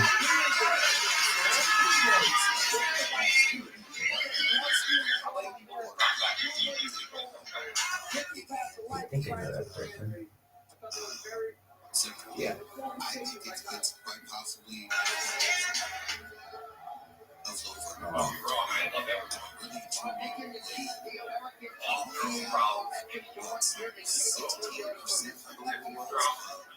Yeah, no, definitely.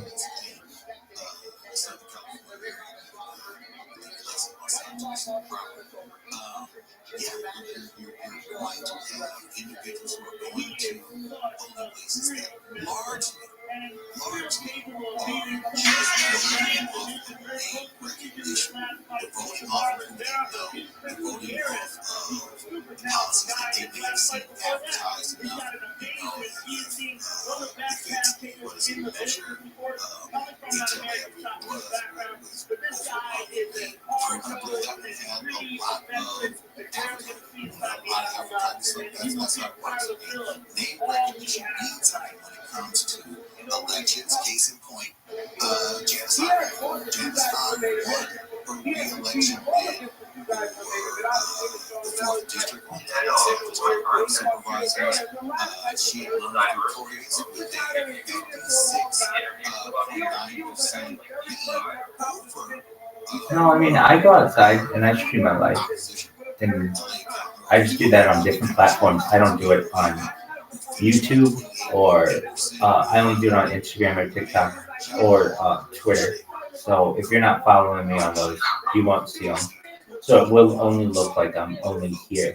But yeah, throughout the day, when I go to the store or I go to the mall or anything, or I drive, I'm doing it on Instagram.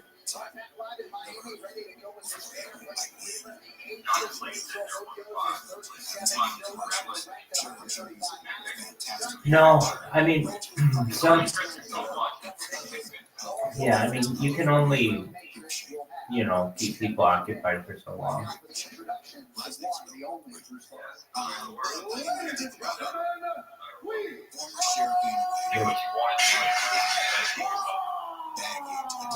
There's a phrase, something like, I don't know what the key to pleasing, I don't know what the key to success is, but I can tell you that it's not pleasing everyone.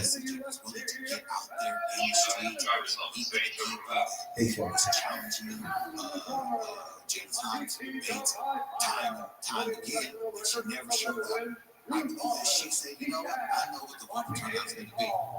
How everyone's going to go out to vote. And those who go out to vote, look at the ballot, they're going to see my name, they're going to see a name that they trust. Now, does that mean that she is incapable of doing the job just because she has no name recognition? No. I'm saying that name recognition means what is not so appreciated. Yeah, tons. Tons. I'm a huge proponent of ufology and aliens. So if you know anything about me, about this stream, one of the things that I want to do is make that conversation more acknowledgeable in the mainstream. So yes, I'm a huge, huge proponent of aliens. Every single night, I listen to the most listened to overnight program in the Western Hemisphere that is on just aliens and the paranormal. It's on the Coast to Coast AM. Sometimes I even call into it. Oh, you know what Coast to Coast AM is? So sometimes I even call into it. Yeah, exactly. You know what's up. What the fuck is this shit? Practice mode is unavailable. Practice mode will only be visible to you. You'll have time to explore. What the fuck is that? I don't give a shit about that. Jesus. What is this shit? If you're like, what is going on? I logged into a new TikTok account and I should also explain. For most of my life, I did not cuss at all. At all. In fact, I think I did it better than anyone. For like 4 years of my life, I could tell you how many times I cussed, and they were all involuntary. One of them, somebody almost hit me on the road. One of them, I sat in a chair, and I didn't know the chair was broken, and it broke beneath me, and I almost really hurt myself. So 2 times in 4 years. So it's like, well, how do you go from that rabbi to just cussing like a sailor? Well, one thing that I learned with speech, and in particular with ready to go live, yeah. You can go live in 1 second. Okay.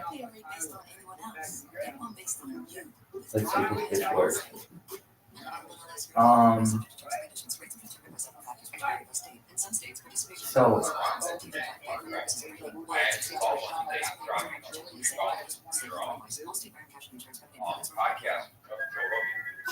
You saw a car. I thought I heard you say that. Happy price? Well, why didn't you say so?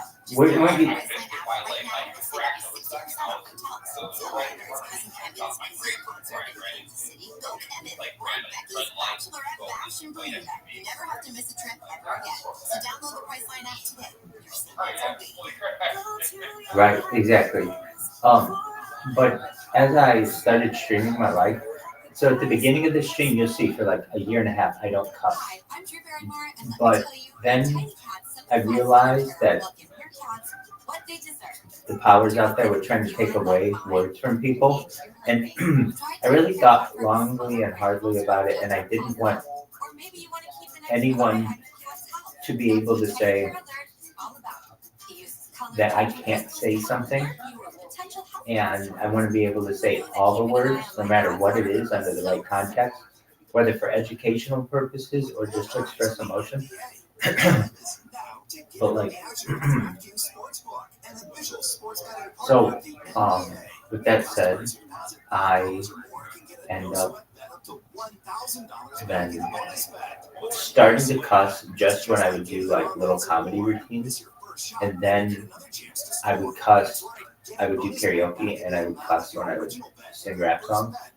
And then I just realized that if I'm going to do it, I'm going to do it like a sailor. I'm going to do it like an absolute fiend and not let anyone take these words away from me.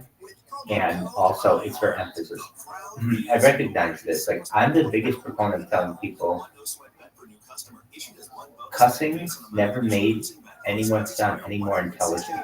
That's true. But it can make you sound a hell of a lot funnier sometimes. So, with that said, for comedic, exactly. For comedic effect, I do cuss, but for many years in my life, I did not.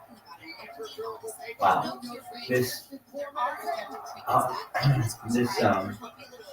don't know what to describe. Like what to describe it. Like whatever's going on with TikTok, I'm like shadow man. I don't know what it is, but literally, yeah, CCT's right now. So yeah, I mean, whenever, like, we literally know people are watching this, and I've tried multiple accounts and multiple mediums. Longer videos, I know longer videos reach more people, but literally your platform stops when 0 people come. Yeah.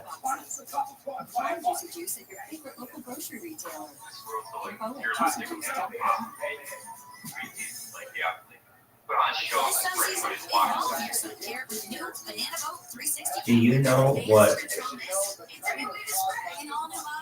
Kubalu's are? Oh, okay, cool. So when you ask about my, correct, specifically escort, but you're exactly right. So if you were to ask me my thoughts on aliens, they are consistent with what he has said. If that makes sense to you. So, yeah, but I mean, like, we reverse engineer alien technology at bases throughout the world. Area one of them, right? Patterson Air Force Base, one of them. You know, that there could be perhaps alien human diplomatic relations where we get to reverse engineer their technology in exchange for their ability to abduct humans. That's generally been the consensus of what the thoughts are and why no one talks about it. There's a lot to it. But yeah, I'm a huge proponent of aliens and overall disclosure. And I look forward to it perhaps happening during my lifetime. And I'd like to help with it if possible.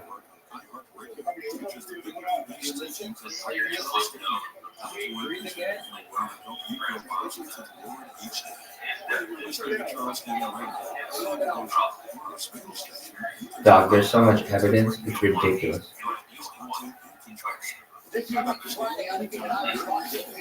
Okay, so let me ask you this, Jade. For how many hours? Let me ask you this. For how many hours of your life have you spent researching aliens? And when I say researching, I mean not like just looking at like random stuff on Twitter. I mean like I'm gonna sit here and I'm gonna research it like I'm researching a cure of cancer. And if you've never done it, that's fine. But I mean, how many times have you really said, I'm going to do this? And then for how many hours did you do it? And overall, how many hours of your life would you say you dedicated to the study of aliens, ufology, that topic?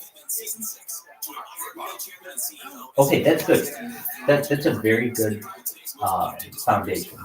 So we're talking like hundreds of hours, perhaps, at least 100 hours. So yeah, definitely. I mean, you would have to know who Bob Lazar is and not just dismiss it and things like that. So you have a good background to be able to understand that like this is a very real phenomenon that occurs and interacts with people globally on a daily basis.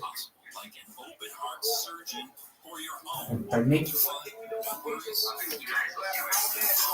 Okay, please discuss.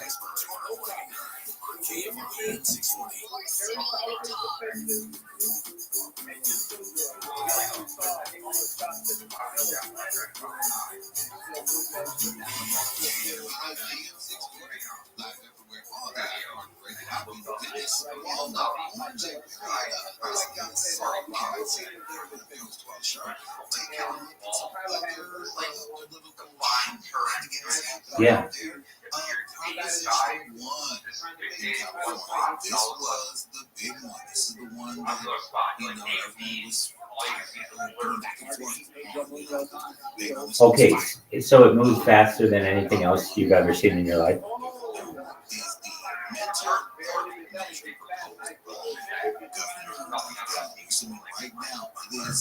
Yeah.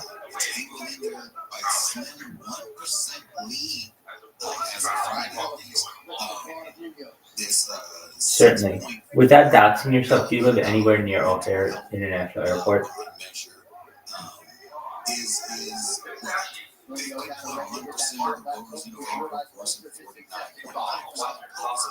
According to the latest results, the proposition is one of the few that are still too close to call when it comes to. Yeah, I mean, this is within the range. There's some weird stuff that happens there. Did you hear about the Mothman incidents that were occurring there within the last 3 years?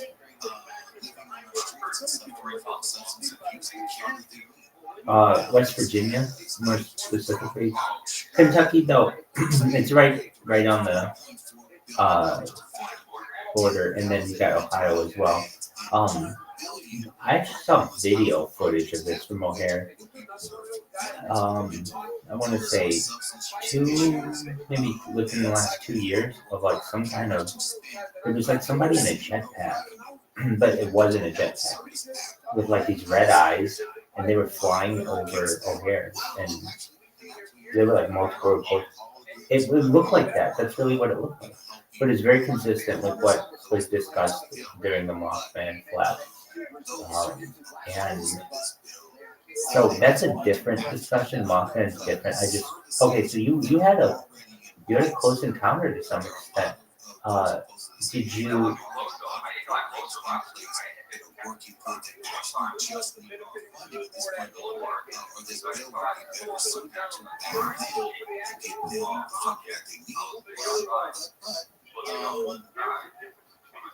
It's one of those things where I would say this, I can't speak for this or give its head, but it seems that this is a bill that says, yeah. Well, I appreciate all that you are doing out on the streets, help those in need, those who are homeless, it's not right. That's how people describe them. Okay, so you've had 2 encounters or any more? What is that?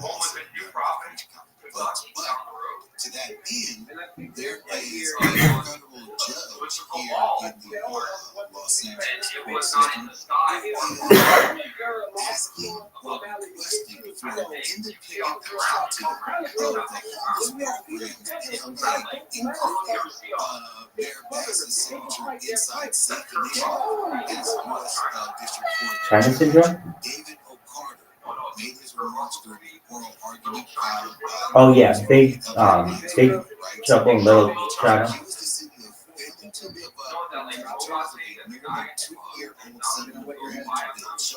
I haven't seen it myself. I'm gonna look at it.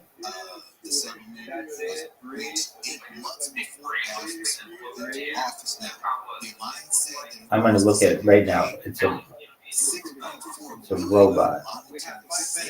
Okay, so Big Trouble in Little China. Oh wow. Okay, so it's like a cylindrical like blob thing, but it was metal.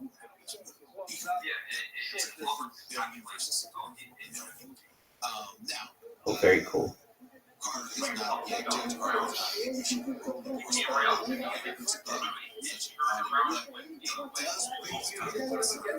It was silent.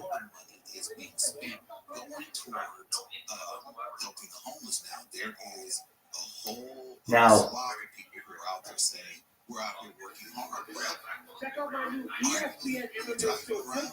okay, so one of them took place in near Chicago Little Park. One of them took place near Kentucky. Did I hear the other one was Tucson?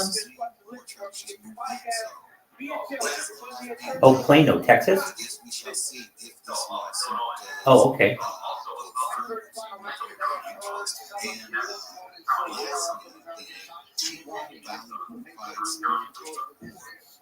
Okay, so like 3 counties out from Chicago, basically. Oh, wow. All right, so you've seen a lot. Way more than the average Joe. So you should consider yourself privileged. I understand. So the second one was a flying triangle, silent. Okay, and did it have any lights on the bottom?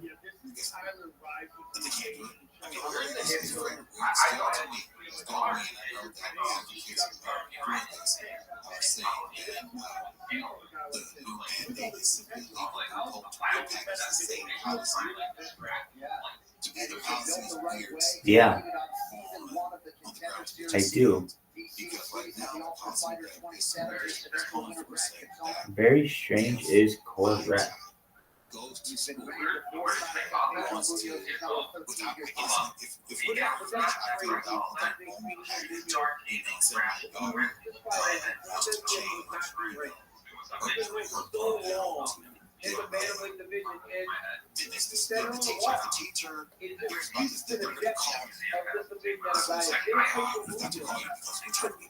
Dog, so you have like a meteorite?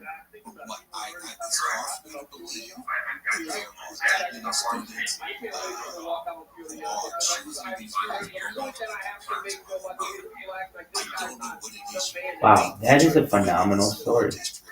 And a phenomenal gift that you have.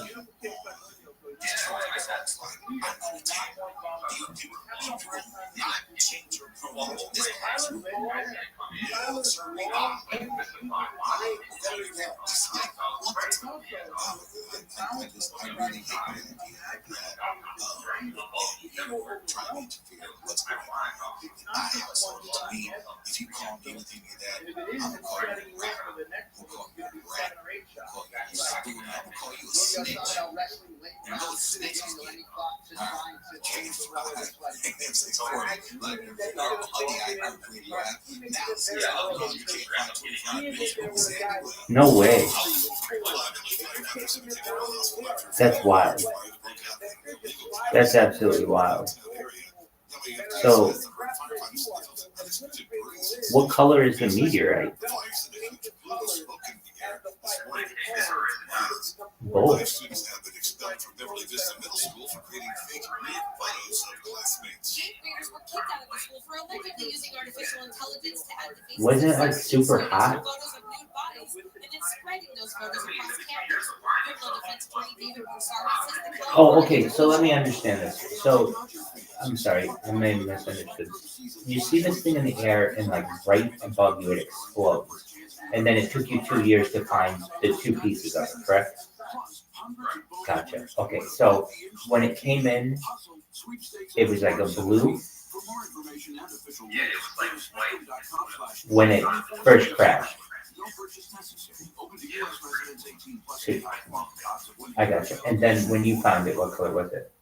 I need directions for paying down debt. Starting route. Apply for a SoFi personal loan and consolidate your debt into one fixed payment. Sorry, Turn I'm right. just gonna. Can you repeat that? And then when you found it, what color was it? $100,000 as soon as the same day you sign, with no fees required. Oh, blue. Get out of high interest credit card debt with a SoFi personal loan.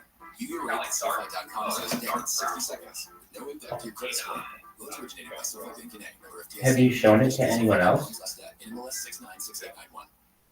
How about anyone science? Has anyone ever looked at it under a microscope?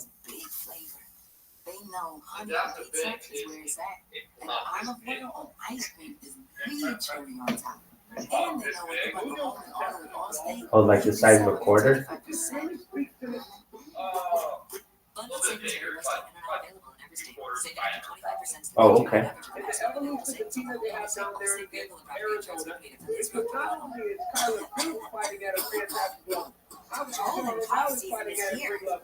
Introducing Ricola Max Pro Care, Ricola most powerful drop yet. I'm sure that's what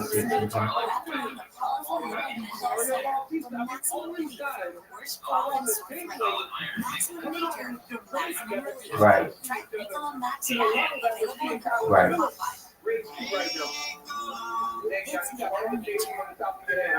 Hey, it's Kaylee Quaco from Priceline. Ready to go to your happy place for a happy price? Why did you say so? Just download the Priceline app right now and save up to 60% off. So whether it's Cousin Kevin's Zoo concert in Kansas City, or Becky's Bachelor Bash in Bermuda, you never have to miss a trip ever again. So download the Priceline app today. Unusual, unfinishable, and game itself of the Matrix and the Rock probability put on a show here in David Ford. Official decision. I'm sorry, can you repeat that? Now to get in on the action with DraftKings Sportsbook, an official sports betting partner of the NBA. Customers who deposit $5 or more can get a no-sweat bet. Yeah, so of the three things that you saw, what, do you think they were government or? It's just like getting an offensive ball. Miss your first shot, and you get another chance to score. So you think that they were not of this world? Of your original bet if your first bet doesn't hit. Download the DraftKings Sportsbook app now and use promo code iHeart. New customers can get a no-sweat bet up to $1,000 if your first bet loses. Only on DraftKings Sportsbook with promo code iHeart. The crown is yours. Must be 21 or older. Indiana only. One no-sweat bet per new customer. Issued as one bonus bet based on amount of initial losing bet. Bonus I get that. 168 hours after issuance. Deposit, wagering, and eligibility restrictions apply. Terms at sportsbook.draftkings.com/promos. Gambling problem? Call 1-800-9-WITH-IT. Right, I get that. I get what you're saying. That makes sense. Disproportionately affected by HIV. But there is something we can do about it. There's no cure for HIV, but there are effective treatments that, taken as prescribed, can help you live. And to expect unprotected, which means the amount of virus is so low and can't be If you use these drugs and not on treatment, talk to doctor about treatment.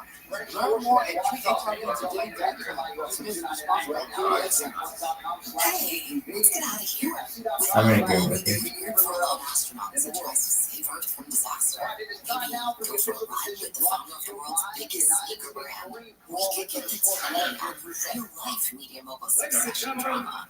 Or find out what life is really like for an aspiring actress. I mean, with Oprah, we could go anywhere. There's more to imagine when we listen. Hear the latest audiobooks, podcasts, Yeah, and I mean, originals. it's a slippery slope. When an unused car ticket space that costs you a pretty penny to insure, too busy to bother selling it? It's time to go for Cars for Kids. 1-877 Cars for Kids. KARS Cars. You'll be stuck in your head forever. Until you donate your car, Cars for Kids will take any car, any condition, plus they make it easy and convenient. You get a vacation voucher and a gas tax. Remember that trucks are on so you can check out Cars. Yeah, it wasn't as profound as yours, but I had one about 15 years ago, and it was not 13, maybe 11 years ago. And I was driving in my car. It was getting to be dusk. And I saw this fiery, like plasma ball that flew over my car. I knew where the sun was, so it wasn't like it was the sun. Like the sun was in a different part of the sky. And this thing flew over my car and into the subdivision where I was living. And I felt that it had an intelligence to it, but I couldn't explain it necessarily. But it definitely was like bigger than who I was. And I ended up years later reporting it. Do you know what MUFON is? MUFON.com, the Mutual UFO Network. Oh, cool! Wow. Okay, so they have a website. They have a website where you can report any kind of sightings that you've seen, even like years ago. And you can also see if anybody saw anything similar to what you saw. So I reported it, and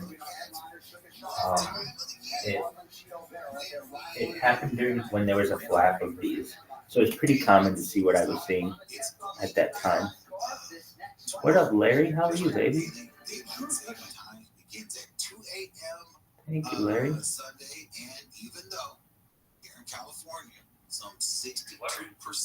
Oh, Larry is somebody giving me love on TikTok. Larry Lovestein. Thank you, Larry.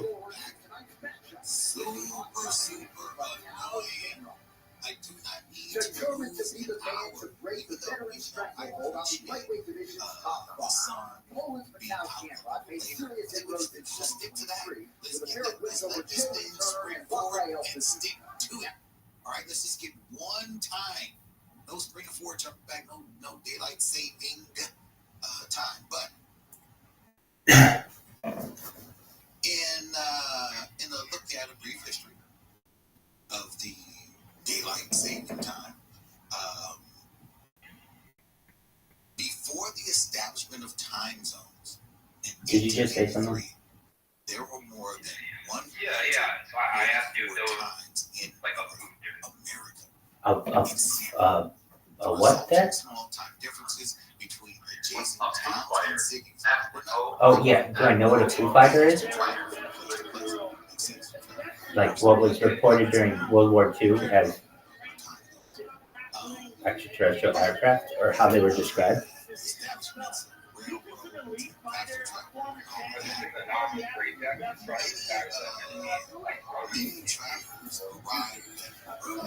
Did you say do I think that's what they've done?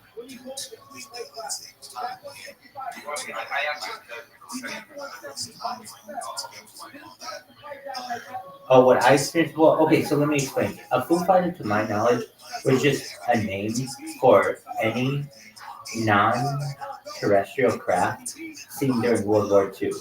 What I saw was like a plasma ball, and there was a flap of these plasma balls from about the year 2011 to the year 2015 throughout the world, particularly in the United States and in the United Kingdom, where these balls would just fly around. And it reminded me like of a translucent, but you couldn't see all the way through it, so it was somewhat opaque. But it was like there was like plasma inside, this like perfectly like glowing sun-like ball that was flying through the sky.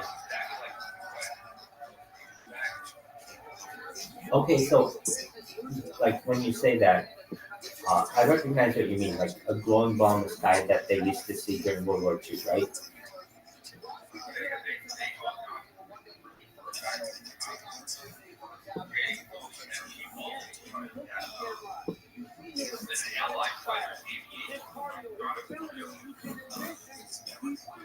So, to my knowledge, well, I did not know that was, hold on. That isn't what a Foo Fighter is, though. Yeah, I mean, let's look up our terms. Yeah, no, you're right. It's very important. that we know what this is. Foo Fighter definition. Don't say Dave Grohl. Yeah, exactly. An unidentified flying object of a kind reported by U.S. pilots during World War II, usually described as a bright light or ball of fire. So, these were, to my knowledge, non-terrestrial. Now, what you're talking about sounds like a German program. What is the name of the German program you're referencing?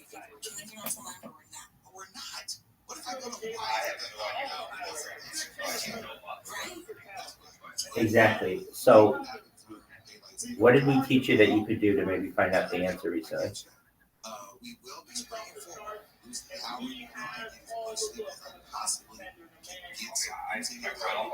No, you're good. You're good. Let's look it up on ChatGPT. That's what I'm trying to get to. I'm doing it right now. Okay, so we're going to ask it, what is the name of a German program that used balls of energy to disarm Allied planes during World War II, right? There you go. So you see, this is a very difficult question for a search engine. Like, we'll be looking at a search engine all fucking day. But with, what is it?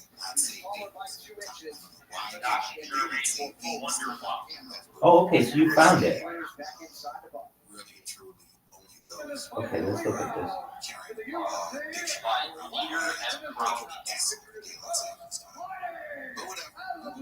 Wonderwall?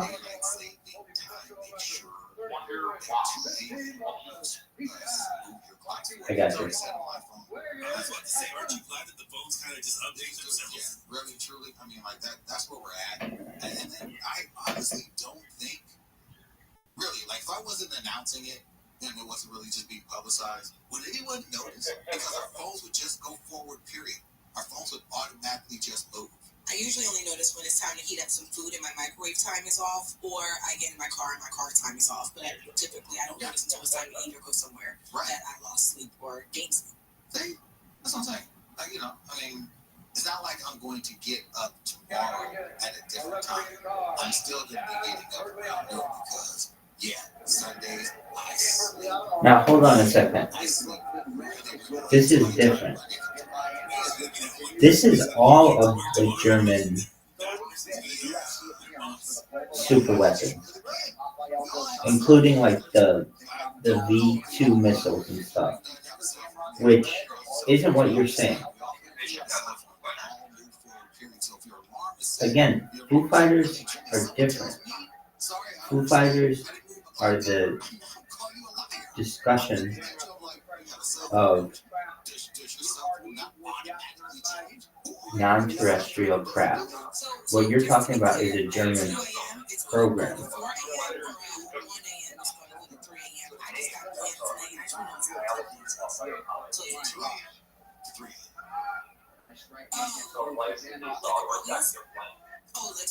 Right, but these were normally in the Pacific, so they weren't just German, is what I'm trying to say.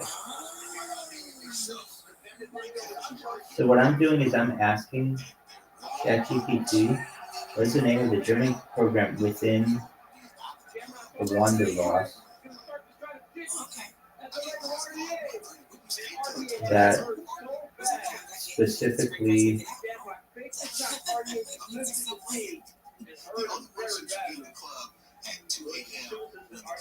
addressed glowing balls of light that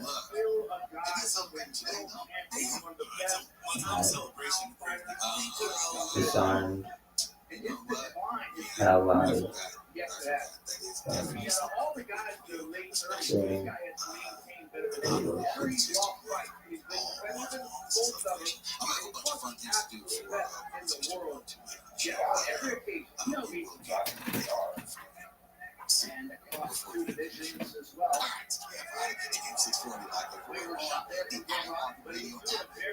Hold on.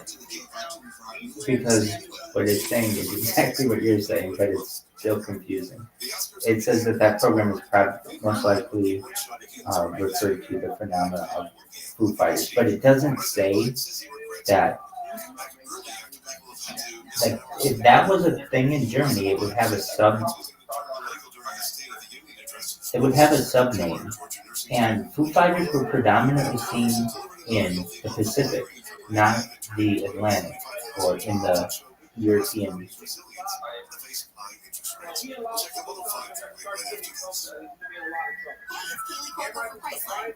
So we're gonna look up World War II. The term Foo Fighters described a UFO by the U.S. 415 Night Fighter Squadron. Etymology, history. Okay, so here's the thing. You have to show me. See, here's what they say. The balls of fire phenomena reported from the Pacific Theater of Operations differed from the Foo Fighters reported in Europe. They're both Foo Fighters. The ball of fire resembled a large burning sphere that just hung in the sky, though it was reported to sometimes follow aircraft. There was speculation that the phenomena could be related to the Japanese fire balloon campaign, as in Europe. No aircraft were reported as being attacked by a ball of fire. Okay, where I'm not getting you, and it's on you. Show me where the Germans had a ball of fire directed energy weapon to disable Americans. Like, I'm not saying that they don't. I just don't see that within their Wunderwaffe. That was more missiles and stuff. Like, they had the Nazi bell. I mean, like, they had those discs. So I'm not saying what you're saying isn't like a thing. It's just like, it's like Nazis had these super weapons. Unrelated to that, though, there was also the Foo Fighter phenomenon going on. Perhaps unrelated to it. Keep your shared moment special and protect what matters with Nexstar. Shop Nexstar for the addict protection now, online and in store.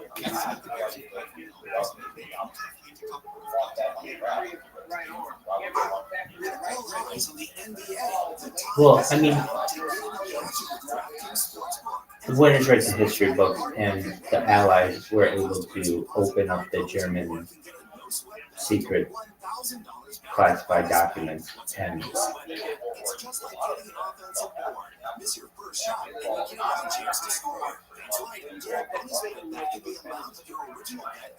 right, Operation Paperclip. Right, it's known as Operation Paperclip. And yeah, well, I'm not saying that. I think it did have a name. I mean, we know that the V1 had a name, the V2 had a name. So if they had this ball of light directed energy program, it would have a name. We just don't know what it is if it did. So getting back to what I saw in relation to this conversation, I saw a ball of light that I think could be similar to what was seen by U.S. or Allies, even Axis powers during World War II as the Foo Fighters. Yes, I would say that's probably accurate. As for Foo Fighters being related to any German technology, that I don't know if we have evidence for that, but we do have evidence for Germany having a super weapons program. I think that we can know that. And so what I saw, like 11 years went by, but I did report it. 11, maybe like 8 years or so went by, something like that, and I reported it live on camera on the MUFON website and just described it, what I saw, when it was, where I was, put a pin on a map. And then they have this really nice global map, and you can go through it like a timeline and see, like different UFO flags. It's really interesting.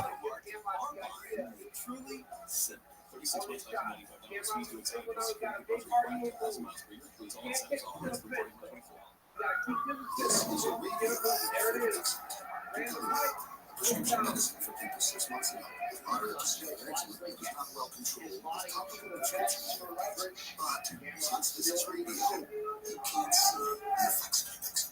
You can't see how it helps you stay ahead of your eczema, or how it helps block a key source of inflammation inside the body that could be causing eczema. You can't see how it helps you keep your skin clean, but you can see how Dupixent can help you have clearer skin and control results in serious allergic reactions to it can be severe. Get help right away if you have wheezing, trouble breathing, or swelling of your face, lips, mouth, throat. That's certainly a possibility. Doctor about new or worsening eye problems such as eye pain, vision changes, or blurred vision, joint aches and pain, or a parasitic infection. Don't change or stop asthma medicines without talking to your doctor. See for yourself. Ask your eczema specialist about Dupixent. Visit Dupixent.com or call 1-844-DUPIXENT. Some people think college sounds like this.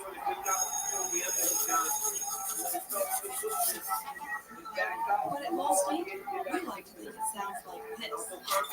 Because becoming a Cardinal opens the door to the future you want to build. Our welcoming culture, passionate learning partners, and focus on innovation and collaboration allow you to chart a unique path to a bright future. Discover Ball State and see how as Cardinals we thrive. As we continue our coverage of the LA, they are giving free bottom dresses and suits to LA's Foster Youth. Bravo, I salute CASA. Books. Over 400 Los Angeles teenagers in foster care get to go to prom shopping, or they got to go to prom shopping this morning and take home a brand new free dress or suit as part of CASA's LA Annual event. This nonprofit group advocates for underserved youth, partners with corporations like Chinese Laundry, Nicole Miller, and Clinique to provide a complete formal look head to toe with donated goods. In all, there are some 1,600 racks of dresses, tables, shoes, jewelry, and so all of them on display at the LA Convention Center. The glamour gowns and suit event not only provides gowns, but also volunteers personal shoppers to help with their choices, sizes, and assembling the on-point look for teens. CASA representative Marissa said that this is also a self-confidence building event for teens. Quote, when kids are taken to their new homes, they're actually given garbage bags with all the things. Am I gonna march it what? It's so rare that they get to be treated with this kind of event. Yeah, I think so. They were very aware of special events because they rarely have the opportunity to get those things. Throughout the event, Are you? some 8,000 youth in foster care have been outfitted. And again, this is such The last one we had, we had a really good view of it. I want to say it was in like 2018, and I was the managing director of an organization at the time, and I spoke with the owner, and we actually made arrangements that we could have the employees go outside for 10 minutes or whatever and see it. And we made some contraptions so that we could see the eclipse. It was quite interesting and fun to do.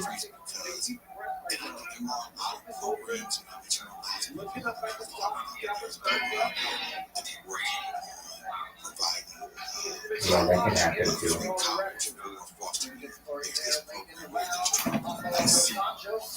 Just all these things all together, I think, are just all the means to lift up this population here in Southern California, and just bravo. Another program that I'm excited about happening over at LMU, they're introducing a Masters in Entertainment Leadership and Management program. Yes, they have introduced this new master's program to its fall 2024 lineup. only calling you to get out of it and then you're done. He's out of the business administration, and industry technology. It is strategically curated to provide individuals with a deep understanding of how productions are created and the economic and cultural forces impacting film, television series, video game, live event, and short form content that is professionally produced. This is critical, I think, for anyone, especially here in Southern California, Hollywood, La La Land, so many Do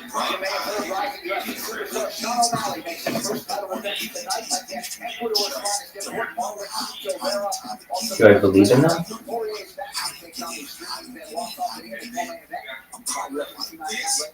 Yeah, definitely, big time. I think they come from Zeta Reticuli. At least some of them do. That's where they say they come from. It's in Orion's belt. You know where Orion is, the constellation. And there have been hints in this in media, in science fiction media, like in Men in Black, they say something like the key is in Orion's belt, something like that. And the name of the cat in that movie, Men in Black, has a weird name. It has like a weird thing on its neck. Men in Black cat. And it has a weird name. Contracts between Long Beach Unified School District and California's for Justice from 2019 to 2023. Oh, the cat's name is Orion. And they say that his galaxy can be found on Orion's belt. I have an issue with high schools establishing a club for teens to participate in, for them to be taught how to become social justice warriors. The ones who are out there, protesting in the streets, shut it down or whatever. I don't like the idea, especially if this is something that taxpayers are paying for. Oh, can you expound on this? To push propaganda. It really doesn't matter to me. I don't like the idea of there being some group partnering with the high school, paying kids to go. So we're like cells within a huge organism? And protest and fight for a cause that this. Okay, I could get down with that if we just considered like the universe an organism. How legitimate or how widespread, not legitimate, but how widespread this is. This is something that's been going on now since what some. Yeah, I mean, I guess it just depends on what you define as an organism or an organism as. On the CFJ website, it says that they have trained hundreds of youth of color in Long Beach to be community. You said a giant living thing. Well, that would be a super large organism. So if you're just defining an organism as something that is living, then an argument could be made.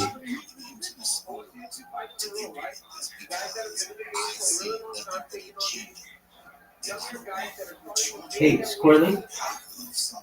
Just a moment, Jay. Squirrely, are you in here? Can you hear JH well? Oh, okay. He just seems really far away from me. I keep having to ask him to repeat himself. JH, are you close to the microphone? Oh, no, you're good. You're way better now. Okay, so you were saying basically that we all could be organisms within a larger organism, correct? Okay. Then we just have to define what an organism is. If we define an organism as a living being, that's simply that, then you could make the argument that the fact that life exists within the solar system means that there's some evidence of life. Thus, there's an argument to be made that some aspects of the solar system are an organism. Primary election have been counted, but there are hundreds of thousands to go. California Secretary of State Shirley Winter says ballot counting will continue up to 30 days after the election. LA County around 450,000 ballots remain uncounted. Almost entirely for voters who use the mail-in option. Another 10,000 It's for conditional voter I think The county hasn't opened. if we define The public can watch the counting process at any amongst KFI. being that contains life as an organism, well then the entire universe by default will be considered an organism if we as humans are within the universe. So I think what you're trying to get to more, I think what you're trying to get to more is an intelligent organism, perhaps, and I would just ask you for evidence of that.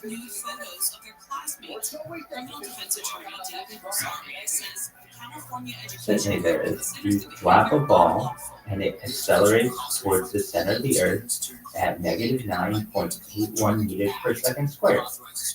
What do you mean there's not evidence of it? I can show that. The district says the students used AI to superimpose the faces of 16 eighth graders onto naked bodies and then share the photos across campus. No, you could show this. I mean, you could show evidence towards this. So you would say that we, like in the same way that we have cells that operate together to make a larger organism, where is your organism? Where is your living creature? I get what you're trying to say. I just don't know where the creature is, unless you want to make the definition of an organism anything that contains anything that's living. And I would say, okay, if we want to make that the organism, it's not that profound to say, because everything in the universe is considered an organism because it inherently contains life, because we consider Earth to be in the universe. Like, that's just kind of how you have to use it's all in the definition of the term organism. Anything that contains life, according to your definition of organism, is it just your organism, your definition of organism, what I consider it mine as well? Police are saying it's a spotting call or hoax generated by police response. Officers say the demonstrations near Scientology Church are held. I get that. I get what you're saying. But then we should be able to see that. We have telescopes. We'd be able to say that there's a giant version. We're in like a giant. And it doesn't show that. It shows that we're in like a bunch of different galaxies. So what I'm saying to you is, instead of saying like it's a human, if you want to say that a galaxy is an organism because it contains life, I can get on board with that. Cities in Maine, Kentucky, Arkansas, Missouri, Texas, Oklahoma, and Missouri will experience a total eclipse. Not supposed to look directly at the event. Can you explain why? There is a narrow period of time you can. Hold on. You've jumped. I don't agree that the molecules that make up life are life. That doesn't. Okay. What I could say is just what you already have said, that if you want to, at its very nature, or its very the foundational matter, an organism is anything that contains life, then yes, the universe would be an organism, galaxy would be an organism, the Earth itself, Gaia, basically would be considered an organism, and I think these are all arguments that perhaps could be made. So I think you make a valid argument there.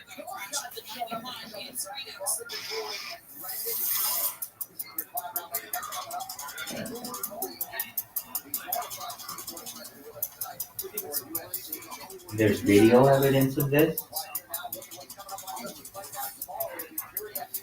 So I can tell you that there's video evidence of crashed saucers on Earth from Russia that were disclosed during the 1990s. So you can see crashed saucers up close using types of metals that we've never seen previously.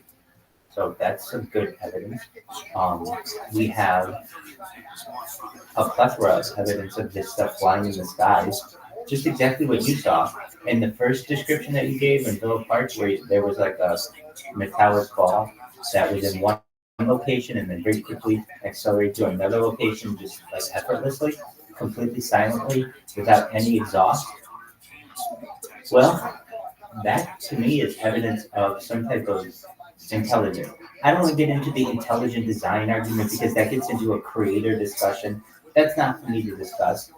I don't know the answer to that, and I know for a fact no human knows the answer to that. So for us to just sit around and talk about it is kind of for naught because it doesn't get us anywhere. We certainly can, but we want to get to a discussion that perhaps gets to more concrete results. We would say that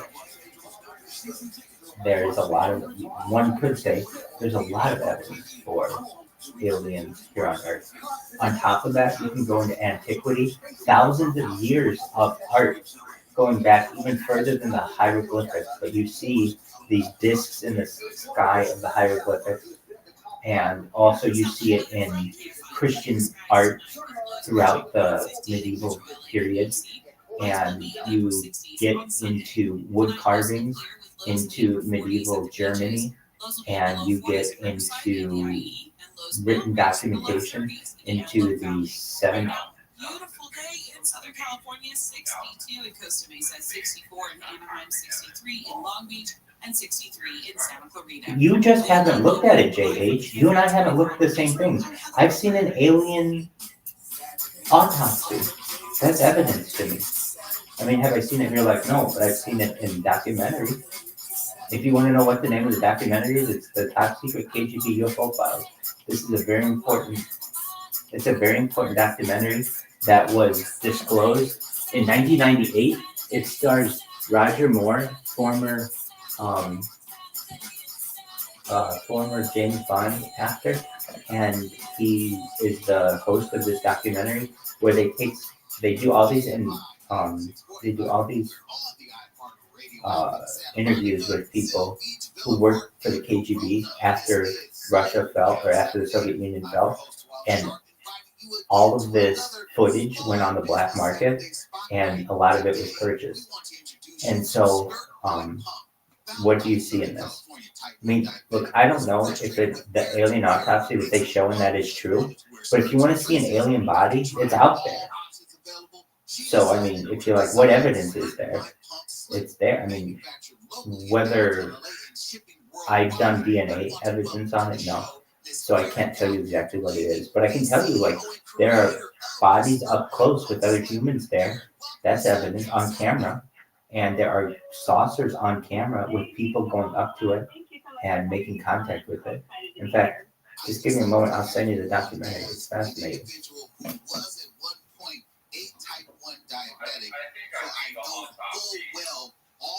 Hold on, because there's got to be 18 different alien autopsies on the internet right now. There are a lot of alien autopsies going out there. So we want to make sure that we would be talking about the same one. I can tell you this.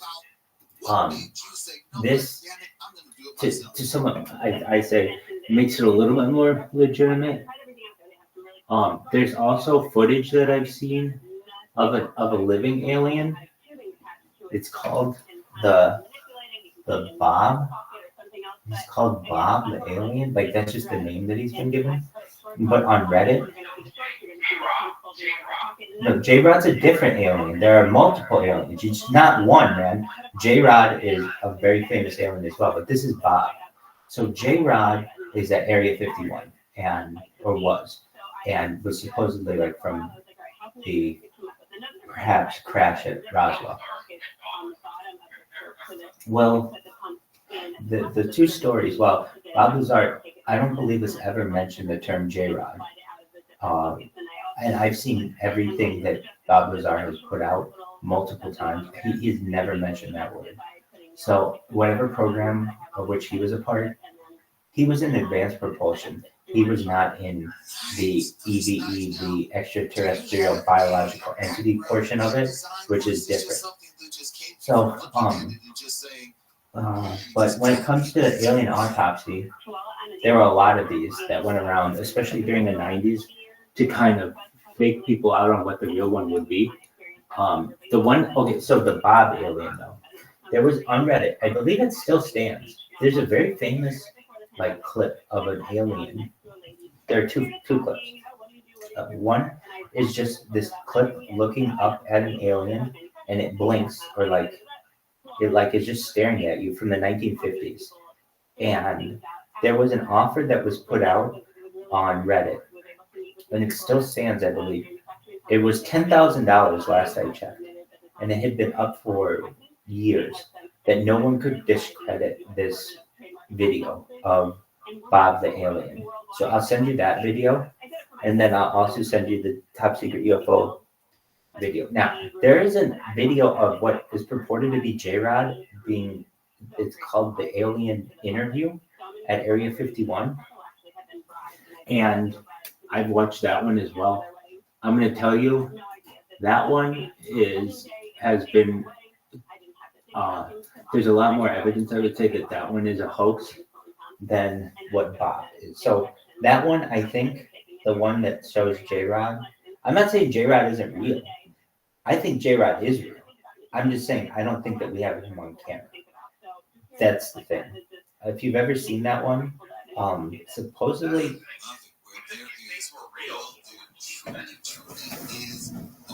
Well, that's what the government says. There's a. It's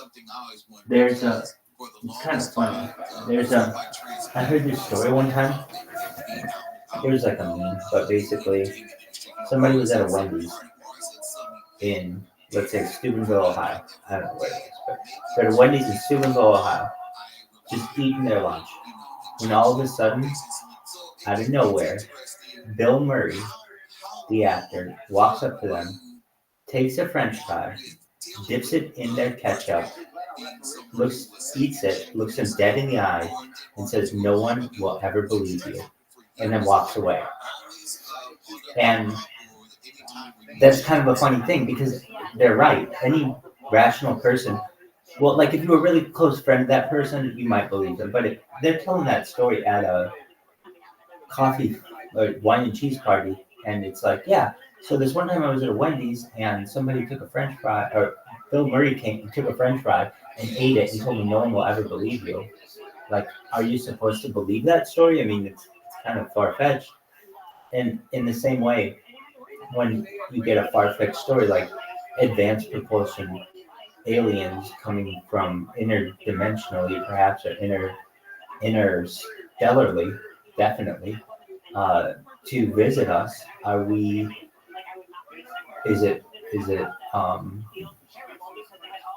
it's so crazy that people don't want to believe it, so they just frankly like to live in the world in which they live and kind of keep their head buried in the sand, like the analogy of an ostrich.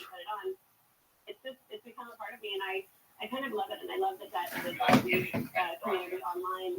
Well, and that's what I think we are. We have robot parts because I also have a Dexcom CGM, so that's sticking out of my body on my stomach, and then I have my infusion set for my insulin pump, so we look like kind of robots, and we kind of really. From what I know, I mean, at least angel in Hebrew means messenger, and I think that could have potentially been what ancient people tried to use to describe the phenomenon of the UFO that they couldn't previously describe. How this looks on the skirt or dress, or where is it situated? Sure, of course. So the skirt pump split, the kind of innovative thing about it is that the pocket fits in the middle of the leg. So the insert insulin pump will lay like in the space between the leg. So when you're walking, it's really just kind of blends you're wearing. And then when you sit down, it doesn't really People certainly can confuse things when they see them in the sky. If you want to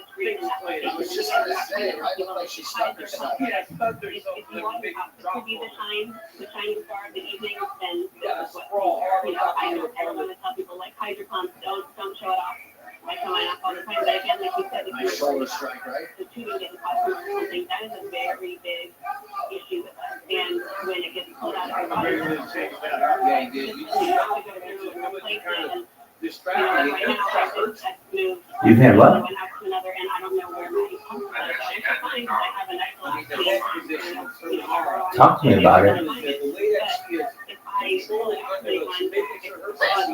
many times, so this is another way to keep your pump from Chris Holtzworth, Danny Castillo being joined on the call by Guillermo Lopez. It shows that Still one of the saddest stories in all MMA holds are but also the wherewithal to go forward and actually manifest this. This to me is the quintessential reason why we wanted to highlight small businesses in Southern California, highlight individuals like yourself to show where there is a will, there is a way, and to highlight how one creates their own success just from scratch. I love everything about it. If someone wants to purchase this, how do they go about doing it? Wow. What did it look like? Okay. And what did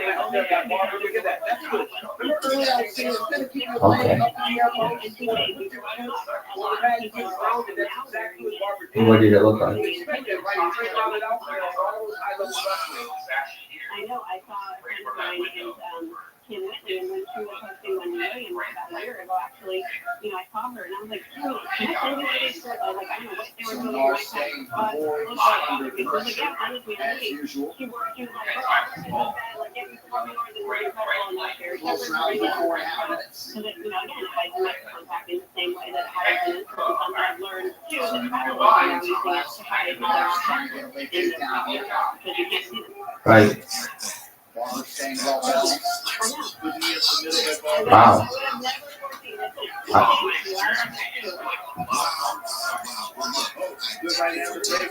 I imagine so. That'd be quite an experience.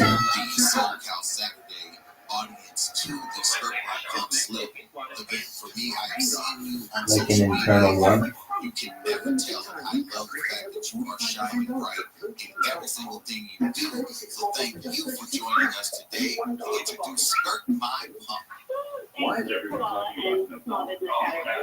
This is KFI, AM 640, live everywhere, all of the iHeart Radio app. Now let's head over to the KFI 24-hour newsroom to get the latest.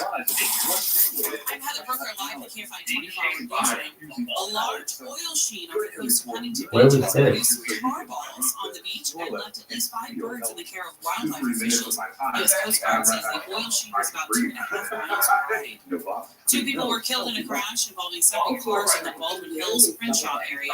The LA Fire Department said the crash happened this afternoon at the intersection of West Coliseum Street and La Brea Avenue. About 5 firefighters were hospitalized after an illegal cannabis operation caught fire in downtown LA. Officials say they all experienced a burning sensation on their faces. Fires eventually went out. Sounds like weather from KFI. Warm and no clouds and sky. It should be really nice with the temperatures reaching in the 60s. We're going to, the weather is brought to you by Staples Stores. We're going to check the one-on-one when we come back. Hey, it's Kaylee Gardner from Priceline. Ready to go to your happy place for a happy price? Well, why didn't you say so? Just download the Priceline app right now and save up to 60% off hotels. So whether it's Cousin Kevin's zoo concert in Kansas City, go Kevin, or Becky's bachelorette bash in Bermuda, you never have to miss a trip ever again. So download the Priceline app today. Because when you look at their picture, they're right hard, but cleaner. I'm decorating. It's a new thing. I'm going for the century tested sheet with a terracotta gallery wall and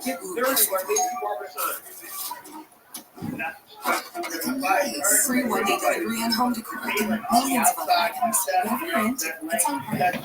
All eyes on the NBA. The time is now to get in on the action with DraftKings Sportsbook, an official sports betting partner of the NBA. New customers who deposit $5 or more can get a no-sweat bet up to $1,000 back in a bonus bet. What's a No, nothing like that. It's just like getting an offensive board. Miss your first shot and you get another chance to score. That's right. Get a bonus bet back in the amount of your original bet if your first bet doesn't hit. Download the DraftKings Sportsbook app now and use promo code. What makes you call that an angel? I'm not saying it's not. It's probably the most similar thing to an angel I've ever heard. But what makes you call that an angel? Is yours. Every time Barber one most one customer issued is one bonus bet based on the amount of initial losing bet. Bonus bets expire 168 hours after issuance. Deposit wagering and eligibility restrictions apply. Terms at sportsbook.draftkings.com/promos. Hey, it's Jim. Today, Black folks I got you. I got you. There's no cure for HIV, but there are effective treatments that, taken as prescribed, can help you get HIV and get to and stay undetected, which means the amount of virus is so low it can't be measured by lab tests. If you're living with HIV and not on treatment, talk to your doctor about treatment options. Learn more at HIVtoday.com. This message is sponsored by Guinness. When I look at Adrian's, tell him Juicy Juice got good stuff. Never going to hit them coming there that way. Juicy You're going to have to slow down a little bit. Hope the jab and work her way in. But going in the combination so far out, just really want to get her in trouble. Find Juicy Juice at your favorite local grocery retailer. Info at juicyjuice.com. Got that feet up with the right arm, trying to lock the hand. This sun season, evolve your sun care with new Banana Boat 360 coverage. Advanced control mist. It's a new means an all-new mist experience that smells great and is incredibly on your skin. Control without reaching in. Tap the trigger lightly to cover targeted areas or hold for long, continuous resistant sport formula to kids SPF 50 plus. Shop Banana Boat 360 Mist at Walmart, Target, or Amazon. This is a prescription medicine for people 6 months and up with moderate to severe eczema that is not well controlled with topical prescription. Since this is radio, It happens. It happens. It's really increased since October.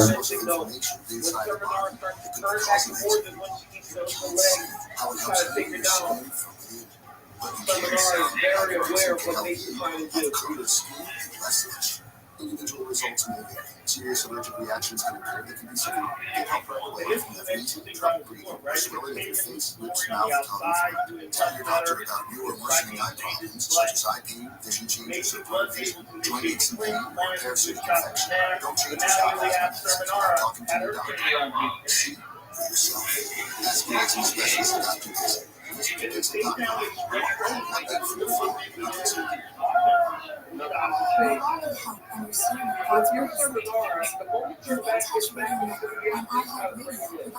it's your best chance not the over. Featuring daily devotions, the sermons of Dr. Charles Stanley, and our Spanish station in Kentucky. The In-Touch Radio Network will let you up throughout your day and help you get a deeper understanding of God's Word. Listen anytime and anywhere. Just search In-Touch on the iHeartRadio app. It's now available. Beat the rush and get the full selection of inventory. If you're like I was, don't miss the Jeep celebration.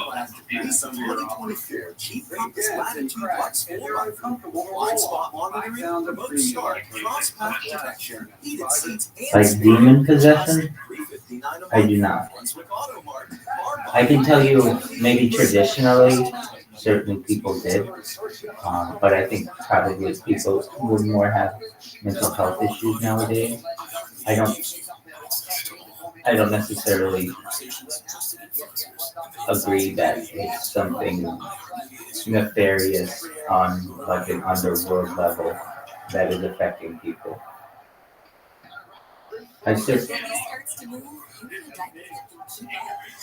Pampers Cruisers 360, the only diaper with no tapes and a 360 stretchy waistband for up to 100% leak-free fit.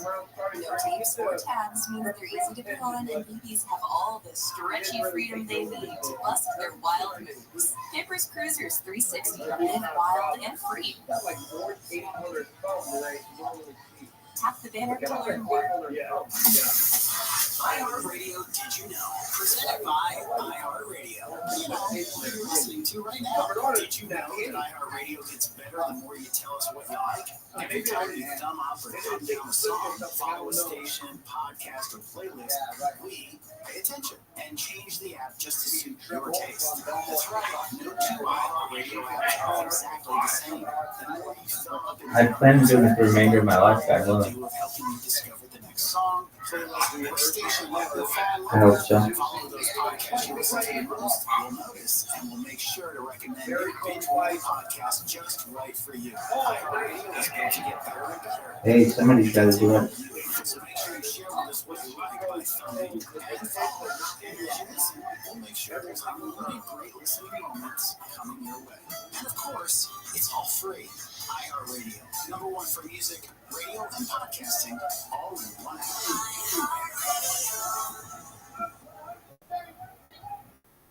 Everyone loves The Office. And this, you wish you had a Duffy. Instead, you have this, The Office Deep Dive Podcast, hosted by Brian Baumgartner, a.k.a. Kevin from The Office. Every week in this new hilarious podcast, Brian sits down with one of his old friends from The Office as they discuss their favorite moments on set and never-before-told stories. Your kids watch it? Never. No, come on. Dave, you never watched it. Listen to The Office No, Deep Dive I'm on single man. iHeartRadio Never married. or wherever you get your podcasts. How about you? Stories from the frontiers of marketing with Bob Pittman, Season 6. Join iHeartMedia Chairman and CEO as he analyzes the myth and magic of marketing, sitting down with today's most gifted disruptors. Marketing School, digital marketing and online marketing tips. Actionable digital marketing lessons learned from years of being in the trenches. Office hours with Mike Scott. Mike sits down with the world's most important chief executives to answer your most pressing questions about leadership, career, and life. These podcasts and more are free. Yeah, no, I had intentions to marry, have children prior to the pandemic, and then I started this, and I still do have those intentions, but I just put them on hold.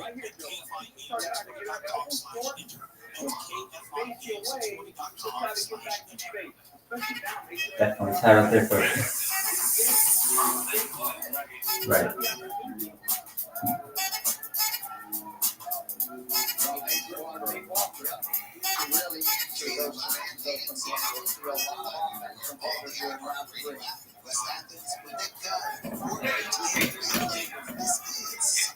Sure. Easy. Calm down.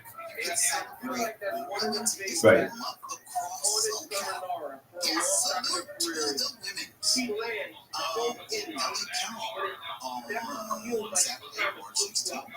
Metro Bike Share Community Ride is a 4.9-mile bike ride starting at 11 a.m. at Guinness West Road, which is at 800 North Alameda Street, Los Angeles. You can pedal through Women's history in a route that experience this program throughout downtown LA, from weather design, architecture to spaces of change for women's rights. I'll be right back. Information can be found at bikeshare.metro.net.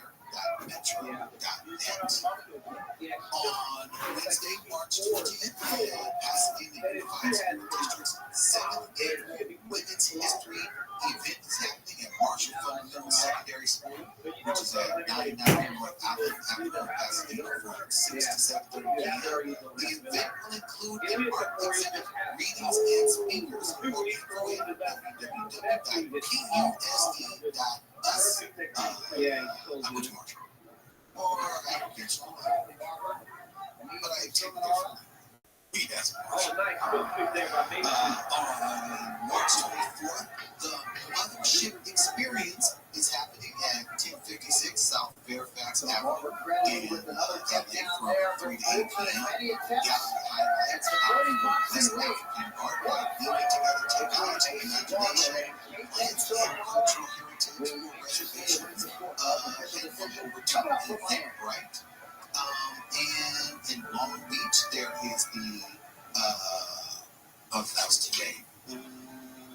Tomorrow, that's the one. International Women's Day at the Museum of Latin American Art, 6 to 8 Alamitos Avenue in Long Beach. The Mola store will feature Latin artisans from 1 to 3 p.m. Admission to Mola is free on Sundays. More information at mola.org. In Orange County, quickly, there is the I can switch the page. Here we go. The UFC 299 prelims are presented by Bud Light, who reminds you to drink responsibly. Looking back at some of the championships in the local parliament in 1997, 2003. How about you all front and center there? And on March 17th, there's the Women's Leadership Summit at Canberra, India. That is at 11:32 East Kentucky. We got number 6 versus 11 number 4 to 3 in p.m. the flyweight division, in which Nations they are all Association of Long Beach hosts a celebration of health achievements with uplifting speakers and discussions with female leaders. Tickets available over Eventbrite. There are so many different ways that you can celebrate women. And I want to make sure that we get as many opportunities for you as possible. So, I want you to head on over to our website where Super Producer Kelly has listed all of these fantastic ways where you can celebrate the women of Southern California, all the contributions to history, now, your sister, like your wife and grandmother, get your wife something special, your girlfriend, make sure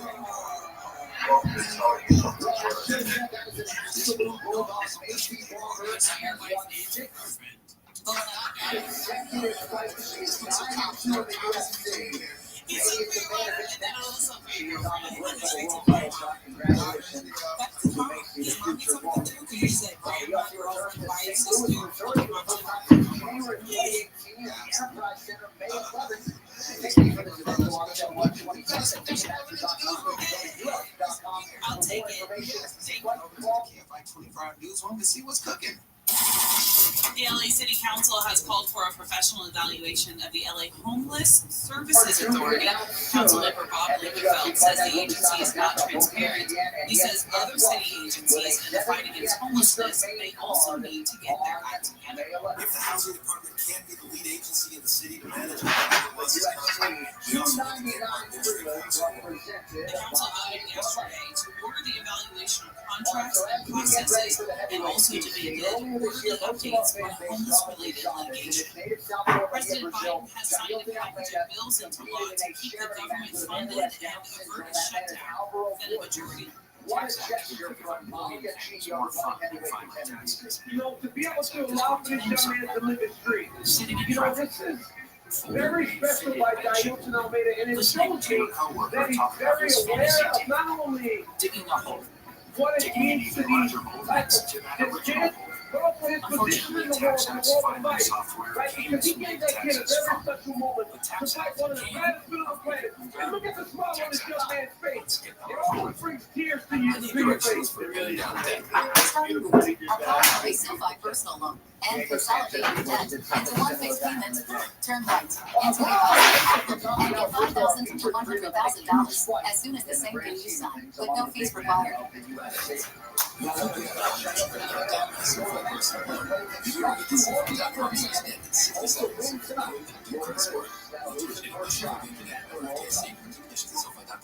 Two of the top wrestlers in the UFC All eyes on the NBA. The time is now to get in on the action with DraftKings Sportsbook, an official sports betting partner of the NBA. New customers deposit $5 or more can get a no-sweat bet to $1,000 back in a bonus bet. Once a no-sweat bet, it's just like getting an offensive board. Miss your first shot, and you get another chance to score. That's right, get a bonus bet back in the amount of your original bet if your first bet doesn't hit. Download the DraftKings Sportsbook app now and use promo code IHEART. New customers can get a no-sweat bet up to $1,000 if your first bet loses. Only DraftKings Sportsbook with promo code IHEART. The crown is yours. Must be 21 or older. One no-sweat bet per new customer issued is one bonus bet based on amount of initial losing bet. Bonus bets expire 168 hours after issuance. Odds and wagering and eligibility restrictions apply. Terms at sportsbook.draftkings.com/promos. Gambling problem? Call 1-800-9-WIN. Tanya here, and there are many ways that we can all help raise awareness around HIV. But maybe the most important is just talking about it openly and honestly. There's no cure for HIV. There are effective treatments that, taken as prescribed, help you live healthy with HIV and get to and stay undetected, which means the amount of the virus is so low it can't be measured by lab tests. If you're living with HIV and not on treatment, talk to your doctor about treatment options. Learn more at treathivtoday.com. This message was sponsored by Gilead Sciences. No matter what the day brings, count on Juicy Juice for the good stuff. Get these juice are 100% fruit juice to help you conquer the day. Juicy Juice is only sweetened by the fruit.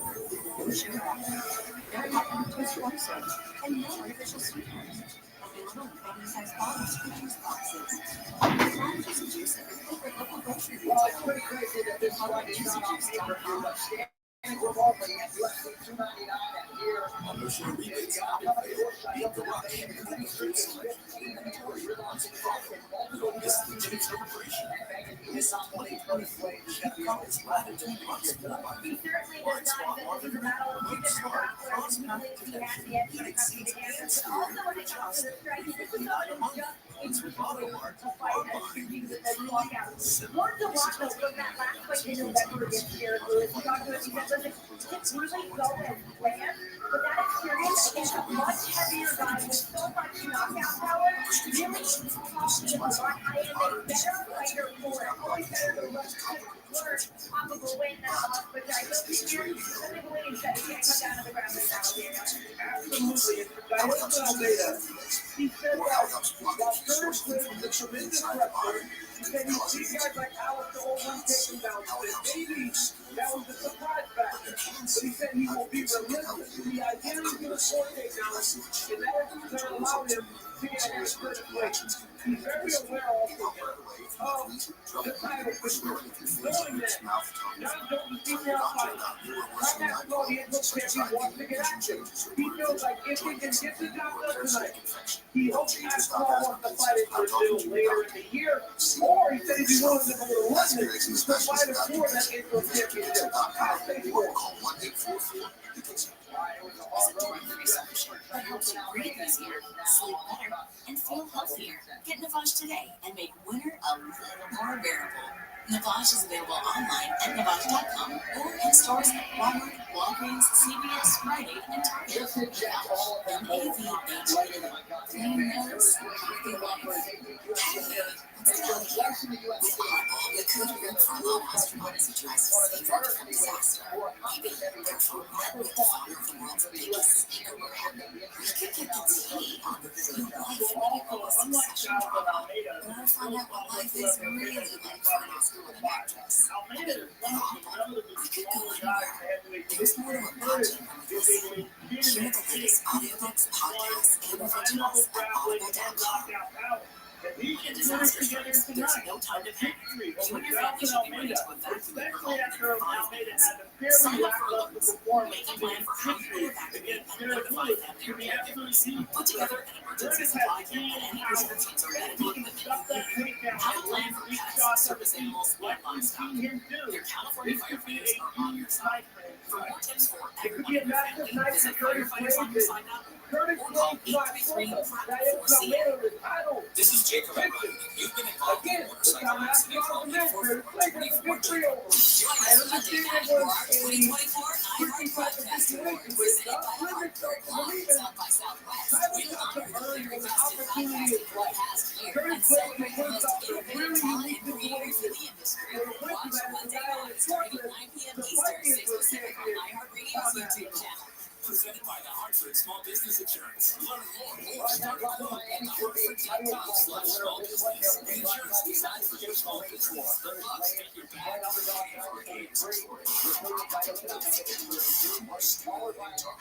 You see the discrepancy in weight, 1 inch in reach for the American Curtis Razor Blade. Find out the intros back inside.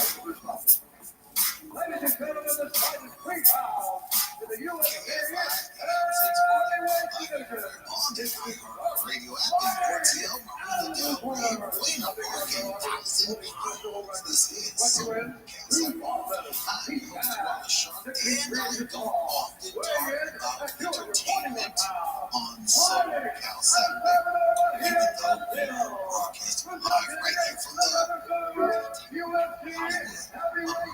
I'm trying to get How do you know? Because the Oscars are still happening in Hollywood. They're happening in Atlanta. All right, so there it is. And all of the hubbub is buzzing right now.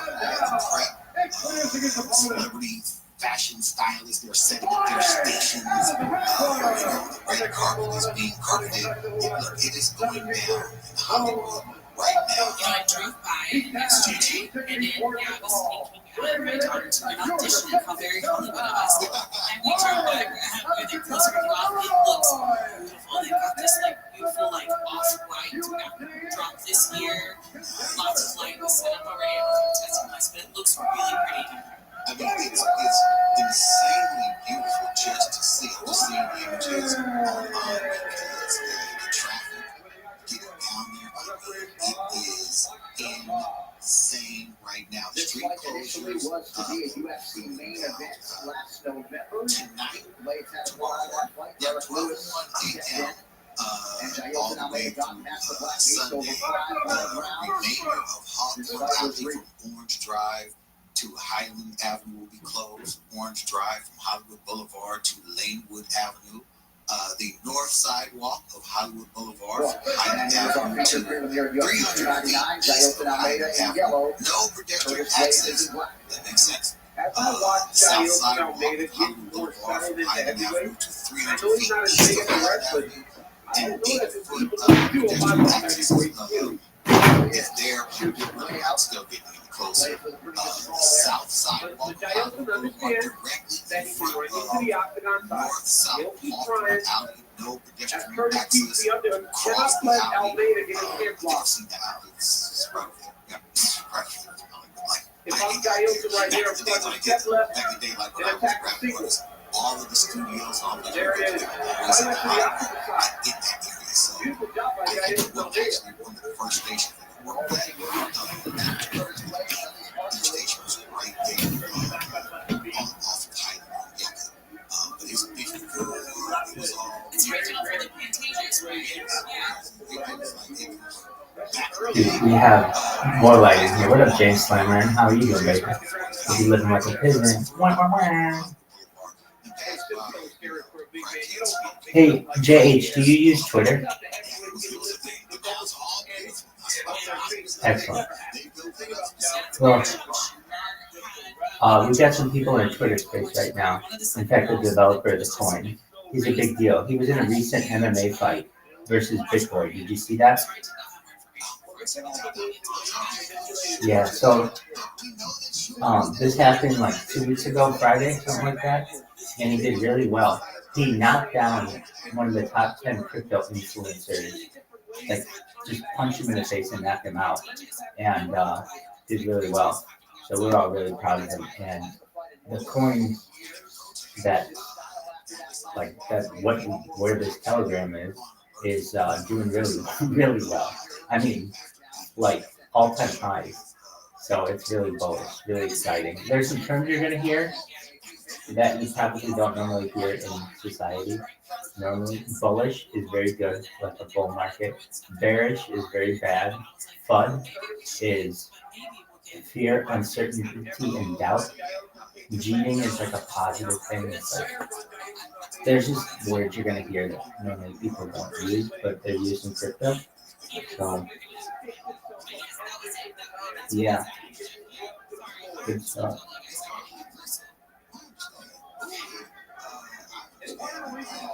In crypto trading, cheating, someone who sells pretty much no matter what.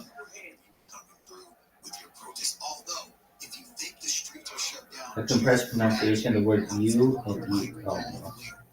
So cheating is a person who sells anything and everything in crypto community. So cheating and FUD is bad. Alpha is good. So alpha is like positive. Cheating is when you sell. FUDing is when you add fear, uncertainty, or doubt into a conversation. So we are about alpha. We are very bullish. We are anti-bearish. We are anti-cheating. We are anti-FUD.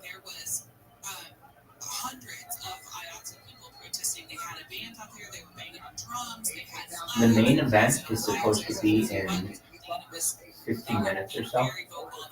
So that's very exciting. James Slammer, you may not hear this. If you do, cool.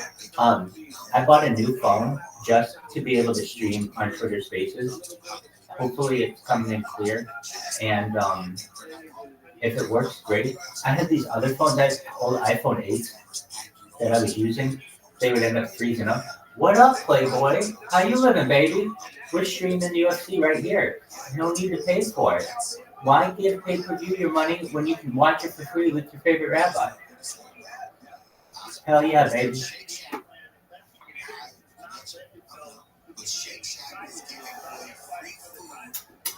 I love you guys.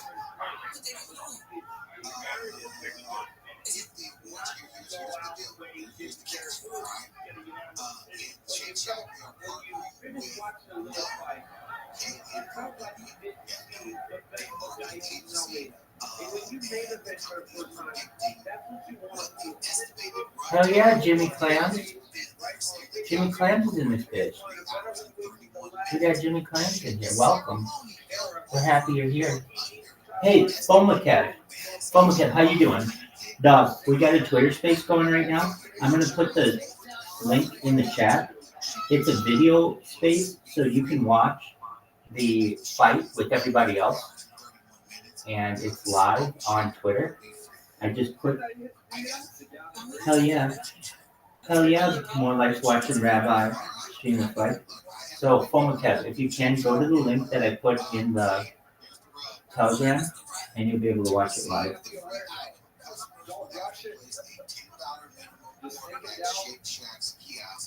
On the ShakeShack.com or ShakeShack.com or the ShakeShack.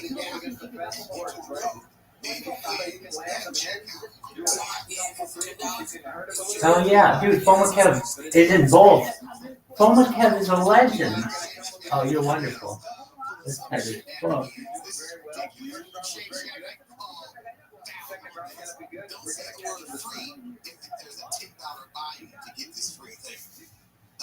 this is what I did. This is what you get, Shake Shack. I tear this off, bro. I still love you, Shake Shack. That's KFI. Love your sport on the iPhone radio app. Los Angeles officials are saying millions of dollars in congressional funding is heading towards local community projects. President Biden signed the latest transportation and housing bill. LA is getting nearly $10 billion to address the homelessness crisis. And as we were just talking about with Tuala, the stretch of Hollywood Boulevard is going to be closed to the public tomorrow as preparations continue for the Academy Awards. Ceremony is starting an hour earlier at 4 o'clock instead of the usual 5. And speaking of clocks, set your clock ahead 1 hour tonight before you go to bed. Daylight savings officially starts at 2 a.m. That means your weekend will be a hour short. Damn. There you go. Tonight with lows reaching around 50 in Metro LA and OC. Highs will be in the 60s on Sunday. Weather is brought to you by Wendy's. We're going to check the 101 underneath. All eyes on the NBA. The time is now to get in on the action with DraftKings Sportsbook, an official sports betting partner of the NBA. New customers who deposit $5 or more can get a no-sweat bet up to $1,000 back in the bonus bet. It's a no-sweat bet. It's just like getting an offensive board. Miss your first shot, and you get another chance to score. That's right. Get a bonus bet back in the amount of your original bet if your first bet doesn't hit. Download the DraftKings Sportsbook app now and use promo code IHEART. New customers can get a no-sweat bet up to $1,000 if your first bet loses. Only on DraftKings Sportsbook. With promo code IHEART. The crown is yours. Must be 21 or older. Again, only one no-sweat bet per new customer. Issued as one bonus bet based on amount of initial losing bet. Bonus bets expire 168 hours after issuance. Deposit wagering and eligibility restrictions apply. Terms at sportsbook.draftkings.com/promos. Gambling problem? Call 1-800-9-WIN-IT. Hey, today black folks are trying to get a takedown. Current plate said the hell with this. But there is something you can do about it. There's no cure for HRV, but there are treatments that take as prescribed. Look at this right here. He's trying to frame the ball. And get to and stay on schedule, which means the amount of virus is so low it can't be measured by lab tests. If you're living with HIV and not on treatment, talk it up about treatment options. Learn more at treathivtoday.com. This message was sponsored by Gilead Sciences. The experience. No matter what the day brings, count on Juicy Juice for the good stuff. Get the new taste of new 100% fruit juice to help them conquer the day. Juicy Juice is only sweetened by fruit with one sugar added. No What up, Safe and Cozy? I like your names. I like being safe and cozy myself. I consider myself safe and cozy when I'm amongst my Sproto bros and sisters. Shout out to all my Sproto family. Auto show rebates now available. Beat the rush. Hey Jay, dog, you should get in this Twitter space. Can you hear it better now?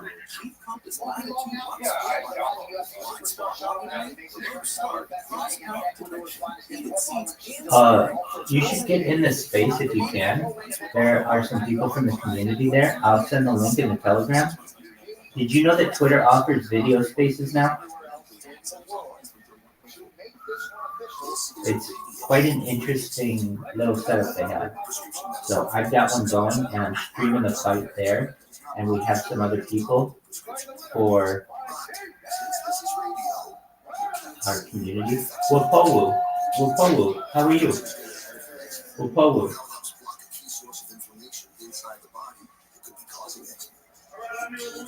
Wapowu, I want you to know that we have a Twitter space going right now. I'm going to put the link in the chat. Please join it. And the reason why I want you to join it is because we got Morelight in there, who's our developer. He's also one of the leaders of this coin, and it's a big deal. So, JH, you do the same. I just put the link in the chat, and you can stay in the chat too here, JH, but I want you to get... Oh, Ty, you're listening anonymously. Wow, you're fancy, JH. Wait, JH, can you see my screen? Oh, Ty, so you have an iOS device, right? Do you have an iOS device, an Apple device?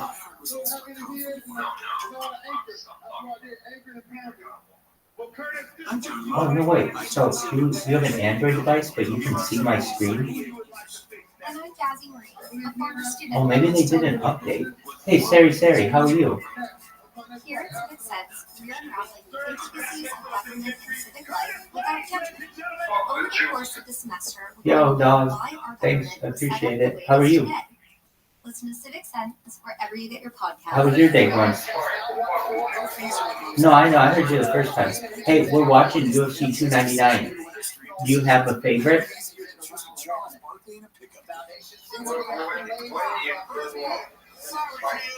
When does Benoit fight? I'm not sure. Probably coming up. We got... I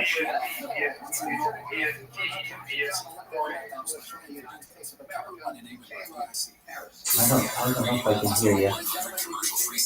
I can tell you this though. We've got a Twitter space going if you're interested in joining. It has a video capability. So that's quite exciting. I'll put... Do you still allow yourself to fall in love? Or do you do intentional dating and intentional love? Do you walk right into love because it's right for you? Let's talk Seattle Supersonic. Dog, do you like Sean Kemp and Gary Payton? Sari, do you like Sean Kemp and Gary Payton?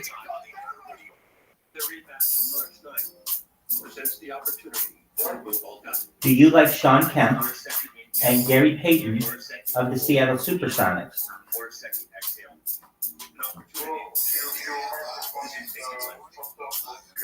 You're absolutely right. Apologies there. I think JH just asked you a question. Do you like the Seattle Supersonics? Oh, they were an NBA team a long time ago. He was making a joke. NBA, like basketball?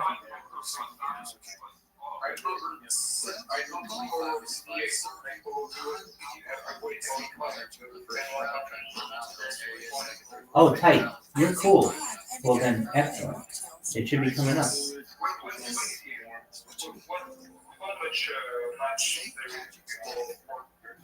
Just one moment. Let me look that up for you. You're welcome.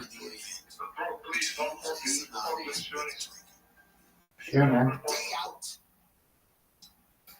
All right. It looks like. Wait a second. All right. And Benoit. You know what thing?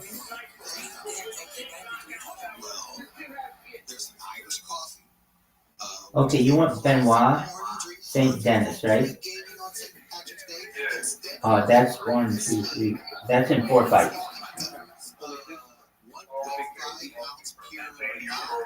Hey, no problem, man. You got it, baby.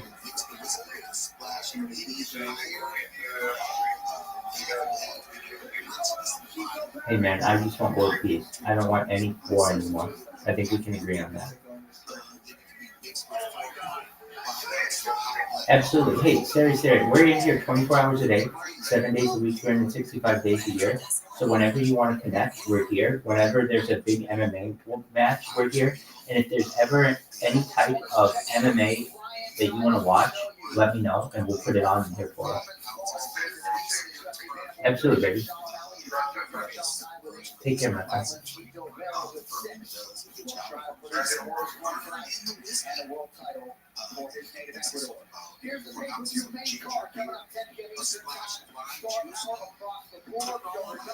Wow, this is a big lineup they got coming in here. This is big time. I'm excited. If you don't know who Tempura is my man. He's in here all the time, just being himself, just quiet. He just watches. One of my favorite things in the entire world, and I mean this, if y'all can hear this too, and I understand everybody's got their own nightly routine, but when we get a bunch of people in here and they fall asleep on stream, I love it.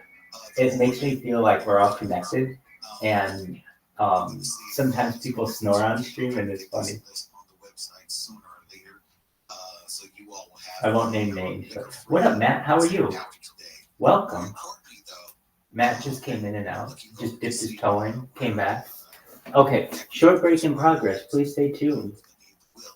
Hey guys, it's your favorite rabbi here. Guess what? This fight is like hundreds of dollars, and we're not gonna pay a dime for it. Not a fucking penny. Why? Because that's some bullshit. If anybody knows how to do this, it's so fucking easy. Shout out to all my LimeWire homies, all my Napster friends from back in the day. So it says short break in progress. Please stay tuned, which we're doing. Sometimes you have to go to a different thing, but I think it's all going to be streamed on the same thing. So it's pretty tight. The worst part of this is I sometimes have to refresh it. There you go. It's already back. Can't beat that.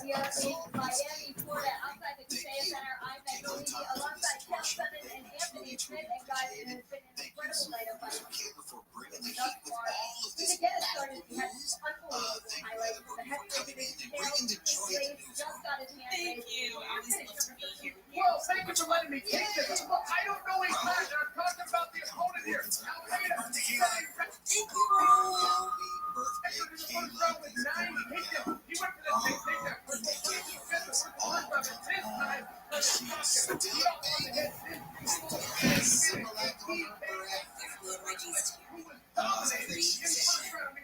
And I got the best birthday gift, just really quick story. I'm watching The Office, Pam and Jim about to give birth. This beautiful nurse is checking in, Steve Carell, with Pam and Jim.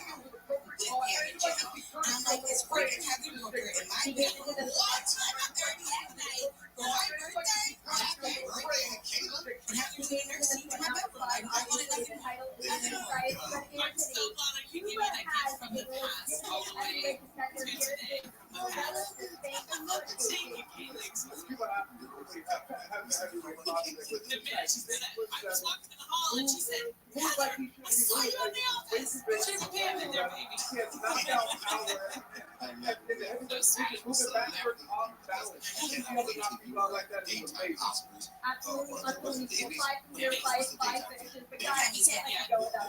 or the nighttime games.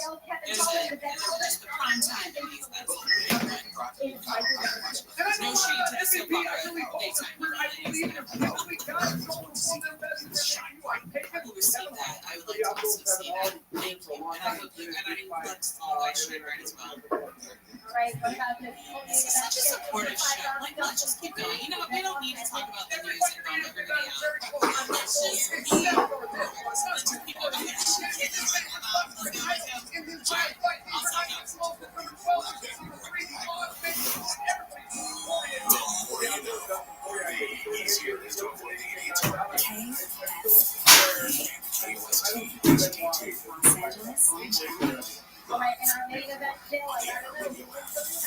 More transparency and LA City Council has voted to get more information from a homeless services organization. City Council members say the Los Angeles Homeless Services Authority is not open with important information and data. Councilmember Monica Rodriguez says the lack of transparency isn't acceptable, considering the amount of money that is invested in the fight against homelessness. It should be without question that we get the data, the 1, 2, 3, 4. Those are numbers. But you already do that. If you want to know what number you're going to pay each month for your card, use Kelly Blue Book My Wallet or Auto Trader. They're really good at numbers. Auto Trader.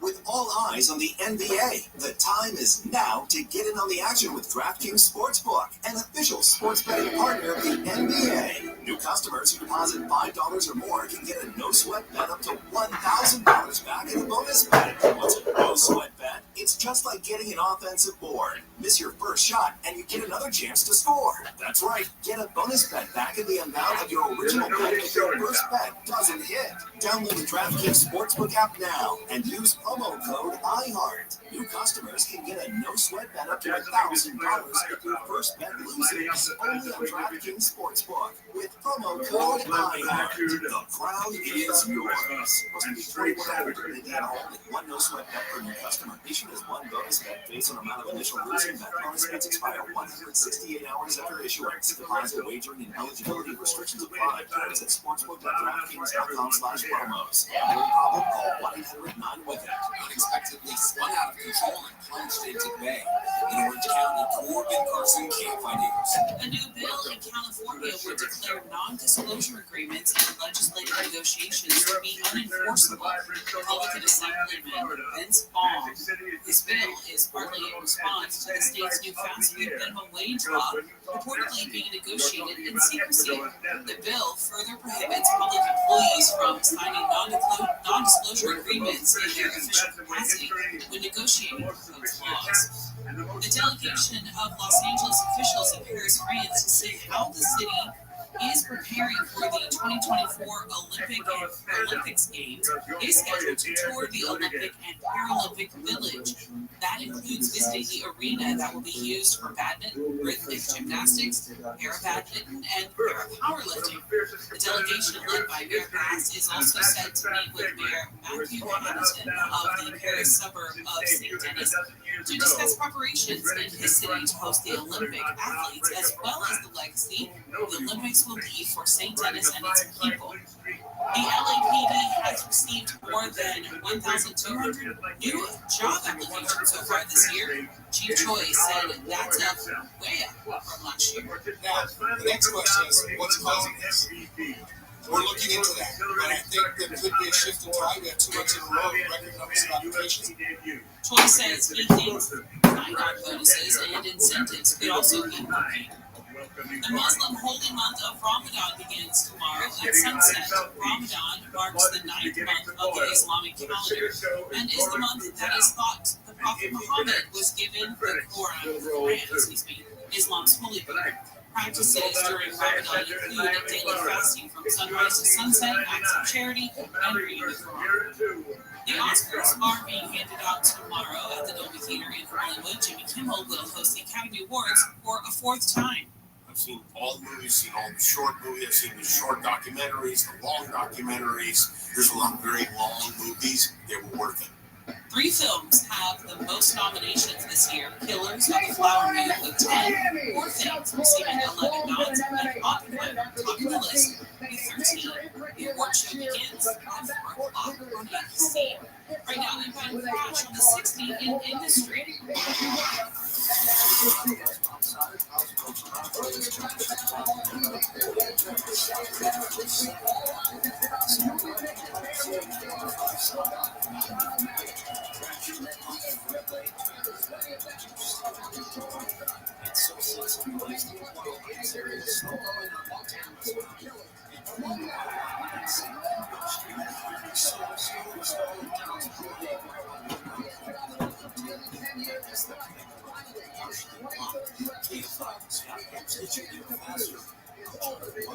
Do you have coins, jewelry, or precious metals and are looking to sell for top dollar? CNBC CEO and owner of Tangible Investments has become legendary by beating his Simone competitors' offers on these items by as much as 500%. I've been really been an heirloom in my family for many years, so I went to a local jewelry store and they offered me $600. I just took it down to Tangible Investments and they offered me $6,000. Stories like these are why Tangible Investments has become America's top dealer in precious metals, jewelry, and collectibles, and why sale has been featured on CNBC and quoted on the front page of the Wall Street Journal. Over the past 30 years, Tangible Investments has bought billions in collectibles. That's billions with a B. Right now, demand is through the roof. Zelle encourages all his clients to shop the competition and then call it last. You'll be amazed at the difference. Guaranteed. Call now for an absolutely free professional no obligation appraisal. 800-711-2800. 800-711-2800. 800-711-2800. Southland weather from KFI clear skies tonight with lows reaching around 15 Metro LA and FC. Highs will be in the upper 60s on Sunday. Tonight, mostly clear with lows in the upper 40s at the beaches. Lows will be in the low 40s in Riverside and the IE. And those lows will be down to the low 30s in the Antelope Valley. Right now it's 58 in Palm City, 60 in San Dimas, 60 in Brea, 61 in Chino. Weekly local, live from the KFI 24-hour newsroom, I'm Heather Booker. Listen on the free radio app for all your music, sports, talk, and podcasts. Free members.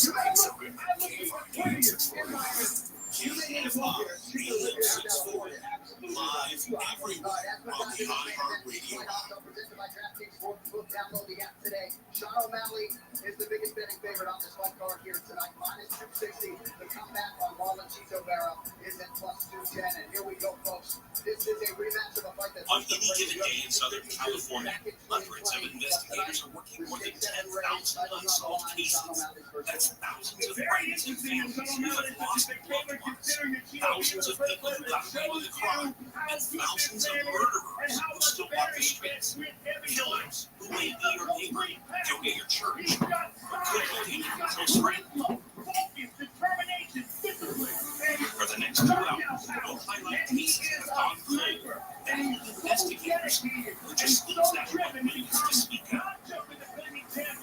This is unsolved mystery.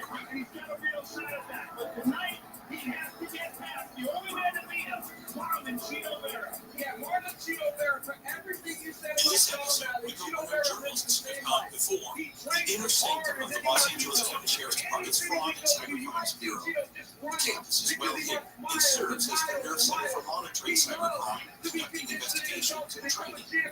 We were invited by Sergeant P.H. Katina, who also became the wrangler for the region's first electronics detection team. You're not going to believe what these dogs can do. It's part of our ongoing crime fighter series. Sergeant, thank you for joining us. You're welcome, Sam. But one of the things I want to talk about, first of all, let's get an overview of what your role is here, and then I want to get right in one of the coolest pieces of tech that you have. It's really great tech with this high-tech mission. But first, give us an overview of you. Sure. I'm a sergeant here with the Sheriff's Department. I supervise our cyber fraud unit. And basically, we investigate everything cyber. If it has to do with the internet, the implications, we investigate it. We have a team of 7 detectives. Another sergeant, I'm part of Sergeant Reyes. He is also part of the team who supervises our north part of the team. We do cryptocurrency investigations. We do cyber fraud. We do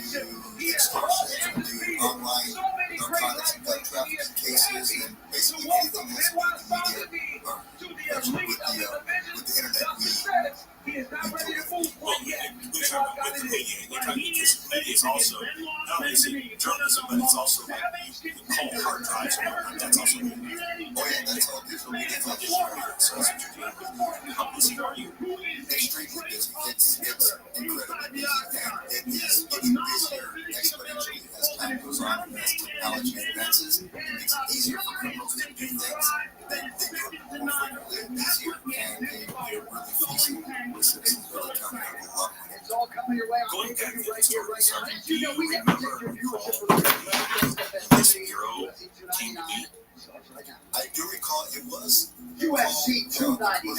O'Malley versus Barrett 2 is brought to you by several years ago, the department saw a need to include the cyber portion of it because that was becoming more prevalent. This is 15 years ago or so when this occurred. It started becoming more prevalent. You know, we're seeing crimes in cyber. So they changed the name again to the Fraud and Cyber Crimes Bureau and started a cyber mission as well. And along the way, in addition to you having to keep an eagle eye on how technology has evolved, you've got to keep up with that too. Not only are you keeping an eye on what the technology is out there, but you also have to figure out a way to combat that tech being used for bad. And so what kind of challenge is that, keeping up with the bad guys? It's a huge challenge. There's a couple aspects to that, and one is getting a detective onto the team who is, first of all, a good detective. But that's not the hard part, because these detectives come up to the department as detectives in other places. We get them good detectives, but they don't have the cyber background, and that's where we start. We have to get them cyber training, and that's not something you can just learn overnight. It takes years sometimes to learn certain aspects of cyber to be able to be an effective detective. And it's not only time consuming, it's very costly. The training that's out there that we need to get our detectives to can range from maybe $1,000 up to $10,000 for Yo, what's going on, period? That becomes. We're live on YouTube. One of the things I want to talk about on agency is Twitter. the use of You know what Twitter is? your bureau. Yo, dog, you're like the guy from Rick and Morty. I like your Rick and Morty PFG. People truly understand that you have a canine program here. Yes, we do. And How you doing, baby? I was where you were making dogs and cyber. Wait a minute, how does that go together? How does that mix? You got the oldest dogs on the planet, that species, next to some of the most high-tech stuff in the world. Exactly, like you opened up the show with, it's not a high-tech thing, it's very low-tech, it's very traditional. We've had canines doing hunting for things and using to work to do jobs forever. And now we're having the digital age, and they're, quite honestly, very effective. It surprised me at first. I was kind of apprehensive at the whole idea. It's like, really, can this happen? When I first heard about it a few years back, and I started doing research and seeing stories put out by other places that these dogs are actually becoming a valuable asset to those departments, and coming up with valuable evidence that's being used to convict people, criminals, and put them in jail. So I decided to do some research into it and educate myself on the program and see how this whole program works, and build up a plan to be able to get it here to the sheriff's department. Where did you first see it in motion?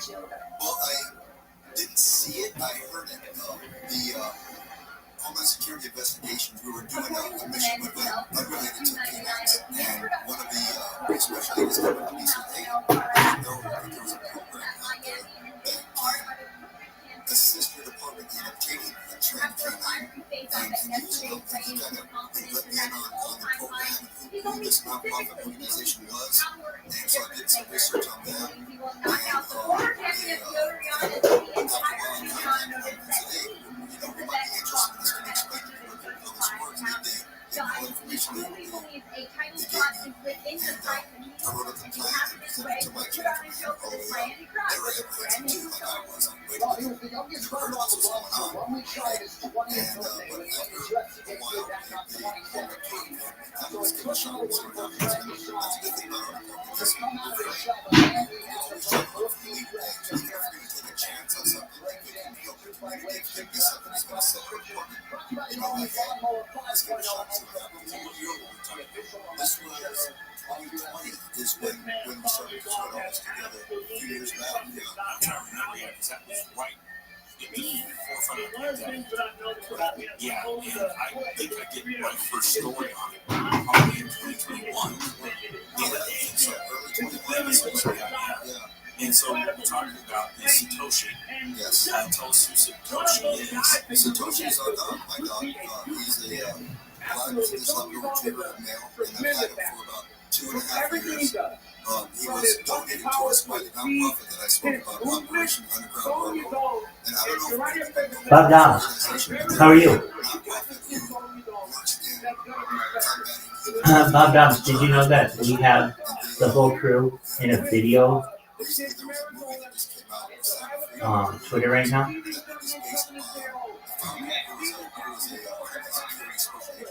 Not a Twitter Live, but a Twitter Spaces, but the video version.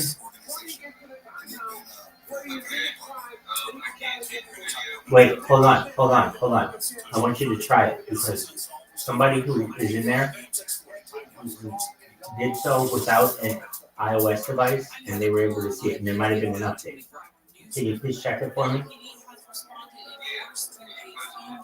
Oh, hell yeah, baby. I'll do more than that for you. I'll wipe your ass for you when you're done if you like. Just one moment. I'll do anything you want. You're going to help me? I'll help you, baby. Alright, just one moment. Oh, of course. Fucking course. Space for me. Photos of their classmates. Criminal defense attorney David Masari says the California Education Code considers this behavior unlawful. And the Muslim holy month of Ramadan begins tomorrow at sunset. Ramadan marks the 9th month of the Islamic calendar and is the month that is thought Prophet Muhammad was given the Quran, Islam's holy book. Southland weather from K5, clear skies tonight, lows reaching around 50, Metro LA and OC.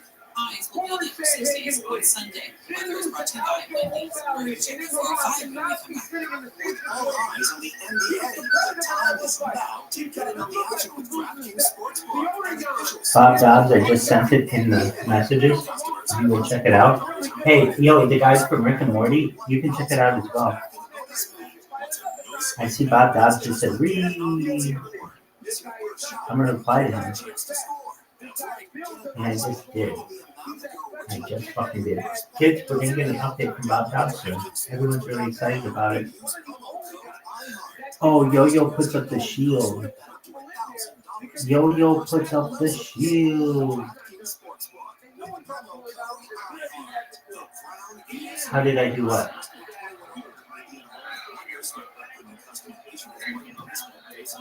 Okay, so are you in the chat? Are you in the Twitter space? Can you see video?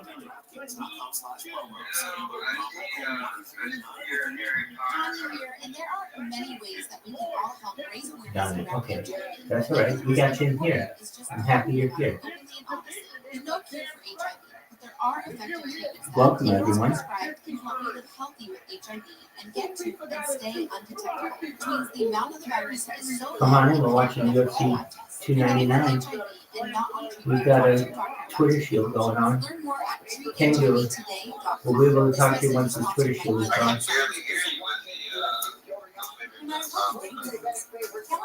I'm not talking to that. I'm not talking to that.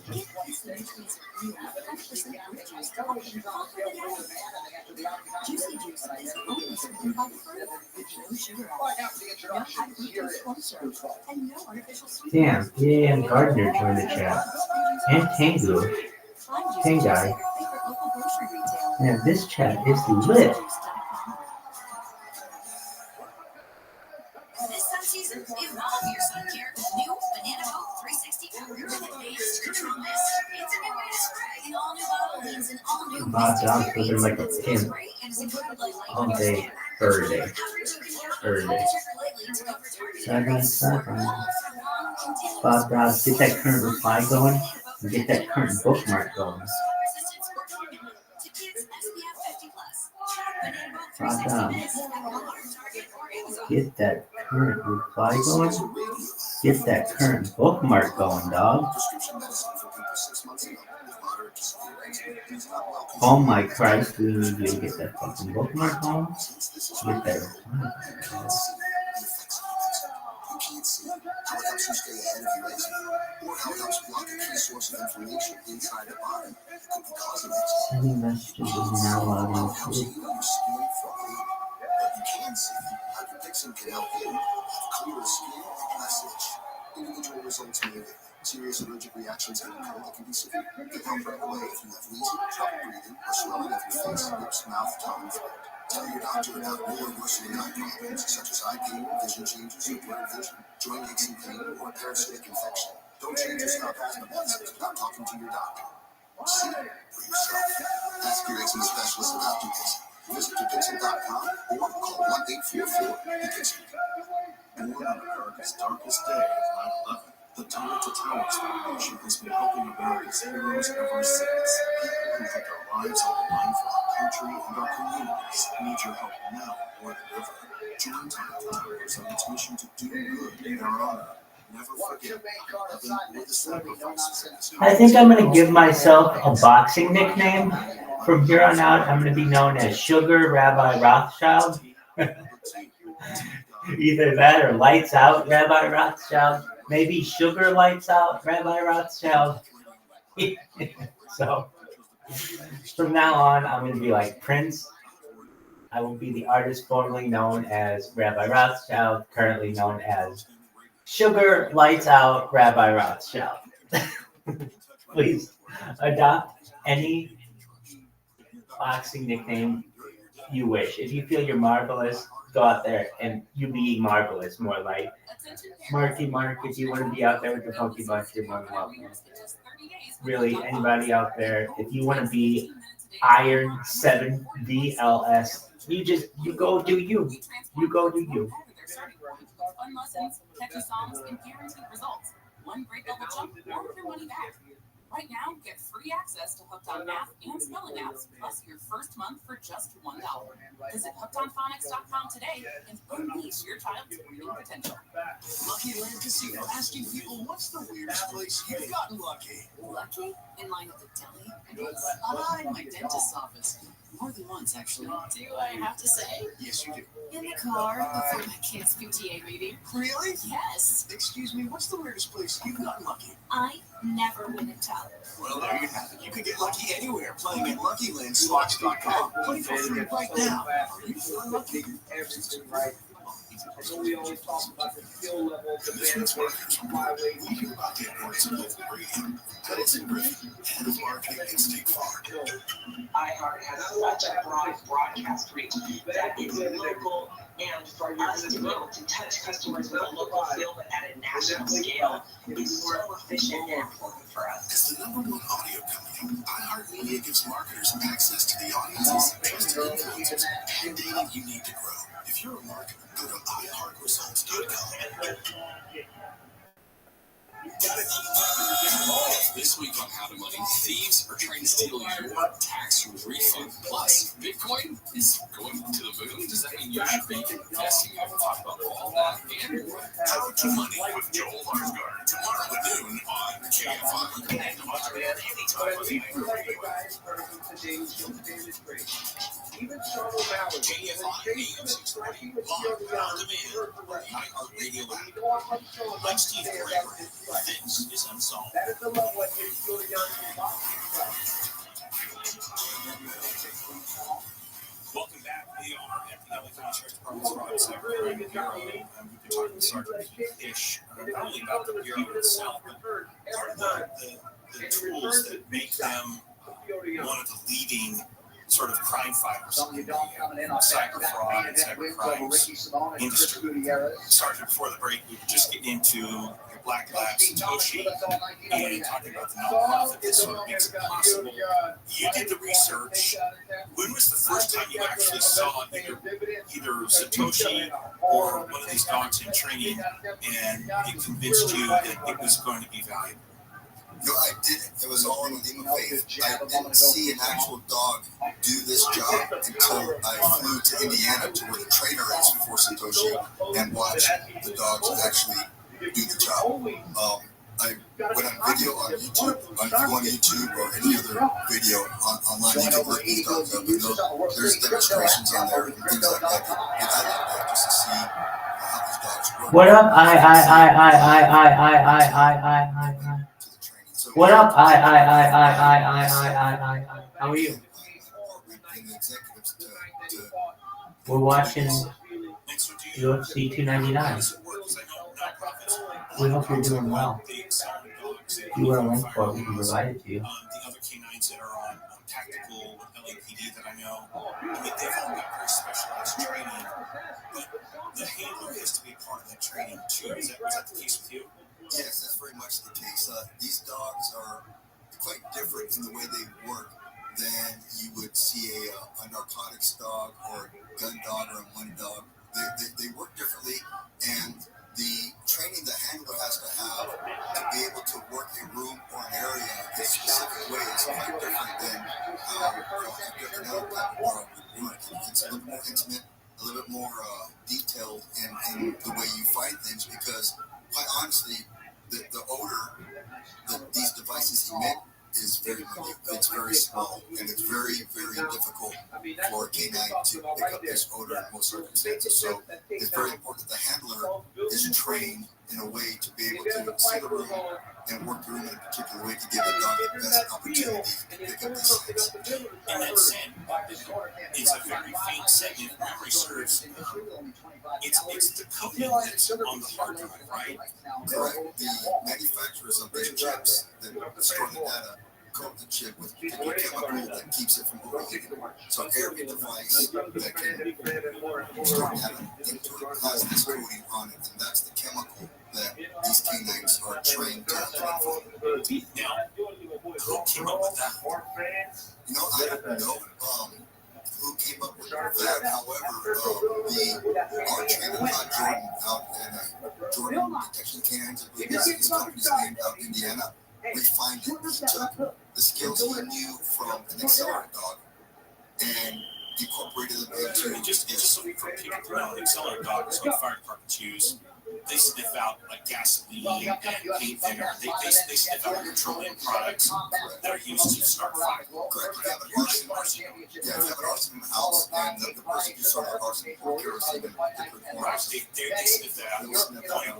Correct. It's a detective a way to start investigating arson. You just want to make sure people do what's going on. Right. Yeah.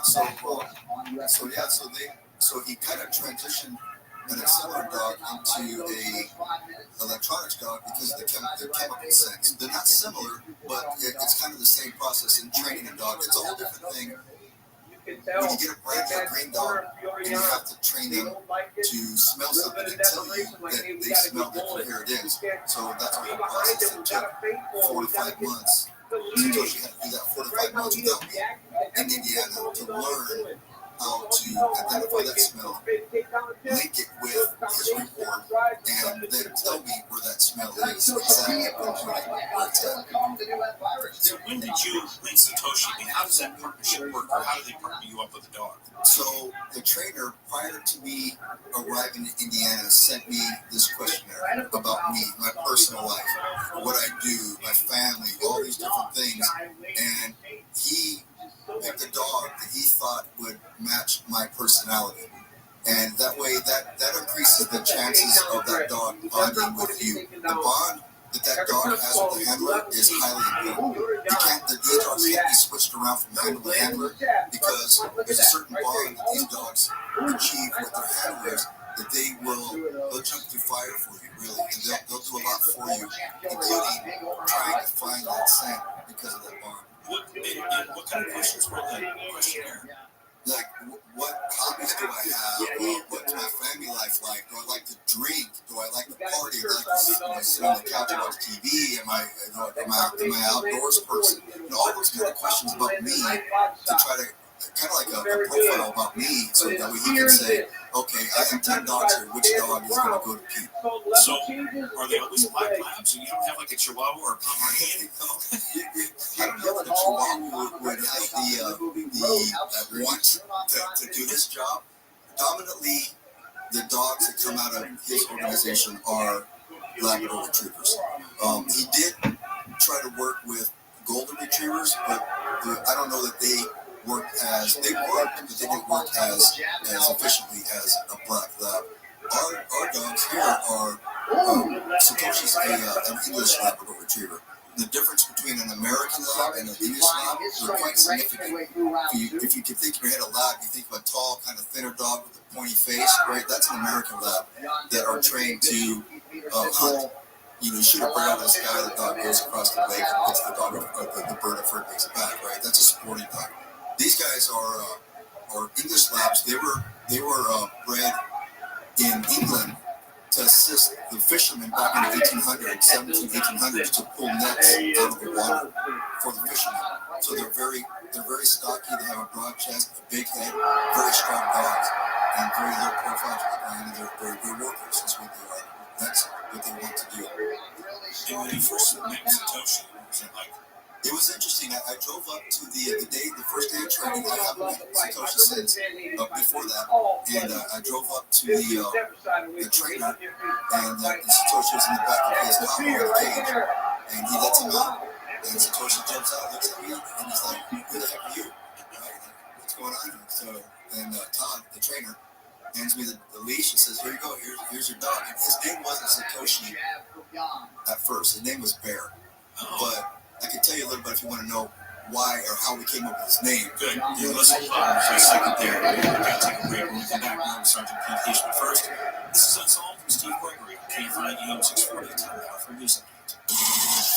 I'm Heather Brooker, live from the KFIU 24-hour newsroom. 5 students have been expelled from Beverly Vista Middle School for creating fake nude photos of classmates. The 8th graders were kicked out of the school for allegedly using artificial intelligence to add the faces of 16 students to photos of nude bodies and then spreading those photos across the class.